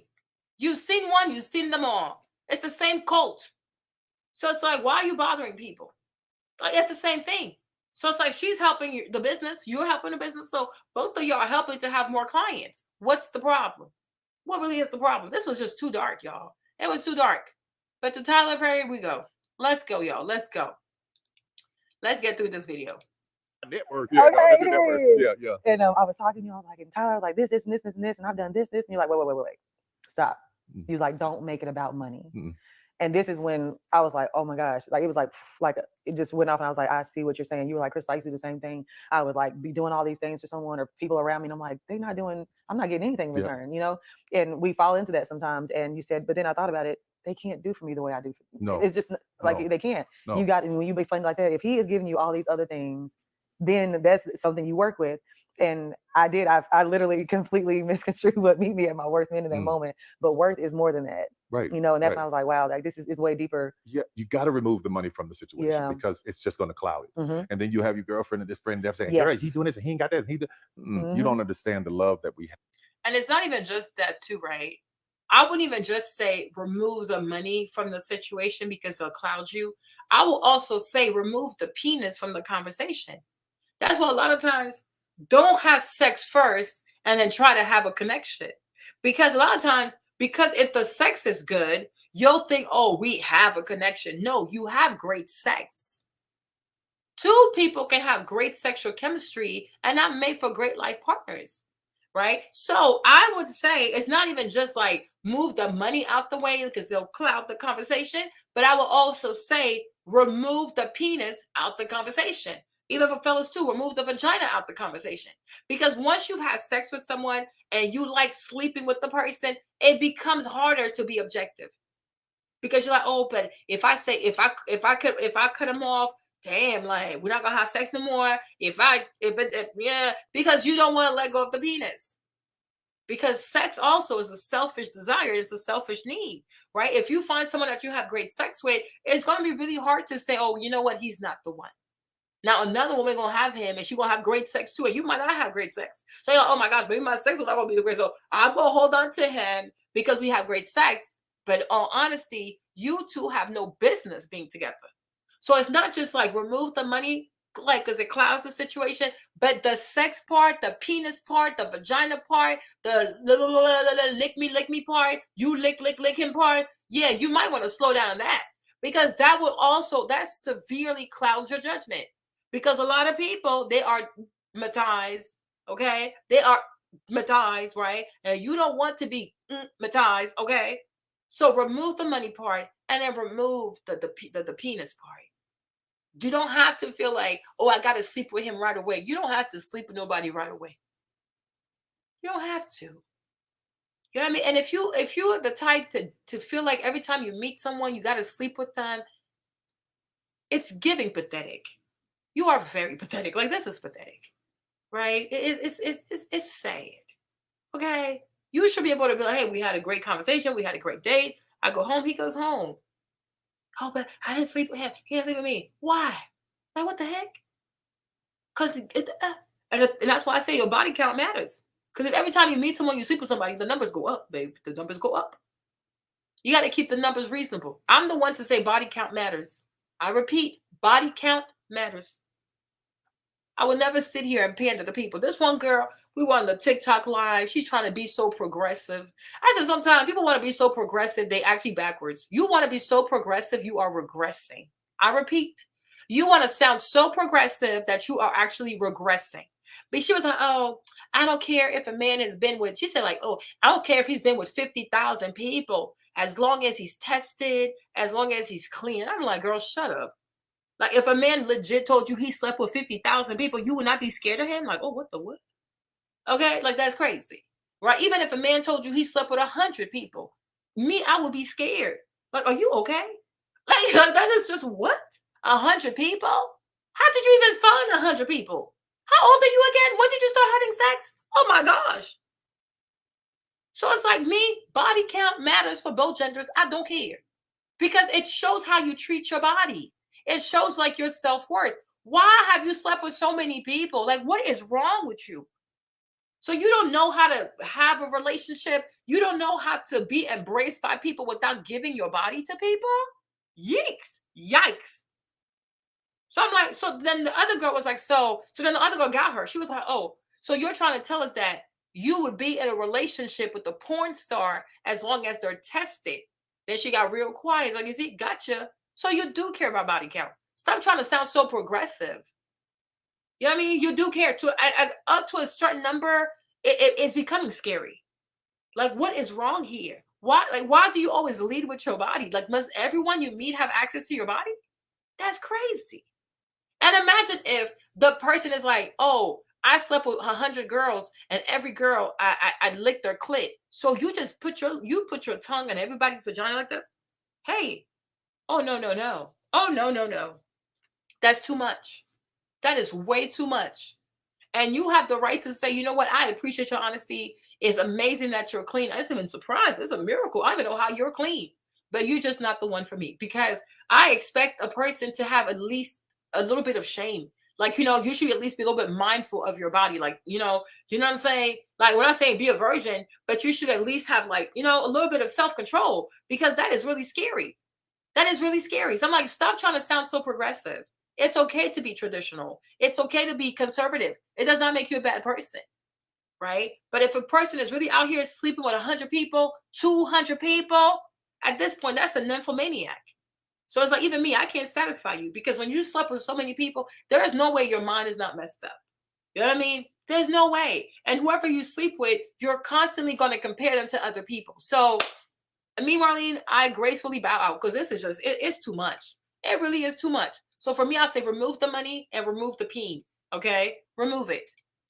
Have for each other. And that is what is important. And I'm telling you, there are some good men who can meet you at your net worth. Yeah. And if you can find a man who is secure enough within himself to stand in that space. I'll tell you the story. Oprah tells a story about her and Stedman. They were in Hawaii, and she was walking, this was years ago, she walked in the store, he was behind her, and no, I'll tell you this story. This because I was there for this one. Okay. We were coming out of the Color Purple premiere in New York, and it's Tina Turner, Oprah, me, and Gail. We're all in the car. And you just said that, so it was Tina well, Turner. listen, that's when I first knew. That's when I first knew something had shifted. Okay, wow. Because Oprah walks out and they scream, Oprah. Tina walks out and goes, Tina. I go out and hear Tyler. I go, whoa. This is very early on. So they're pushing us into the limo, and I turn back, and Stedman, the security, is pushing him out of the way. One scoop of AG1 replaces multiple supplements with 75 high-quality ingredients. Not letting him in. Wow. I watched him tap the man on the shoulder and say, hey. He goes, oh, I'm sorry, Mr. Graham. And he let him in the car. But do you know, when I saw that man who's 6'6" in that situation, I went, wow. Look at the grace in how he carried it. He didn't get a car with attitude. He wasn't mad, which takes me back to the story in Hawaii when they were in the store and everybody swarmed around Oprah. He was watching protectively. And after she was leaving the store owner, older person, said to her, listen, I watched that man, how he loves you. I watched that man, how his aura is all around you, making sure you're okay and safe. So and Stedman does well in life. Yeah. But I don't know nobody doing well as Oprah. Hello. You know what I mean? Yeah. So it can't be about the money. Yes. Can't be about the money. That was a good nugget that you gave me recently, and I was like, wow, because you do get caught up in what your girls are saying and what society is saying. That's and if you try to make it about the money, then it's always going to be about the money. And the money is you have to understand that when you start to make money and do well, that becomes a part of the perception of who you are. Wow. Right? And that's okay. Yeah. That was the thing that bothered me about it. It was like, all he sees is my money. All he sees is my money. And I'm a good person. I had to let all that go. In fact, Yeah, well, the money's a part of your person now, so let that be. Wow. And that's okay. Yeah. It is. Now, when you started making money, we talk about money as a part of the person. Listen, that's a whole nother. And so you see, he talked about Stedman because a lot of times, a lot of times people run to Oprah, they protect Oprah, and people ignore Stedman. You see like the grace of Stedman, right? I mean, he could be gay, he could not be gay, right? But my thing is like he talked about the grace of Mr. Stedman, like, you know, people didn't want him in the car, and he stayed like, you know who I am, da, da, da, da. You understand? Because he leads with grace, but he's not worthless. He's like in the store, he was very protective of her because he protects Oprah. But it's the truth. How many people are billionaires in the world, first and foremost? So it's like if it comes to Oprah, if she wants a billionaire, like it's gonna be really hard because how many people are billionaires? And on top of that, how many billionaires are attracted to Oprah? You know what I mean? It's like 0 people. So it's like, girl, you are really rich. You know what I mean? You know what I mean? Like, you like she is like you are really. She's really, really rich. And in some cases, some ladies, given their ministry, given their success, they are going to make way more than their partners. They truly are. They are truly going to make more. Like, that's just the reality of it. But to me, I feel like if you're looking at 2 people who want to be together, right? Money is a part of it. But it should first and foremost be, we are here for a partnership.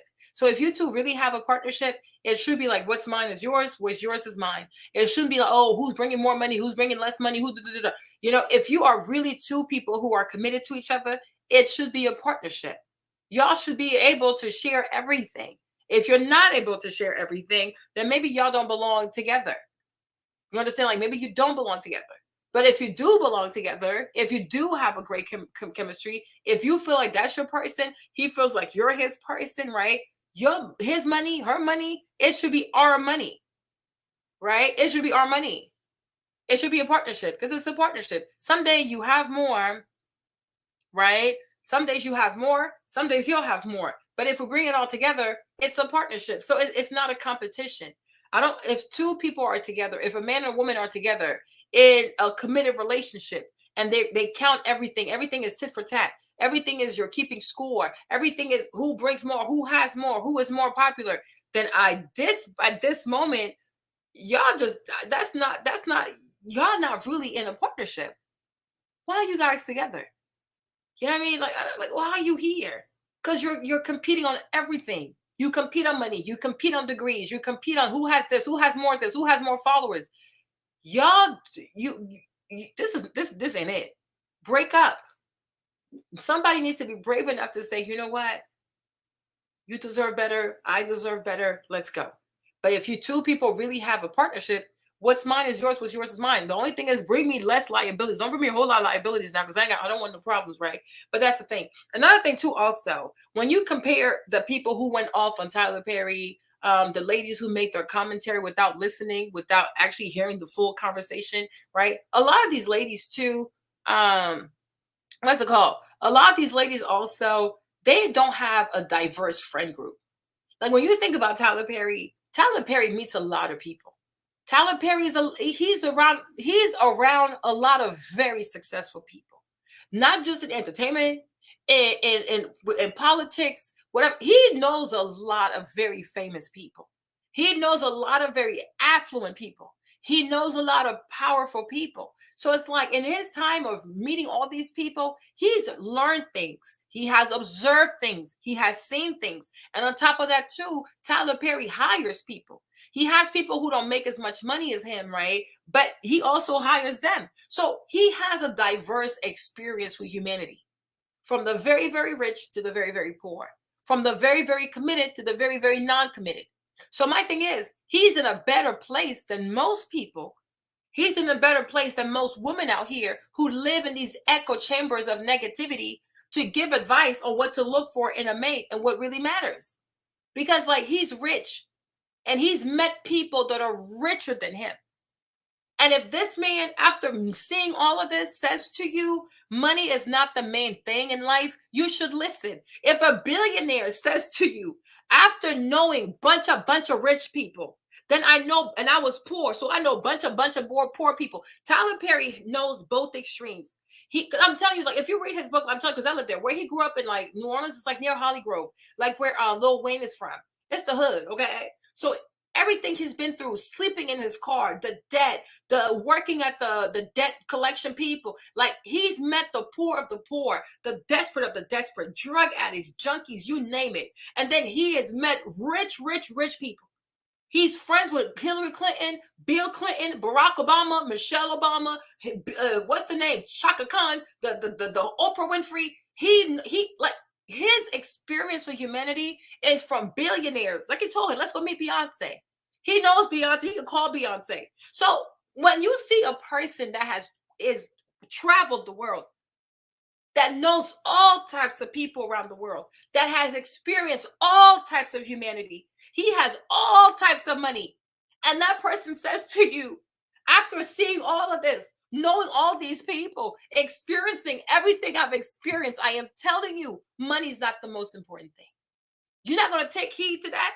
No, you want to listen to somebody on YouTube that has 100,000 followers, 5,000 followers, the person that knows nobody, that doesn't have a network, that is not connected, that can't even get YouTube to remove strikes from their channel. That's who you want to listen to? And it's like, it reminds me of like King Solomon, right? Because King Solomon, he got to a point, he was so rich. He was so rich. And what did he say? Vanity of vanity. Everything out here is vanity. He had 1,000 wives. He still didn't find joy in this.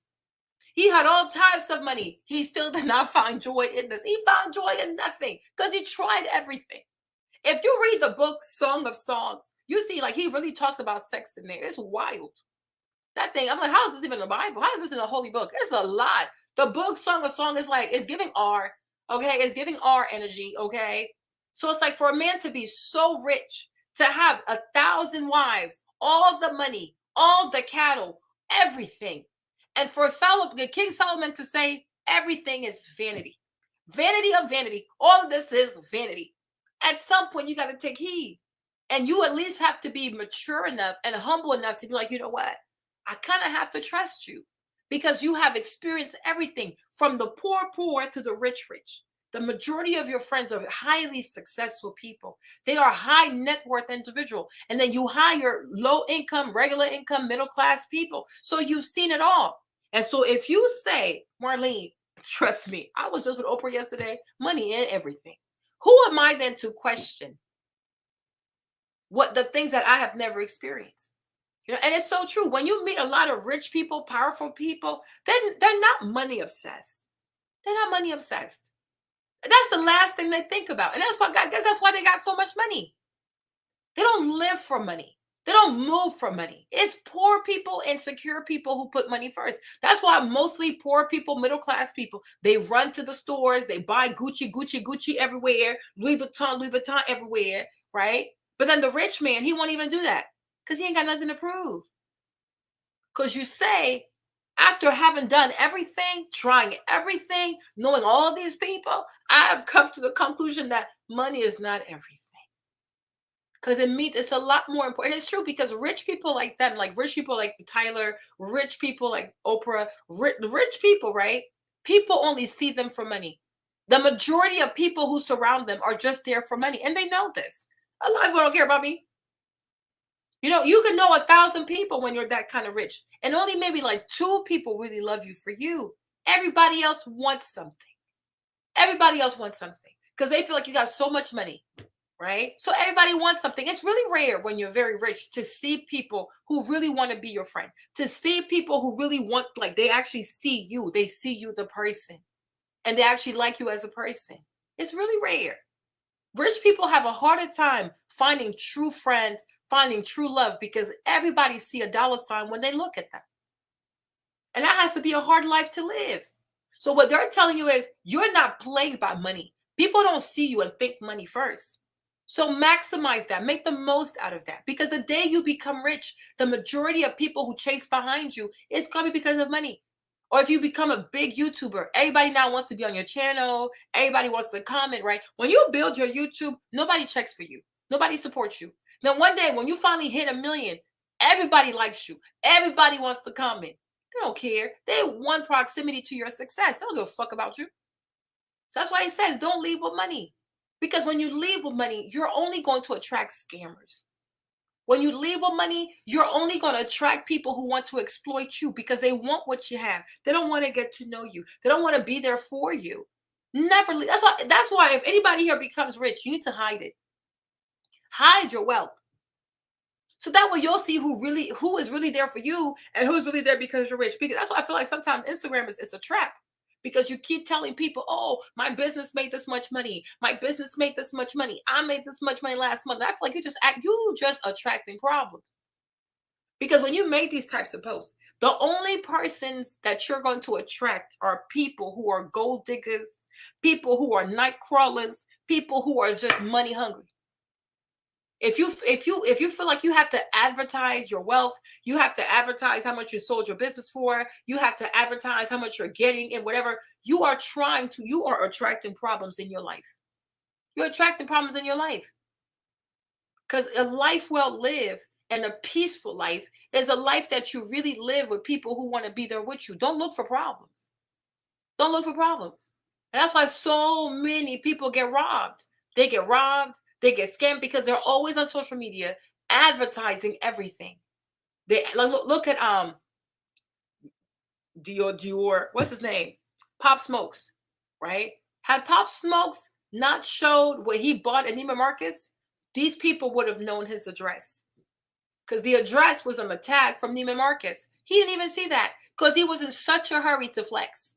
Because he's poor. He grew up poor. Now he has a little bit of money. He's like, oh, I got to open a Neiman. You think somebody like Kathy Hilton, she has to open a Neiman Marcus bag in front of people? That's nothing to her. That's like, what? What are you talking about? Right? Trying to flex, trying to impress people, poor people, trying to impress poor people from your hood. You attract the problems. Now you go in the shower, you come out the shower, there's a 15-year-old waiting for you with a gun.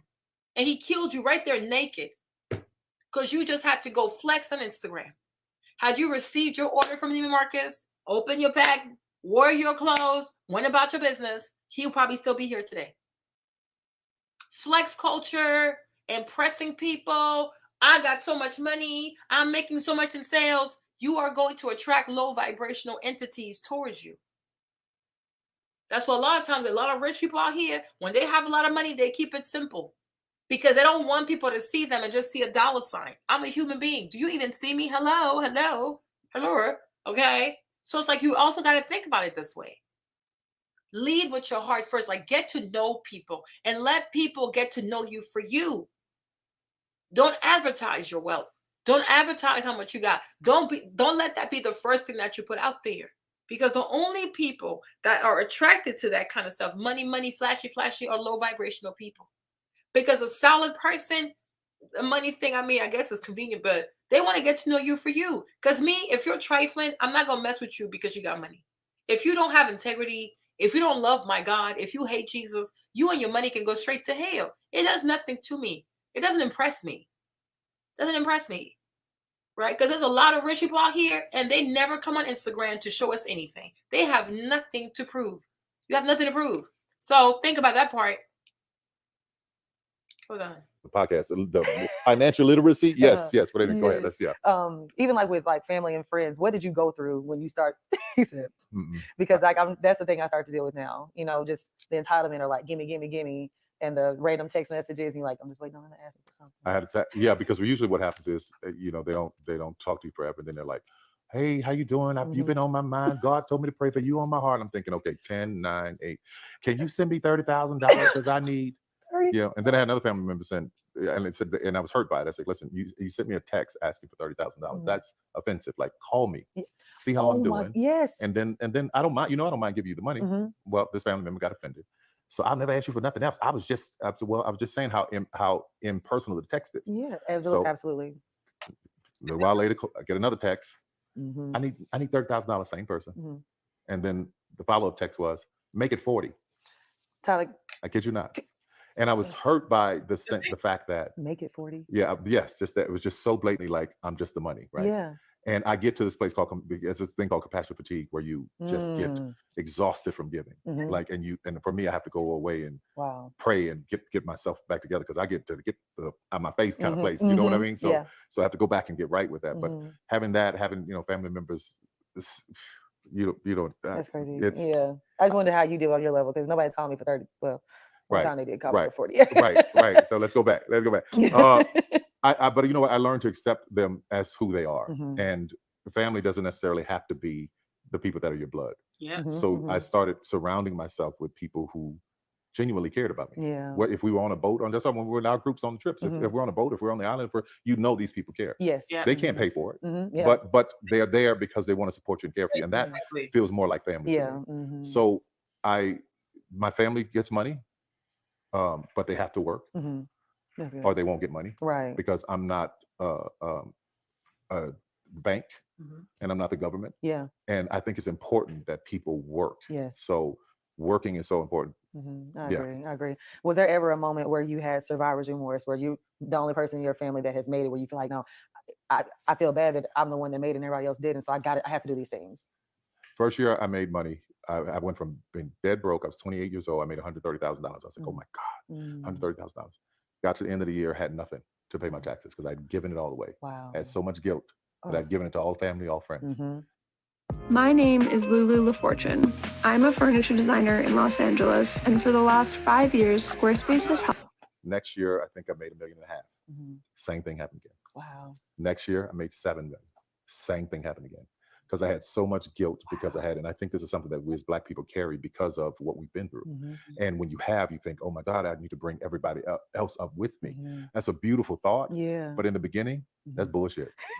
Talk about it. That's real. That's bullshit. Take that out of your mind, because I'm gonna tell you right now, if you have a boat that can help you get from this place to that place, so that you can get a bigger boat, and you can only take 2 or 3 people, don't let everybody on that boat. And you got to be also careful, because when you put too many people on the boat, there's some trying to put holes in it because they want it to sink, because they don't like that you're sailing. So you have to be careful, right?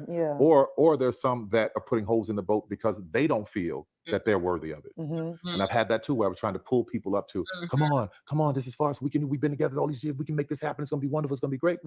But the whole thing that I had to realize is that some people cannot survive at certain altitudes. So if you're pulling somebody up a hill who, when you get to 10,000 feet, they can't breathe, you're going to kill them. So it's okay to leave them there until they learn the conditioning of what it takes to be at 10,000 feet. Wow. That's good, T. That's good. It's true. I'm going through a season. I just did an episode called Purging. Hold on. Did y'all hear what he said? Black people, you're not responsible for uplifting every single Black person, because you're going to get tired. You're going to get tired. You're going to be drained out. Okay? Help a couple people, but first and foremost, help yourself. All right? And I say this all the time, but I mean, you are not in community with everyone, including family members. You are not in community with every single Black person. No, just because you are a Black woman, you are not in community with every single Black woman. Just because you're a Black man, you are not in community with every single Black person. No. That's why I always tell y'all, it's not just the skin color, it's not just the person's gender, but it's also a consciousness. Walk with people who really want to walk with you. Walk with people who truly are happy to see you succeed. Walk with people who are like, wow, I'm so happy. Like, walk with people, like, honestly, in their heart, they are so happy for you. Like, they really want this for you. Don't stop thinking that you're going to change a wicked person. Stop thinking that, oh, well, I know she's negative, but maybe she'll change. She won't. Leave people alone. And you have to respect people where they are and where they want to be. Because maybe it's going to take you reaching your goals for them to be like, you know what? Maybe I need to change my mindset. Maybe I need to be a little bit more positive. That's why I told you, I don't mind my lies being small, because it's better to talk to people who want to hear you than to overtalk people or talk at people. That is a waste of your time. And I see it on TikTok. Like, you'll have people who are Muslim, and then they want to do a live and talk about, oh, the Bible this, the Jesus this. I'm like, well, why does it matter to you? You've chosen your path. You're Muslim, right? So if you're going to do a live so you can empower other Muslims to be strong in their faith. That to me seems like a better use of your time, because I'm Christian. You're not going to change my mind. And I'm not going to get up on this live to argue with you, because I don't think you should argue religion. And I don't even think you should argue holy books. One girl was like, oh, but you should read the Quran. I was like, I don't make it my business to read the Quran for entertainment because it's a holy book. And you have to treat it as such. I might not believe what the Quran says, but I respect that for a lot of people in this world, it is a holy book. That is their book. It's not for me to read so I can find inconsistency it's a holy book. I'm not touching it, right? And the same thing, if you're a Christian too, why are you bothering Muslim people? Oh, prove to me why Islam is better than Christianity. No, nobody has to prove to you anything. You should be confident enough in your faith. If you are a Christian, be proud of it. Don't antagonize Muslim people. If anything, empower, strengthen the faith of other Christians. Leave Muslim people alone. You've chosen your path, embrace your path, be strengthened in your path, and then those who are like-minded, encourage them as well. Leave Muslims alone. And if you're Muslim, leave Christian people alone. Leave Jesus alone. Leave the Bible alone. It's not your book. Don't worry about it. Don't worry about it. Worry about the Quran. And if the Quran makes you happy, it makes you feel good, it makes you feel strong, alhamdulillah, I'm happy for you. Leave my Bible alone. And I'm going to leave your Quran alone, right? Because we got bigger issues out here. There are bigger issues. So, like, please listen to that, right? You don't have to give all your money away. That's why you shouldn't even advertise with how much you're making. So, and that's why even when you make a lot of money, do your best to live under your means. Don't start making a lot of money if, oh, now I got to increase my expenses. No. If you make a lot of money, if you start making more money, if you were somebody that was able to live on $70,000, right? And then God blesses you and now you make $140,000. Keep living like you have $70,000. Because before, when you had $70,000, you made it happen, right? Cool. Why do you not want to increase your expenses to be $150,000? No, live below your means. And it's a lot easier too to live below your means when you are surrounded by people who truly love you, as opposed to people that you are competing with. Because if everybody competes with you, your friends, your family members, whatever, the people that you're dating, right? If you are in communion with people that you're in competition with, every time you make more money, you want to go do more expenses. If you are friends with if you have real friends, real family, real community, right? Like if you are surrounded by people who really mean you well, right? You don't feel like you have to prove anything because they love you for you. They don't care. So then you have less pressure. So a lot of times you gotta look at your friend group. You gotta look at your community. Like, are these people really here for me? Or are we all here like low-key, high-key competing with each other? Right? That's not real friendship. Be gone. Because you stand to gain nothing from these people. But anxiety, low self-esteem, pressure to do whatever. No. If you like a small life, find you friends who like a small life. If you are not really into shopping like that, but you like reading, find you a group of people that actually love reading. Leave them shopping people alone. That's not your real community. You know what I mean? It's toxic. It's toxic. And you should never feel pressured to spend things, buy things, travel. Nobody should pressure you. You should do things because you want to do them. Right? But if you used to make 70 and you were able to live with 70,000, now that you make 140, you should kind of live like you still have 70,000. Don't make more money and then increase your expenses because you're making more money. You will never get ahead, right? So be mindful. So hold on, let's play our video. Season 1, and it was just about God. Say that again. I'm sorry. Purging season 1. Yeah, season 1. I did an episode called Purging Season, and it was literally like God was just removing people, like friends, family. It was just like, Lord, what is happening right now? And you're starting to see that, like you said, people can't breathe at the altitude that you're going to. Or you did a speech about, I think it was a commencement speech on, we talked about rocket boosters. Yeah. And I was like, when you said that, that's exactly what came to mind when I thought about, Lord, what is this that you're taking me through right now? Yeah. Because I felt like I was losing people I was really close to. Yeah. And but everybody can't go. Yeah. You know. And you ever seen a bunch of kids on a merry-go-round? It goes faster and faster and faster and faster and faster. What you find is that the people who are closest to the center can hold the tightest. The ones who are out toward who are holding on are getting the most of the G-forces. It's they can't handle it. Yeah. So those are the people falling. So I call it the spin theory. Sometimes in your life, you'll start to spin, and you're spinning up to the next level, and people start to fall off. And let me tell you something, it hurts, it's lonely, especially when it's somebody that you really, really loved and had a great time with and wish that they could be there with you. But you have to understand and realize that toxicity is poison to your wings. It will cause you to crash.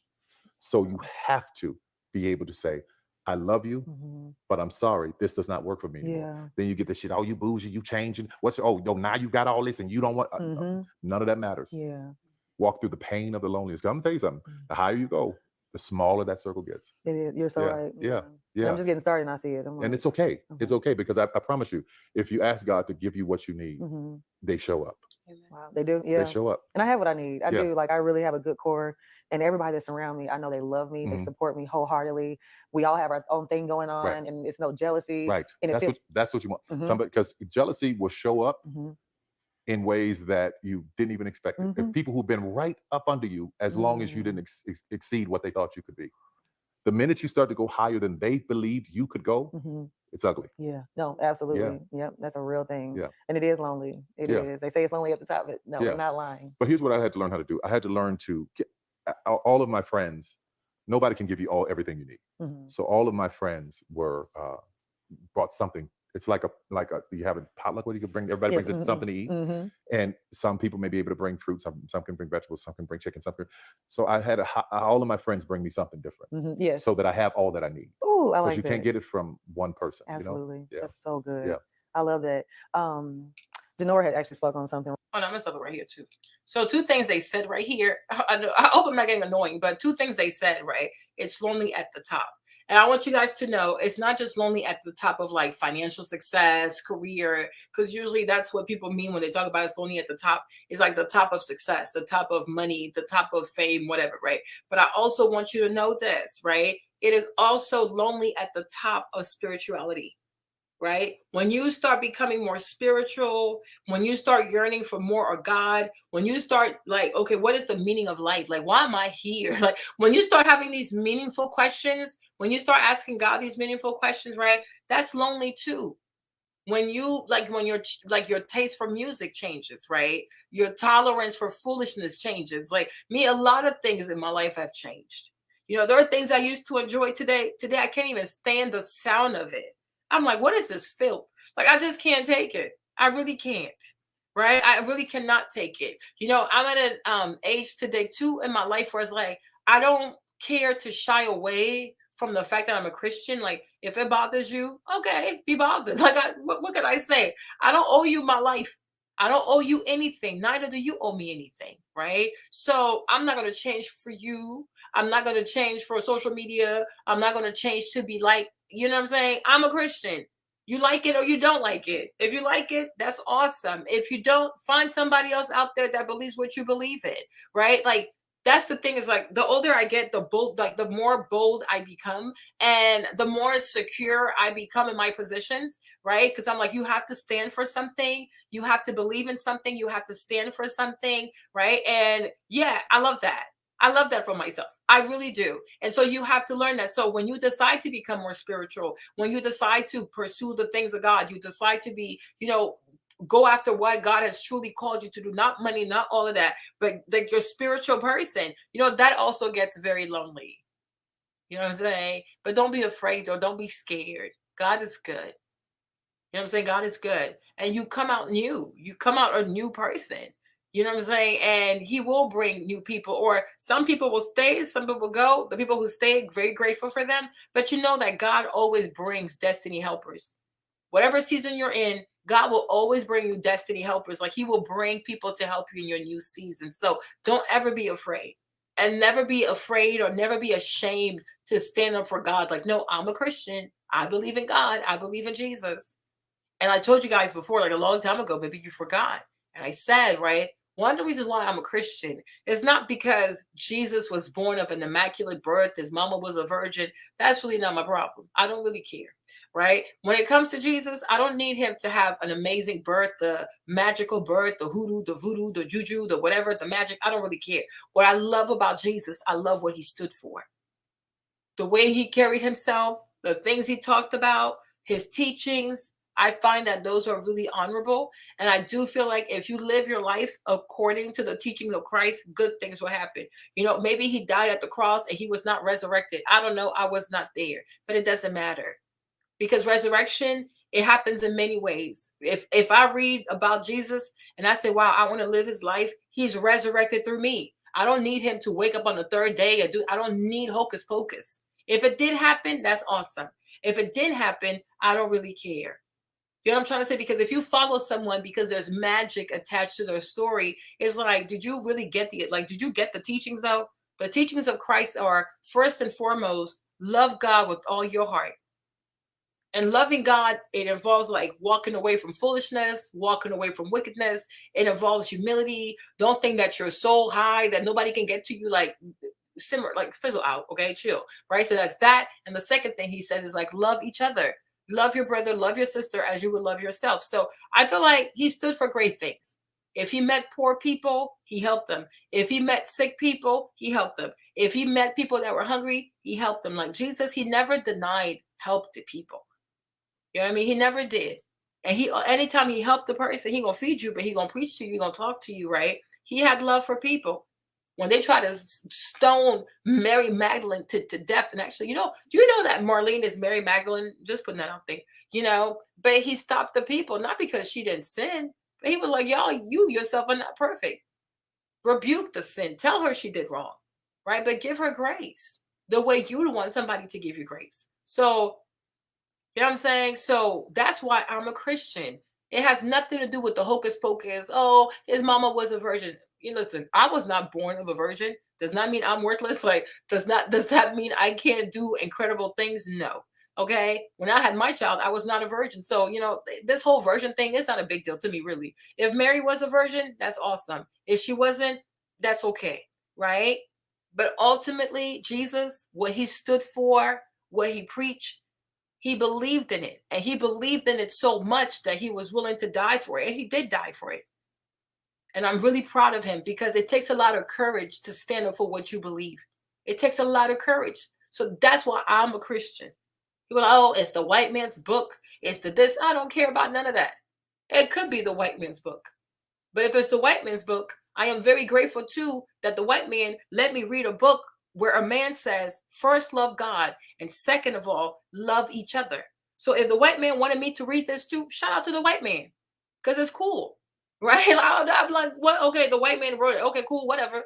It's still good. It's good teaching. And if you live your life like that, you're going to have a good life, because you're going to see that it's not just about you. You. Think about other people. Think about the poor. Think about the children. Jesus said, let them come to me, these little children. He had a lot of love for children.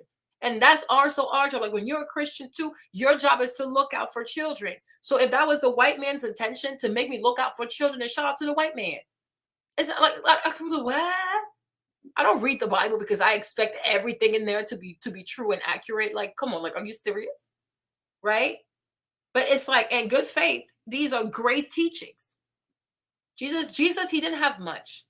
And that's why even like when I hear a lot of Christian women, like if you're black and you're a Christian woman, it pains me when today Christian women are behaving and acting and talking like a secular woman. A secular woman, a woman that's out there. You know what I'm saying? Yeah, I mean, like, I'm not trying to be funny, but like a white man is so wicked that he wrote a book to tell me love God. Wow, the white man's so evil. I'm trying, like, the white man is so wicked that he wrote a book about a person that said love each other and forgive each other. Oh my gosh, he's so wicked. Oh, bad white man. The whitey boy so bad. The white tea people so bad. Like, what? You make no sense. And that's how you know the people who they don't read the Bible. They just repeat things because they're angry. They have church hurt, or they know somebody that was allegedly a Christian. The person hurt their feelings. I'm like, you can tell when you're dealing with people who've never read the scripture. And not just that, they never read the scripture with good faith. And they never read the word of God, the word, especially the word of Jesus, to actually understand who he was. But if you read the teachings of Christ, you'll be like, wow, he was a good dude.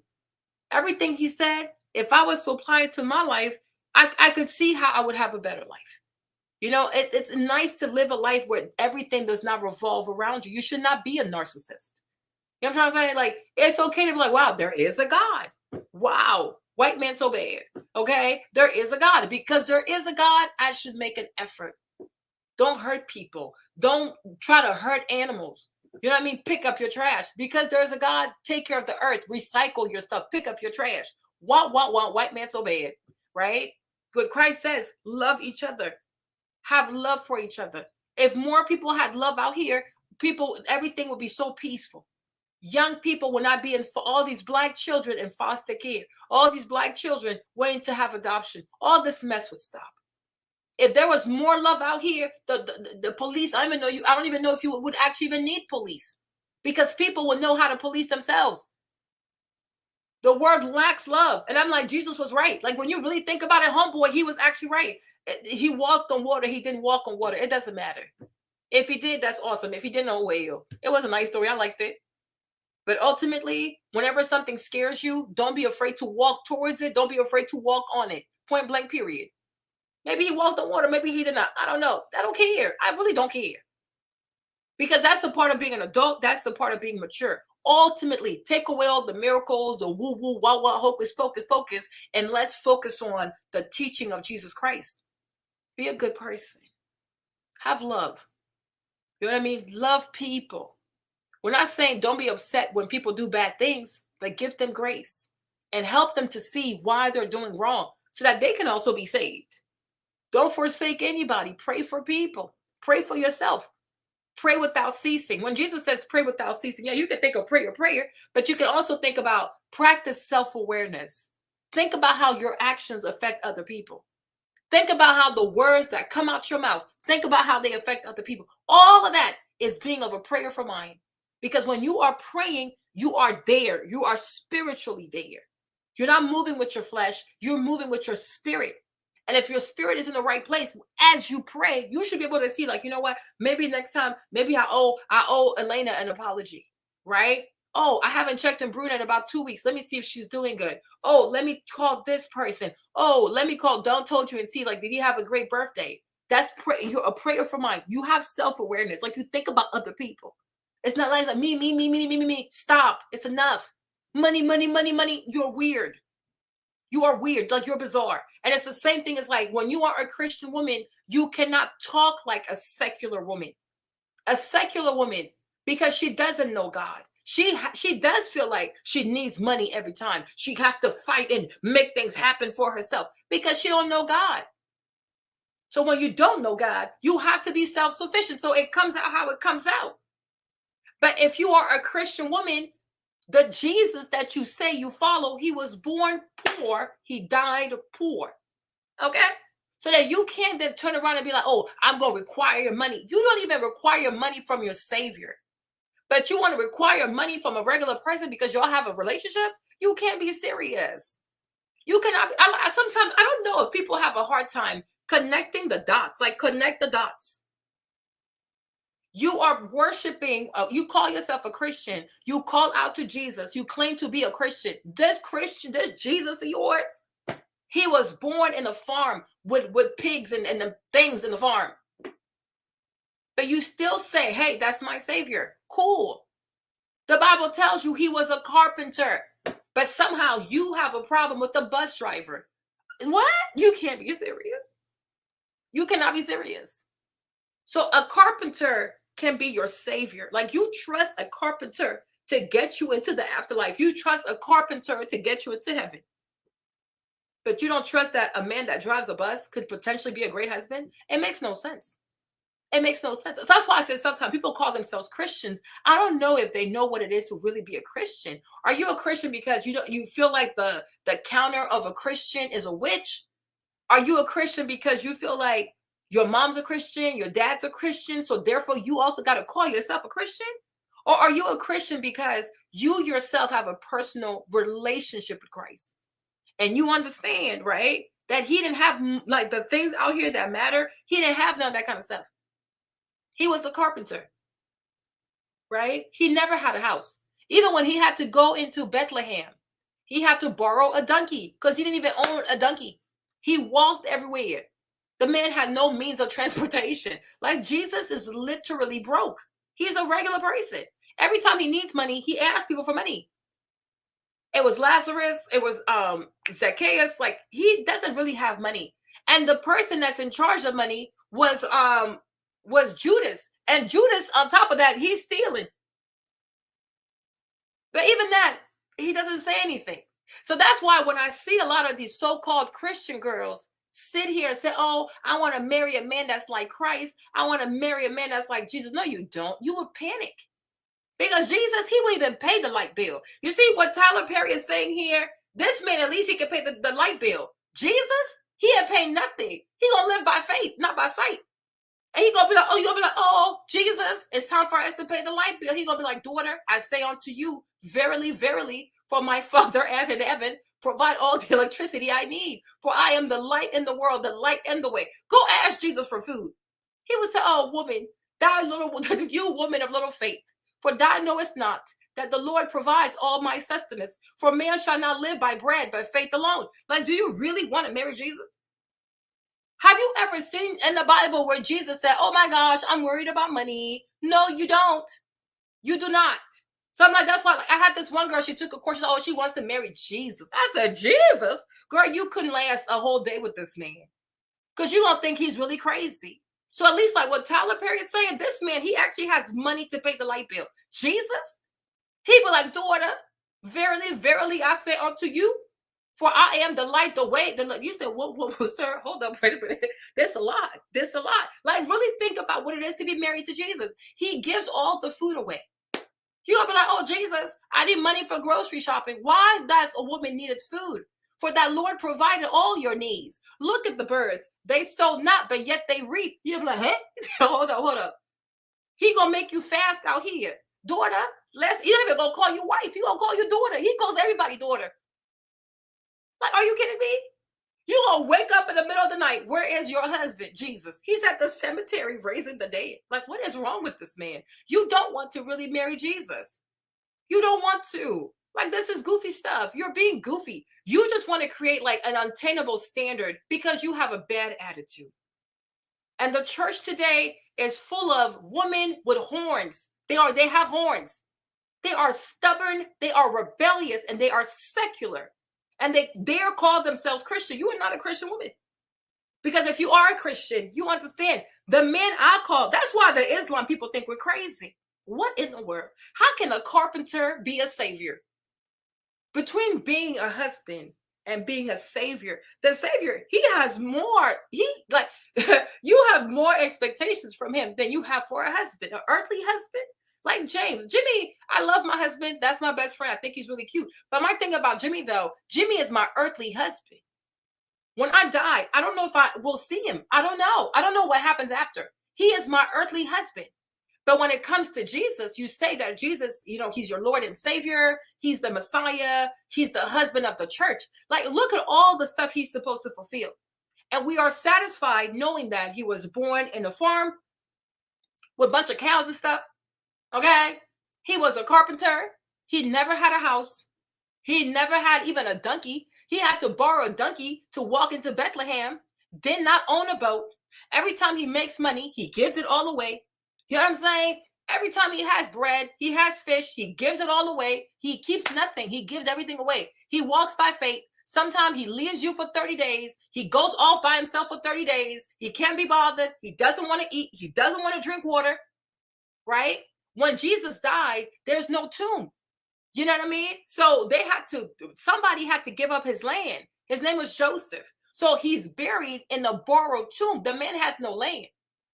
Your savior is a poor. In the words, like how you would describe him today, he's a poor man. Jesus is poor.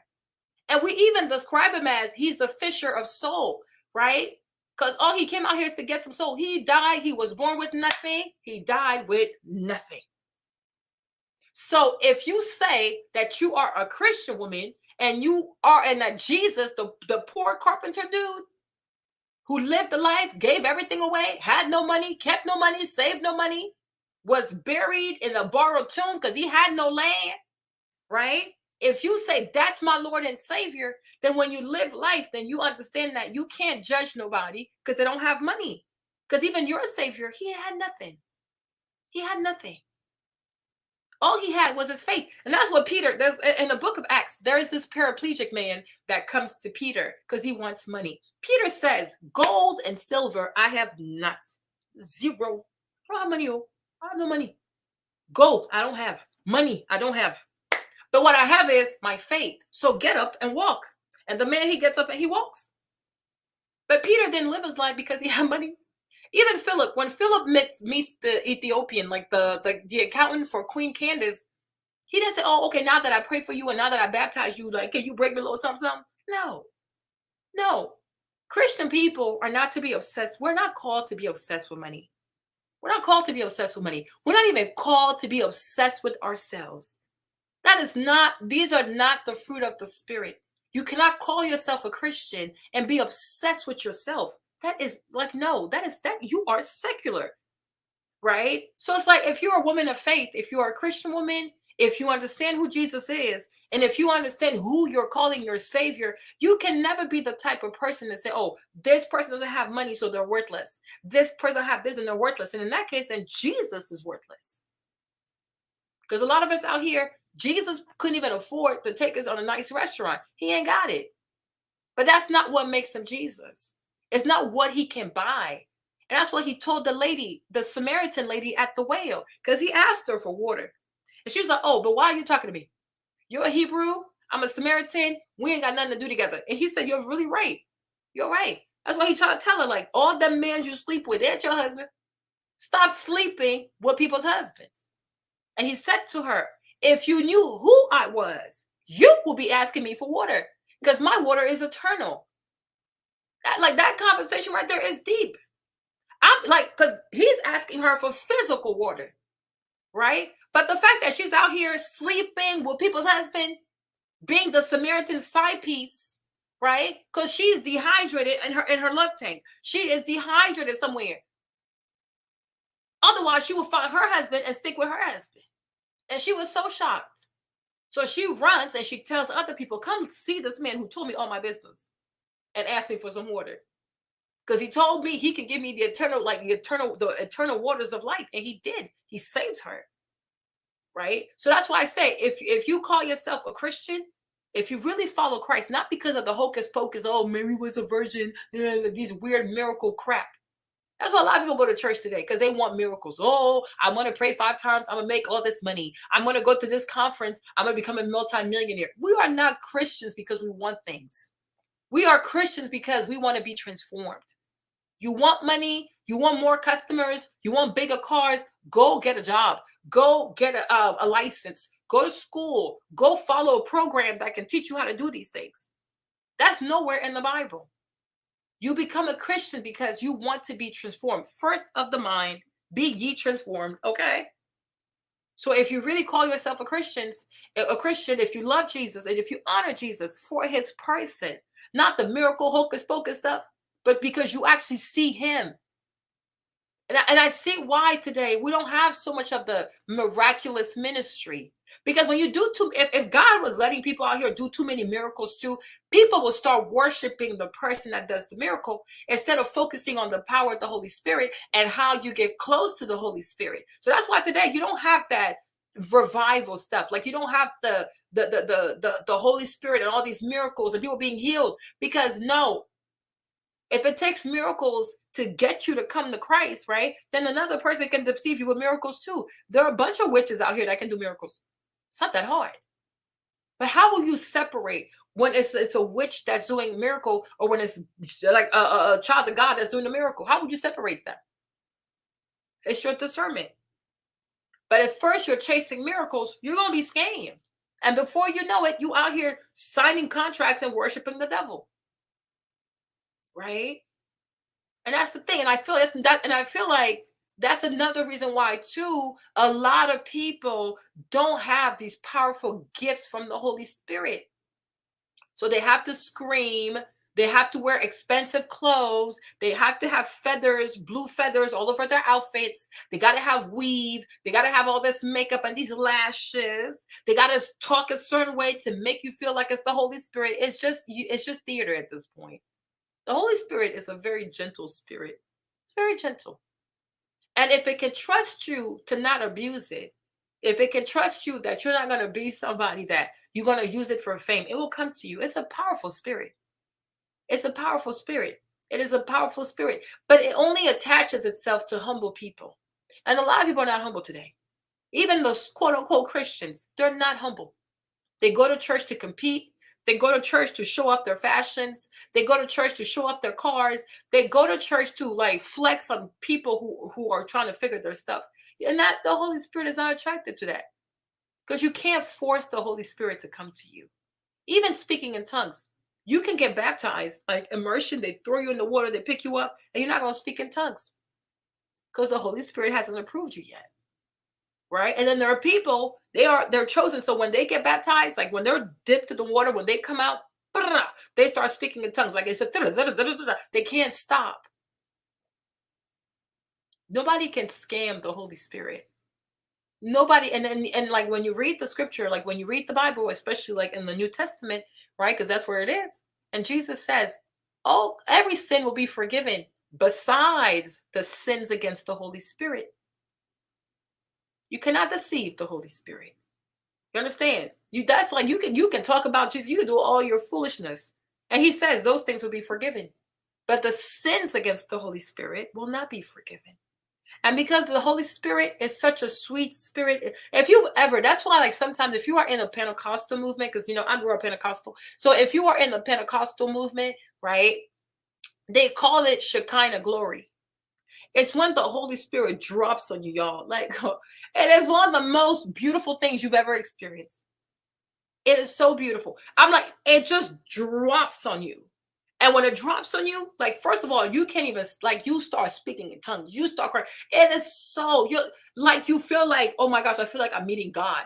Like, you feel so, when I got baptized, I got baptized in my mother's tub. Because my cousin did my deliverance first. And after he did my deliverance, then he baptized me. When he baptized me, when I got up, it was like my tongue was loose. It was a, I started speaking in tongue that very night. And then like prophecy started coming to me. It's my mom, she told me to stop. So she kind of shamed me because I started thinking about it. So I was like, I stopped. But like stuff would just start coming to me. And it still happens. I'm the one who stops it because it's a lot. Even to this day, I could easily have a ministry, but I don't want to because I'm the one. For me personally, I stop it because it's a lot. Working with the Holy Spirit is draining. And when you're called to, like, one way that that you're called to work with the Holy Spirit, you will be someone that is attracted to prophecy. Because the Bible has different people. There are different like roles in there. You have apostles, you have pastors, you have prophets, you have deacons, you have all of that, right? But a person that's really called to really work with the Holy Spirit are prophets. And so naturally, nobody's going to force you. When you are just naturally inclined to like prophets. Like there's something about these prophets that you just like you relate to them. Right? Like recently I was writing my book and I said, God, I'm really feeling like Prophet Jeremiah. But growing up, one of my favorite prophets was Micah. Because he just doesn't care. He gonna tell you how he feels. You take it, you leave it. It's up to you. Like either way, he said what he had to say. But Micah, I love Micah. Micah is a minor prophet. He's like towards the end of the Old Testament, right? But recently, I have been feeling like Jeremiah. Like this is really bad. These people are just something else out here. Sin has gotten a hold of people. So it's like you just know. So usually prophetic people who are called to be prophets, people who have the anointing of having the ministry of prophecy, they tend to really work with the Holy Spirit. But the only thing with the Holy Spirit, like I said, it is really draining. It's really draining. It's very draining. Because to receive, to give, to hear, to like it drains you. It really drains you. Right. And so I really don't feel like being drained. Like it's not okay to do this, but I truly don't feel like being drained. I don't want to be drained because it's really draining because it goes like the Holy Spirit goes through you. Like it's like your body's not even your body no more. Like it's being used to help other people. And that takes energy out of you. And that's how like the majority of people, oh, I'm a prophet, and they always want to be prophet. They're not really prophets because when you are really prophetic, you probably gonna hide from people because you know how much it takes out of you. And that's why most prophets in the Bible, they were mostly living in isolation. They lived away from people because it's like it's too much. It's just too much, right? So may God forgive me because it's not okay, but you know what I'm trying to say? So my thing is like you have to be very mindful of that. If you are a Christian, you can't judge people because of money. Because nobody in that Bible like that had money. Jesus didn't have money. Peter didn't have money. Paul didn't have money. Like none of them people had money. They didn't have money. They didn't have it. They had something else. And those are called the gifts of the Spirit. Right? So in America, I get it. It's a capitalist society. Everything is measured by money out here, right? But as a Christian person, just like Daniel, just because you are in Babylon does not mean that you have to conform to the ways of Babylon. In the world, this society, this secular society, secular people will put money first. Secular people, they put money before people. They even put money before their own children because that's all they care about is money. They're secular people. That's what the Bible calls them, heathens. They're unbelievers. So like that's how an unbeliever is supposed to move because they're unbelievers. They don't believe in nothing but money, themselves, their degrees. Let them. But you, when you are a Christian, if you identify a Christian, if you say, oh, I really love Jesus, Jesus had nothing. So that you can turn around and be like, oh, money's a requirement for me. And they're like, girl, money's not even a requirement for your Savior. So let that stuff make sense. Right? And you should know, even if you meet the one and you have great connection and you say, oh, I wish he had more money. That's not a problem. Because a Christian knows that the prayers of the righteous avail much. If you meet someone and you have a great connection, say, oh, I wish my husband had made more money. Pray about it. You don't have to worry about it. Why are you worried?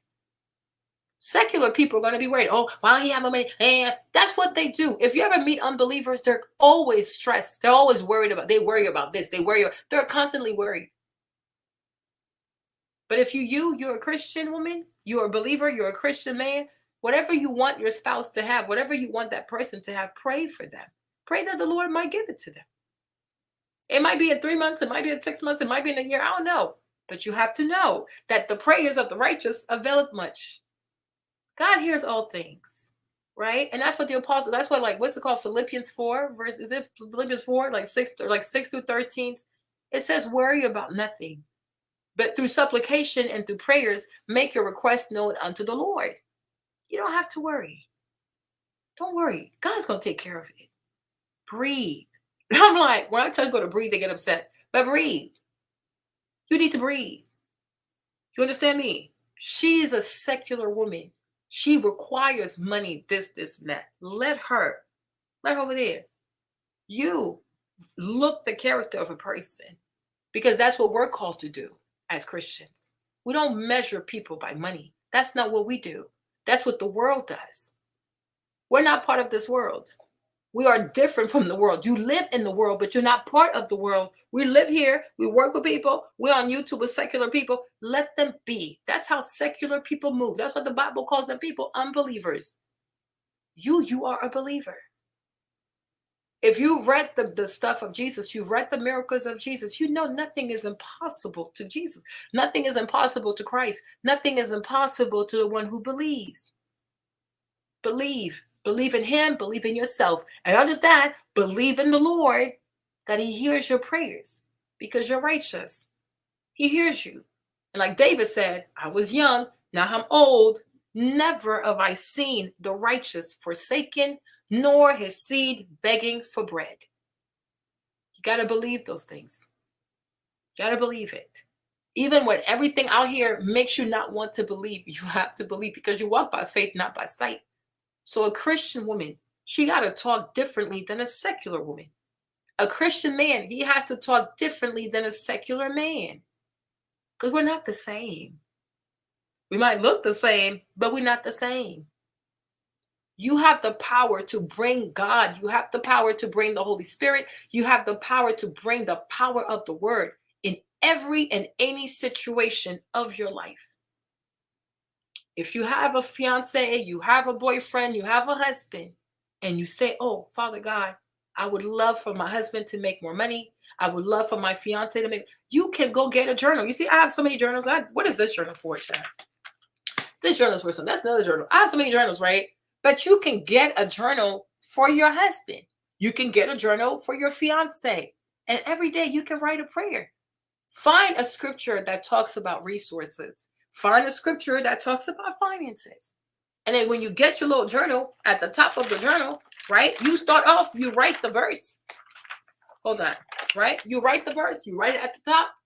You find a scripture, you write at the top. And then you write a prayer. And write every day, write for months, write for years, write until your prayers comes to pass. Learn to be a woman of faith. Don't just say you're a Christian. Don't just dress up to go to church because you're a Christian, but actually be a person of prayer. Be a person of prayer. And then one day, when your husband has the better job, you're like, oh, husband, look, all of this right here was me writing prayers for you so that you can make more for our family. Pray. Don't behave like I'm being like, because I hope y'all receiving me, because y'all saying really, he said, James better not find that job. I have so many journals. I have a lot of journals, right? But he doesn't touch my journals. Sometimes I have him read my journals. I think this one was like for my fitness journey, right? But I encourage you to pray, because there's power in prayer. There is an immense power in prayer. With prayer, you can change a whole lot of things, right? So believe in that. Pray for that. Be patient. And then during the whole time, enjoy the process. Okay? Amen? So let me know if you receive me. But, I hope it's touching you. Whoever watches this, I hope you receive it. Recently, that piggybacks off of what you said. She goes, a lot of times when God brings people in your life, you're like, why am I not getting what I'm putting into this? Like I'm pouring into this person, but I'm not getting it back. Yeah. And she said that sometimes that person isn't put in your life to pour back into you. You're on assignment to them, and it's somebody else that's going to bring you what you need. That's you're 100% right. That's exactly right. And you have to understand that when it's your time to pour, do that. Yes. And hopefully that seed that you're watering will start to grow in that person, because I've seen this like in you, like seeing you come up to this place of like, look, I poured into her, now look. And I've got thousands of those examples at the studios. Like I poured in, look at him now. And it warms me so much, because when you're pouring, pour with pure intention. Yes. And then you don't worry about being hurt if it doesn't work out. Yeah. Just be pure in your intention. Don't let people change your intention. Even if they give you their ass to kiss after you were trying to help them. Don't stop who you are. Go and help the next person. Yeah. Yep. That is so important. So important. That's really good. Yeah. That's really good. Yeah. Yeah. Sorry, y'all. Forgive me. So here, I'm going to show you this verse right here, right? Hold on. Look at this verse. Hold on. We got to make it a little bigger. Okay. So look at this verse right here, right? It's 1 Corinthians 3:6. 1 Corinthians chapter 3, verse 6 through 8. And what is Paul? Only servants through whom you came to believe, as the Lord has assigned you to each a task, to each his task. I planted the seed. Apollos watered it, but God has been making it grow. So neither the one who plants nor the one who waters anything, but only God who makes things grow. That's exactly what she was saying. I can sow a seed into Elena, but it doesn't mean I'm gonna be the one to see it blossom, right? Done told you might come behind and he might see it. He might see it in her blossom. You understand what I'm trying to say? So make sure that you write the scripture down. 1 Corinthians chapter 3, verses 6 through 8. And what is Paul? Only servants through whom you came to believe, as the Lord has assigned to each his task. I planted the seed. Apollo watered it, but God has been making it grow. So neither the one who plants nor the one who waters is anything, but only God who makes things grow. Amen. Receive that. There's another one that says, hold on. Oh my gosh. Hold on. There's another one. Some planted seed. Hold on. There's another one. Planted seeds and rocks on rocks. Let me find this one. Okay, this one. Luke 8. This one's a powerful one too. Luke 8, 5 through 15. Let me see. That's the parable of the sower. This one's another good one. Give me a second. We should have Bible study, y'all. We should have Bible study, right? Okay, so load this up. This is Luke 8, verse 5 through 15, right? So the sower went out to sow his seed. And as he sowed, some fell beside the road, and it was trampled underfoot. And the bird of the sky ate it up. Huh? You are so silly. And some fell on shallow soil covering the rocks. As soon as it sprouted, it withered away, and because it had no moisture. Other seed fell amongst the thorns, and the thorns grew with it and choked it out. Oh my God. And some fell into good soil and grew and produced a crop 100 times as great.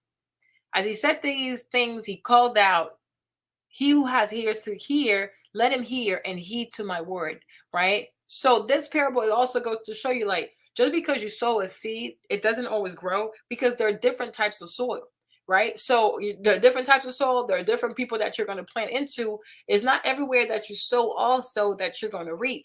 But this, don't be discouraged, right? Because there is good soil. There are good people, right? There are good people. There are good soils. There are good businesses. There are good degrees. There's good soil out there, right? So don't be discouraged if you plant somewhere and it doesn't blossom. Does that make sense?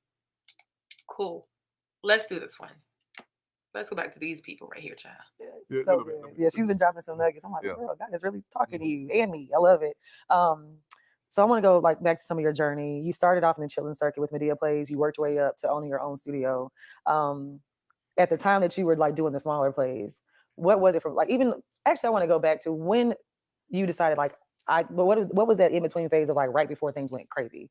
Like when you were doing the smaller plays, what was that like? There was no in between phase. I was 28 years old. I was 27, broke, homeless. 28. I had been trying to do the show for 7 years, and in 1998 the show took off. So it was famine, struggle, desert. Jesus. And then all of a sudden it was abundance. It was the abundant rain pouring. So I went from 90, when I started in 98, this is why I feel like I missed 12 years of my life, though. I was working so hard. 98, at 28, I kind of came to myself at 40. Like I woke up going, whoa, you did it. Yeah. But you missed everything. Because there's so many of those moments I don't remember. I was so laser focused on making the success work. And also I was afraid of going back. As we talked about earlier. I didn't want to be broke again. I didn't want to, I need to have my medicine from my mother. That's how it all started. I just need to, my prayer was, Lord, just let me make enough money to take care of her. And I had millions and it still wasn't enough in my mind. So I was still going really, really, really hard until she died. When she died, it had reset me. Like everything I was pushing for was gone. Yeah. But those times were such a blur because I just worked all the way through. Yeah. Do you have any regrets? Sometimes I do, because I feel like I'm 12 years younger because I went into this silo of working and I came out 12 years later of like, okay, oh wait, this is what the world is. This is what, people were out, they were enjoying themselves at these parties and Oscars and award shows. I wouldn't, I would walk in and out. I was like, I'm not enjoying, nope, this is work. Back to work. Okay, yeah, we're good. Back to work. Literally. So I feel like I missed 12 years of my life. Even though now I look back at it, some wonderful things happened. I'm telling you, I missed them all. Like I'll see photos or somebody remind me, you remember when? I go, wow, you're right. Yeah. That's amazing. But instead of being 53, I'm 41. There you go. So, we the same. There you go. There you go. There you go. I love it. Yeah. What does a billionaire like you, who has a busy schedule, what do you do for yourself? Like, when do you, a lot of people say, like, this is my me time. This is what I do. What do you do for fun? What do you do to like take care of Tyler, of your body? I know you work out. I know you like to travel, but like, what are things that you do? Because a lot of people like, you're working all the time. When do you have time for just you? You know what? People think that I'm a lot busier than I am, but because we work so fast and because I build in breaks, I don't try to kill myself like I would have back then. But now, no, I build in. I'm going to work 3 months really, really hard, nonstop. I'm going to exhaust myself, and I'm going to take 2 months off. I'm going to go to my place in Wyoming or Colorado. I'm going to walk through the woods and be in nature. I'm going to talk to God. I'm going to go down to the island. I'm going to cry. I'm going to pray. I'm going to lick my wounds to see who stayed, who didn't. Where am I hurt? Am I okay? Am I feeling loved? Am I feeling supported? I check in with myself. I talk to God about it. It's so important. It's so important. But the biggest thing that I do, because I can do it every day that I'm working, is just build model airplanes. Yes. Oh my goodness. Me and my son will sit there and just, he's loving it. We're, it's the simplest thing. But to build something that will be able to fly, I feel like I'm teaching my son how to literally fly. Wow. So those moments are really beautiful. That's so beautiful. I love it. And this kid, he's amazing. He amazing. Is just, Brilliant. Oh my gosh. I can't wait to see where he goes and what he decides to do with his life. Is going to be amazing. Yeah. Whatever it is, I just want him to be the best at it and be happy. I love that. Yeah. Just be happy, son. Yeah. Yes. Because right now it's a race car driver, astronaut, and a track and field runner and a comedian. So I love it. We had a business meeting in my office a few weeks ago, and I was asking him, he was in the room and I was having all these meetings. Okay. And he comes, okay, Papa's my turn to meet. Okay, great. Have a seat. What do you want to talk about? I want to talk about my life and my career and what I'm going to do. It's like, okay, 8 years old. You okay, better, man. I love it. Yeah. So I recorded it, and I can't wait to show him when he's older. Like, this is what you wanted to talk about that day. That is amazing. That's amazing. Yeah. When you are dealing with things. Mental health is really big. Yeah. Like the Black community is like really honing in on it and understanding it more. We're more open to therapy. Who does someone like Tyler Perry talk to? Do you have someone that you can like say, hey, this is what I'm going through? Jesus. Yeah. Jesus. No, Oprah, TD Jakes, I have. Wayfair has nice prices, so you can have nice things. Kelly? Michelle Obama, I have really good people who have been through some things. I used to talk to Cicely Tyson, about things, just that level of history and lessons that she's learned. And Sidney Poitier, I went to the Masters. Yes. I was flying to Africa, and I invited both of them to fly with me. So I literally sat at their feet listening to their stories. Clarence Avant died a couple of days ago, and he. Sorry, I have to stop it here too. If you listen to what he said, he listened to the Masters, not random people on YouTube, not my friends, my girlfriends, Go to people with wisdom. Go to elders. Go to not just people because they have gray hairs, but go to elders that are actually wise. Like if you're someone who wants to be married, if you value marriage, if you are currently dating and you think he might be the one, don't ask your girlfriends who are not married, who don't have successful relationships, who are just all over the place, okay? Find people in your family, at work. I don't know, people that you look up to that are married, that have been married, that have successful marriages, right? Or they're like successful grandparents, so they've married, then their kids are married. Go to those people and seek advice. You know what I mean? Like, because they can tell you things because they've been there. Everything you're trying to figure out, everything you're trying to understand, they've been there. They've done it. They've walked the walk. Okay. Then they've looked backwards like, oh, if I could have done this better, how would I have done this? Okay. Seek those people. Today, I feel like we have a lot of people who want certain things, but they keep listening to bitter people. They keep listening to angry people. It's like you're not going to have that. Find qualified people to give you advice, not bitter people, angry people, spazzing out people, hysterical people. Go to people who have what you seek to have. If you feel like, oh, auntie right here, she has a great marriage. I think it's very beautiful what her uncle got going on. Go ask her and then ask her husband. Because I'm sure they'd be glad to talk to you, right? If at church, you have couples at church that you look up to, right? Go talk to them. I'm sure it'll be a treat for them to talk to you. Like, oh, yeah, sure, right? Go find people that have the mastery in the things that you want. Not people who just sit on social media, ramble for coins, ramble for super chats, ramble for the whale on TikTok, okay? Good. Find the masters. He was the Black Godfather. He was, absolutely. And anytime you needed anything or something put together, this or presidents or that, he was the man. Oh, man. So I had a chance to spend time with him. That's just Quincy Jones. These guys, Harry Belafonte on the phone with him. Yes. That's what I mean. Those are the people. But all our legends are getting out of here. They are, yeah. So I'm hoping that more of us will be open to sharing. When I talk to Jay-Z, he is one of those people who's like, listen, I got the information. Come get it. Yeah. So yeah. That's awesome. But as far as mental health goes, I tell you the main problem that's you look at the tobacco crisis when everybody was talking about how cigarettes were in the beginning, they were safe, but people made billions of dollars on it. Then you look at all the other opioid crisis, crack cocaine, right? There's another crisis that's happening that is affecting people's mental health in ways that nobody's talking about. And I'm hoping one day that it comes crashing down like the tobacco industry, like the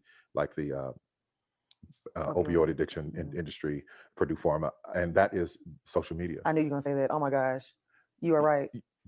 If you don't believe me, try to turn it off and put it down. I pick up my phone randomly, like I'll be doing something, then before I know it, I'm just scrolling on Instagram. It's like a drug. Yes, and you're being fed whatever algorithm you chose because it's attached to where you go, they are tracking everything you're doing, and whatever mood you're in, that's what it's going to enhance. Yeah. So if you're a person who's already struggling and sad and depressed and dealing with some things, it's going to be really, really tough to come up higher when you're constantly being fed things that make you sad and depressed. Yeah. I'm not talking about clinical depression. I'm talking about people who are sad and depressed. Yeah. No, I used to, I went through a phase where I had body dysmorphia because I would look on Instagram and I would see all these perfect bodies, whether it was plastic surgery bodies or just everything is perfect. Everybody's just showing the highlight reel. Yeah. That's all you're seeing. You're never seeing the downtimes. And I'll try to be more transparent with that because people just think our life is so perfect. And I'm like, no, it's not. And listen, I know a lot of those folks, and I'd be like, "This your life for real? Because that ain't what you really going through." So it's just like, stop with the madness. Stop with the madness of trying to give this perfect image that everything's perfect, because there are people who are really struggling, who are really looking to these images and thinking, this is how my life should be. Yeah. And what I want to say here also, mental health is the real thing. And a lot of times, social media will make your mental health worse. It will make your mental health worse because you're already sad, depressed, you feel defeated, you're angry. And then you are gravitating towards angry people. And what he's saying is true. But the algorithm, based on how you engage with it, that's the same content that's going to be fed to you. So if you are angry, you're hateful, you're this and that, all you're going to get is more hateful content, angry content, bitter content. And you're going to snap because it's too much. Right? So if you make a change, like you want to consume better content, you want to heal, you want to go to therapy, you got to change the algorithms on YouTube, on TikTok, on Instagram. Start engaging with positive stuff, right? Like start engaging with stuff that you want to be like, oh, I want to be happy here. So look for people that have positive quotes on Instagram. Look for people that post about gardening. Like start engaging with positive content. You're not always going to connect to it, but eventually you'll be like, okay, I'm there now, right? So embrace what you want to become. But if you only engage with blogs, like I don't follow any blogs, I don't follow no blogs. These people are demonic, okay? If you engage with blogs, you engage with negativity, people screaming, but that's all that is going to come on your feed, right? That's why sometimes I don't even click on certain things because I don't want that to be part of my feed because it's too much. So be mindful of your mental health. And because of your mental health, curate a healthy algorithm for you on YouTube, on TikTok, on Instagram. Be intentional and curate an algorithm for you on all these different platforms that is conducive to you having a better state of health when it comes to your mental. Okay? All right? Engage with positivity. Become more positive. Another thing also, sometimes get off of social media. Don't wake up and the first thing you do is grab your phone because God knows what they're going to post that day and it can mess up your whole day. So have a ritual. Like when you wake up in the morning, maybe you pray first, maybe you journal first, but like Zen first before you first go to the phone, because once you open these apps, you don't know what could hit you. And that could trigger your day to go a certain way and the whole day is ruined, right? So be mindful. Be very mindful. Look at your Instagram, look at your TikTok, and look at your YouTube and see what the algorithm is feeding you. And if you feel like it's too dark, that's what you've been engaging with. So change that up. Change it up. Now, if it's aspirational, great. But if it's something that damn well you got 38 filters on, 2,000 retouches, and 48 something else to make sure it looks great. Come on, I was that girl. I'm gonna be honest. I'd be like, let me go ahead, look, nip tuck right here. Digital Botox, nip tuck, yeah. All the things. I worry about it for my son who's not on it, who doesn't see it. Good. He doesn't, he reads books. Yeah. So I don't want him to be so unaware of it, but I want him to know who he is before the world starts to try to tell him who he is. Yeah. That's so good. Yeah. I love that. I love it. So when we talk about God and aligning your vision with God, how do you create the space for God to really like talk to you and say, hey, I know you said sometimes things get shaken up when you try to go against what God is saying, maybe because you see something totally different. Because your vision's not aligned. Yeah. And I've learned to surrender to God's vision. I don't try to have him aligned to my vision. I let the opposite happen. Like, okay, where are we going? Yeah. What are we doing? And I've learned so much, God, to trust you that this is the way I'm going to go.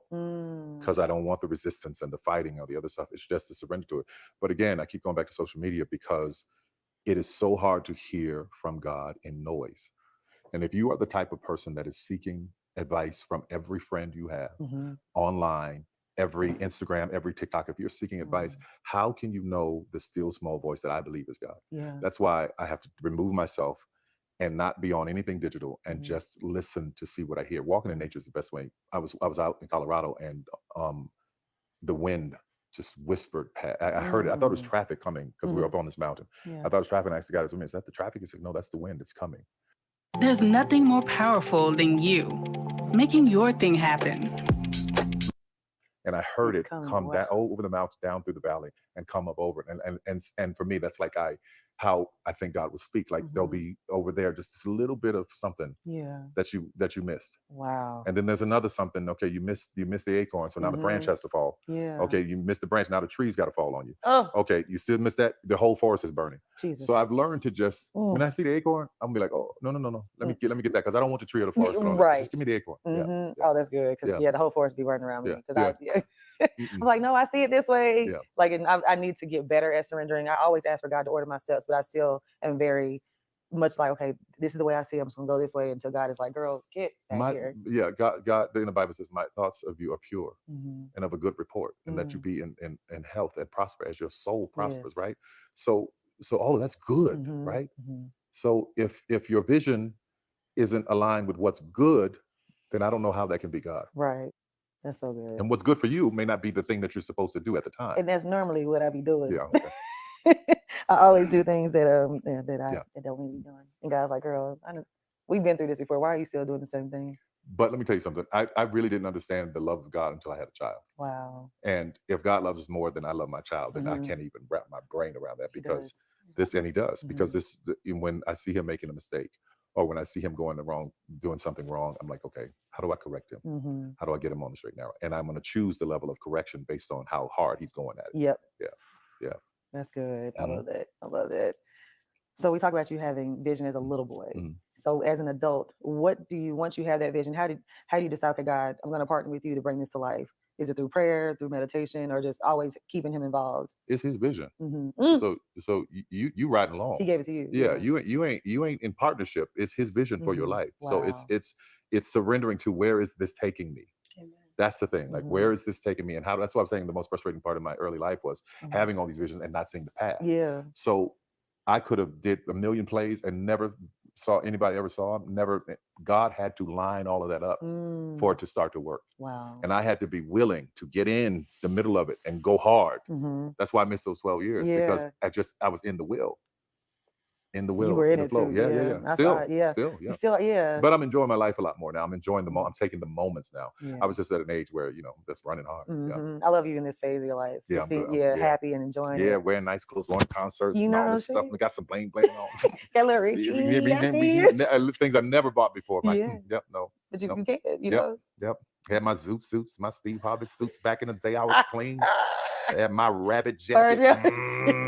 They told me it was a mink, but it was a rabbit when I bought it at Greenbrier. Not bought it at Greenbrier. I sure did. I wanted that store still there. I need to go back to that store just to It see. probably is. That is hilarious. So Tyler, thank you so much. I appreciate it. I appreciate you. I am beyond proud of you, my love. Thank you so much. So proud of you. Thank you. Looking at you come through all of this, and I was right there with you to the see whole it. time. Yep. Yes, thank to see you. it. Look at you. It's crazy. And when you wake up in here, you're like, when I open those doors and walk in here, I'm like, wow, this is my life. This is my life. Yeah.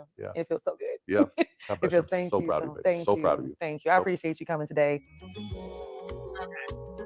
At the close of the show, we do what is called positive outcomes, where our viewers actually write into us, and we're going to give them some advice. So our listener letter today says, "Hi, Crystal. Thank you for taking the time to help me. Lately, I've been feeling like I'm stuck. It's like I'm being pushed to bigger and greater things, but I feel like I'm getting in my own way. My fear and insecurity keeps holding me back. And I feel myself battle with the fear of others saying, who does she think she is, by fully stepping into whatever greater is. The best way I can describe it is that feeling when I'm on a boat and God has called me to the water, but my fear of drowning is greater than my faith that God will help me float. So I'm just standing at the edge of the boat, not jumping. How can I get myself to jump?" Go back and read again. Read again. Okay. "Hi, Crystal. Thank you for taking the time to help me. Lately, I've been feeling like I am stuck. It's like I'm being..." Problem number one. Ooh. I have been feeling like I am stuck. She's speaking that I have been feeling like I am stuck. So you speak things into existence. Power of life and death is in the tongue. I have been feeling like I am stuck, rather than I am not stuck. God is going to make a way. I am not stuck. Go on. What's there something else she said? She says, "It's like I'm being pushed to bigger and greater things, but I feel like I'm getting in my own way." It's like I'm being pushed. No, I am being pushed to bigger and greater things, but I am getting in my way. And understanding your own words. Here, when you give the answer to yourself. I am getting in my own way. Well, why? What is your motivation? Why are you getting in your own way? What did mama say? What did daddy say? What they say at school? What did the little girl in you deal with that makes you get into the way of the successful woman that's trying to figure it all out? So you got to go back and undo some of those voices. And every time you hear something negative, when I was coming through all this stuff, every time I would hear something negative, I'd be like, nope, I'm not letting it in, because I believe I can do this. God said I can do this. This is going to be okay. It's all going to work out. Every time. Don't let negative voices in your head become your reality, because they will. They will. That is so true. She is. And then she said, "My fear and insecurity keeps holding me back. I feel myself battle with the fear of other people saying, who does she think she is, by fully stepping into that." My fear is holding me back. Here's something you have to understand about fear. Fear and excitement can mimic the same emotions in you. Wow. So you can be excited, but you think you're afraid. Yes. So you have to be clear about what you're identifying, right? That's good. Yeah. That's good. Wow. You helping me. My goodness. Yeah. And it says, the best way I can describe it is that I feel like I'm on a boat and God has called me to the water, but my fear, here goes fear again, of drowning is greater than my faith that God will help me float. Yep. Where did it come from? And let me tell you something. Fear is good. A healthy dose of fear is good to have because it keeps you grounded, it keeps you humble, and it keeps you praying. I never would have gotten to this place if I hadn't been afraid. Yes. Every major decision was like, oh, what if this doesn't work out? Like, nope, get that out of your head because you cannot be afraid. Yeah. Because the more, and I say this to her, the more successes she has, even if she looks back over her life, 9 times out of 10 when I ask people this, they blows their mind. I look back at your entire life and tell me how many times God has let you down. Entire life. Yeah. And if you really think about that, your future days, you go, okay. Even when I thought he let me down, even when I thought I had failed, even when I thought I had messed up, that was good for me so that I could be in this position. Yes. Yeah. Oh I learned so my much in the gosh. things that God didn't let me do. And when a door is closed, that is not a no. Yeah. There's another way. That's another path. It's like being in a maze. When you hit that brick wall, you don't stop. No. You go, okay, maybe I got to double back. I got to go this way. I got to go this way. But you'll get there. Yes. Yeah. Wow, that's so good. And her last question is, how do I get myself to jump? How do I get myself to jump? Yeah. By undoing all of those voices that cause you to have those feelings. Yes. Yeah. That's good. Yeah. Wow. Well, y'all heard it from the man himself. Like, I ain't got nothing else to add to that. That was good. You broke that all the way down. Wow. That blessed me. My goodness. I don't even want to look at the door because I know she's probably crying. I'm scared to look at her. Switch to Google Fi Wireless and get Simply Unlimited. Our most So the next thing we do is what I'm going through. I like that outfit. Who bought you the outfit? You did. Anyway, go ahead. What are you saying? What are you saying? Darling, this came from the Dolce & Gabbana store in Portofino, darling. Was it Portofino or was it Capri, darling? It was somewhere we were, darling. It was so long ago to remember. I had a rough night at sea and I couldn't get out to shop, and my dear friend Tyler Perry that was like, a rough night. I got you. Yeah, so nice. Send this to her, make sure feel better. I did. Yeah. Immediately. I was like, oh. I think I can get up now. It did. A black car to make a girl get out of bed. She like, baby, real flew quick. and everything. That's so good. That's so good. Yeah. So we also do what is called what I'm going through and what I'm growing through. And in this season of my life, even based on things we talked about, I am going through, especially right now we're on a strike, just stretching my faith, learning new things that I want to do and not putting all my eggs in one basket, and just having faith that God is going to move. Is that going through or growing through? This is what I'm going through. Yeah. Yeah, right now. But then I'm growing. Yeah, then I'm growing through. Right now, I'm really growing through. And I feel like this is something I'm always going through, not like having control of everything and allowing things to just be. So that'd be what I'm just letting go. Yeah. What about you? Are you going through? What I go through is just battling compassion fatigue, as we talked about before, and understanding that everybody's not going to get it. Yeah. And being okay with that. I still have to remind myself of that. That's what I'm growing through, or I would say. Yeah. Going through, I'm actually pretty good. You are, baby. I'm really, really good right now. I've lived these 53 years and learned a lot of things, and all I want to do at this point is just take this wisdom, these things that I've learned, and share them with anybody who wants to receive them, take them. But I also don't want to. Oh my God! The older you get, I see some old people who they are just impatient. The older you get, is like, listen, I have one friend I've been trying to help for years. I was like, we've been over this. I've told you these things 10 different times because I never say you should do this. And when I'm giving advice, most times I let people talk so they can hear themselves work out the issues. But other times I'll say, well, if I were in your shoes, here is my thinking on that. But after sharing and you still don't start making progress in that direction, like you're wasting my time because there's somebody else who could be using this and who will listen and figure it out. Take those nuggets you're giving and apply it. That's so true. And anybody who can get to me, what I mean by that is like anybody who can get in my presence. Like I say this in the best way. No, I know exactly what you mean. I'm Tyler Perry, you know, and I'm a loner by nature. I like to be alone. And so when people make their way into my life, I go, oh, you are clearly somebody God has sent for me to pay attention to, because you broke through all of that stuff and you're this close. So like, okay, what am I supposed to teach you, God? You can't be selfish. Can't be about you. No matter how tired, exhausted, here's a moment, because that moment may be something that saves or changes that person's life. Yeah. I'm a witness. I'm a testimony. I'm a testimony. A living proof example. Okay. Oh, it was his birthday. And the last thing we do is keep it blank, sweetie, because the show is called Keep It Positive, sweetie, but we fill in the blank. And I would say keep it open-minded, sweetie, because opening your mind to new things can like get you further. I think we would say the same thing. I said keep it growing. There we go. Keep it growing. Just keep it growing. Yes. Yeah. Here we go again. Here we grow again. Here we grow again. I love it. Thank you so much, guys. Thank you so much for tuning in to this episode. If you want to be featured on our Positive Outcomes listener letter, please write into Keep It Positive, sweetie. Okay, so yeah, we're good. Okay, stop sharing. All right, guys. So this concludes our live for today. I think it was a great conversation. I think they had a great conversation. That's just me. I don't feel like what he said was offensive.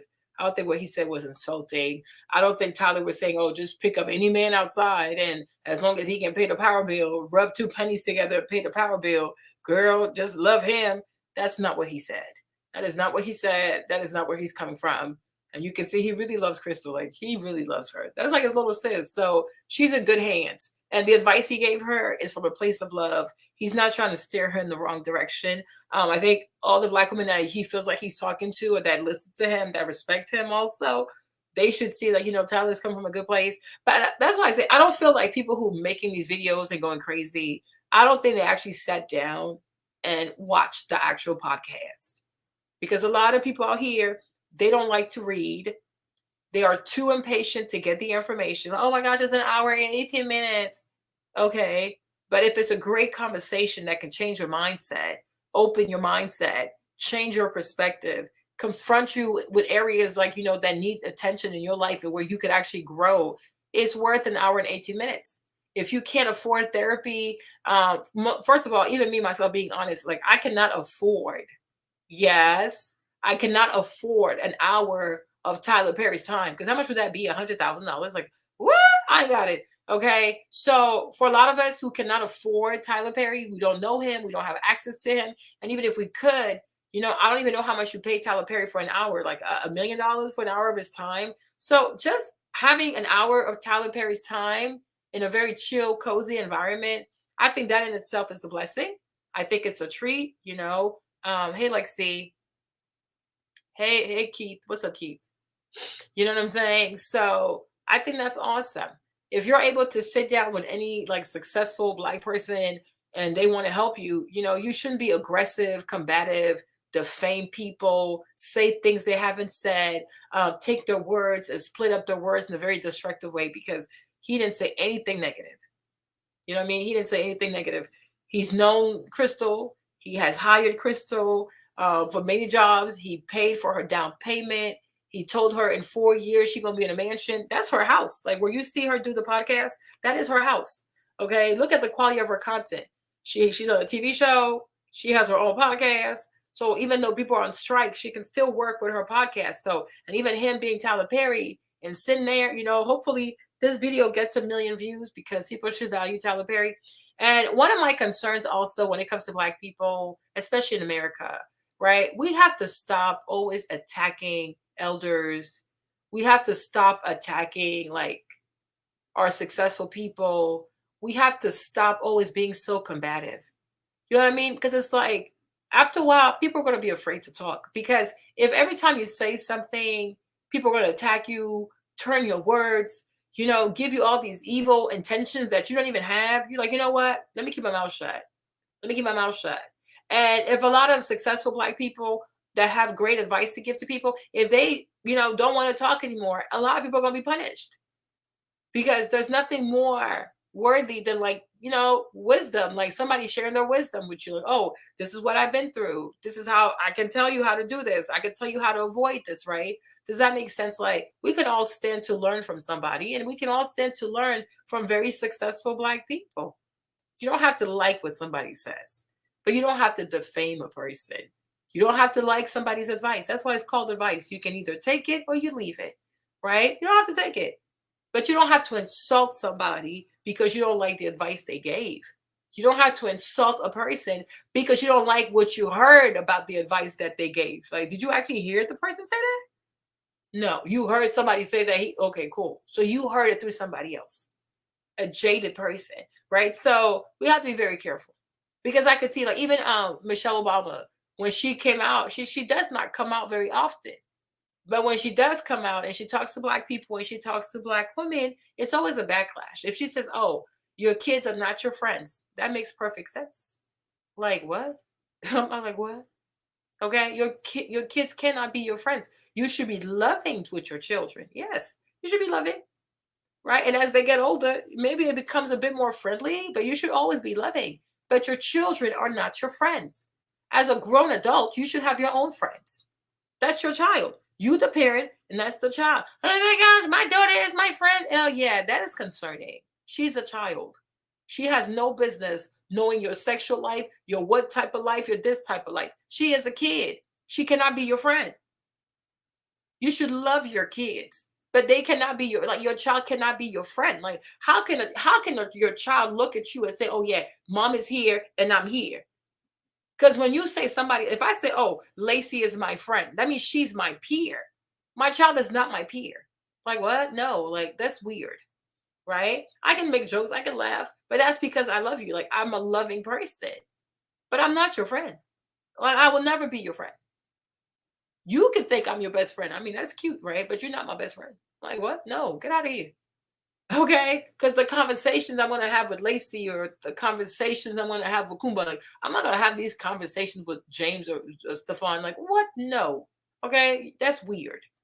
That's completely inappropriate. Like a child is a child, a parent is a parent. That you should love your children. But at the end of the day, you have to parent. You're not a friend.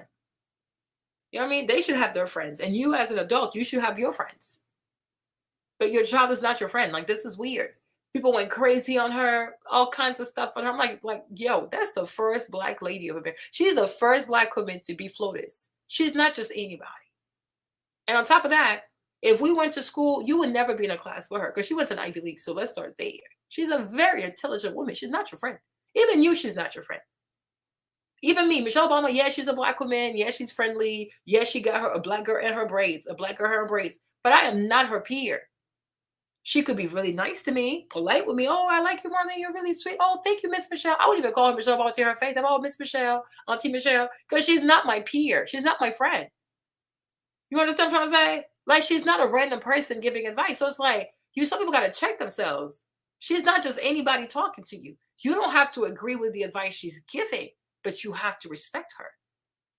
And you got to respect her perspective.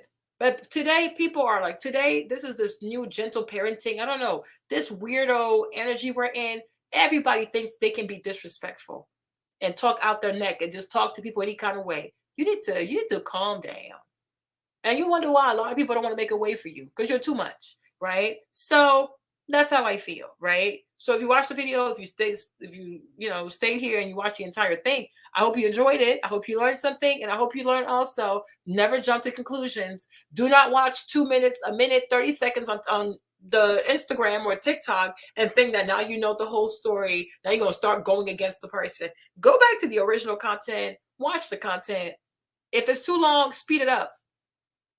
But make sure you actually watch the content for yourself so that you don't bear false witness. And if you can't, I don't have time for that, then keep your mouth shut. If you don't have the time to get the facts, if you don't have the time to hear for yourself, then be quiet. Because what kind of person, you don't know the facts, but you want to run your mouth? Like, you are messy as hell. You're messy. And that's actually what gossiping is, actually.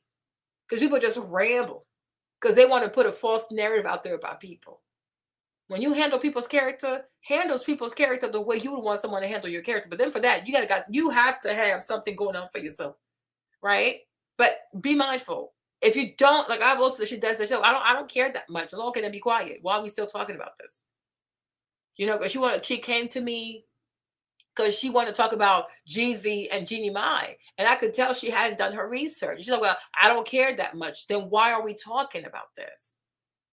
Because if we're going to talk, we're going to be objective. If you haven't done your research, then what can you say? At this point, you're just guessing stuff. I don't care for that. My time is valuable.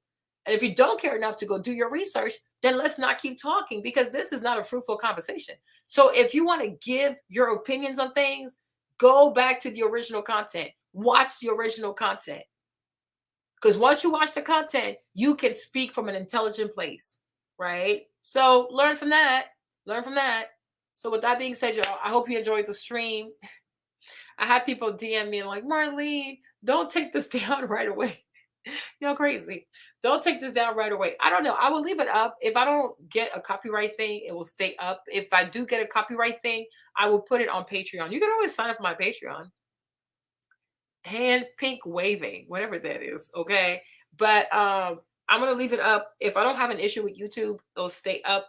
If YouTube has a problem with it, I have to like put it down and it will be up in the Patreon. The video from yesterday is already up on Patreon. So now I know how to do this Patreon thing. I'm pretty good. So that's that. So if you want to see this video, I hope it stays up. If it doesn't stay up, it will be on Patreon. If you want to check out my Patreon, it is called I Care About Black Issues. Okay? I Care About Black Issues. So that's my Patreon. You type I Care About Black Issues, you'll see my pretty face and all the videos are up there. If I can't leave this up, I will. If I cannot, I won't. Okay? That's that. That's 2. And then, yeah. So thank you guys, and I'll see you tomorrow. Enjoy the rest of your day. Enjoy your Sunday. If you go to church tomorrow, pray for me. If you don't go to church and you pray for me, and I will see you next time. All right? Bye. Love y'all. Love you to pieces.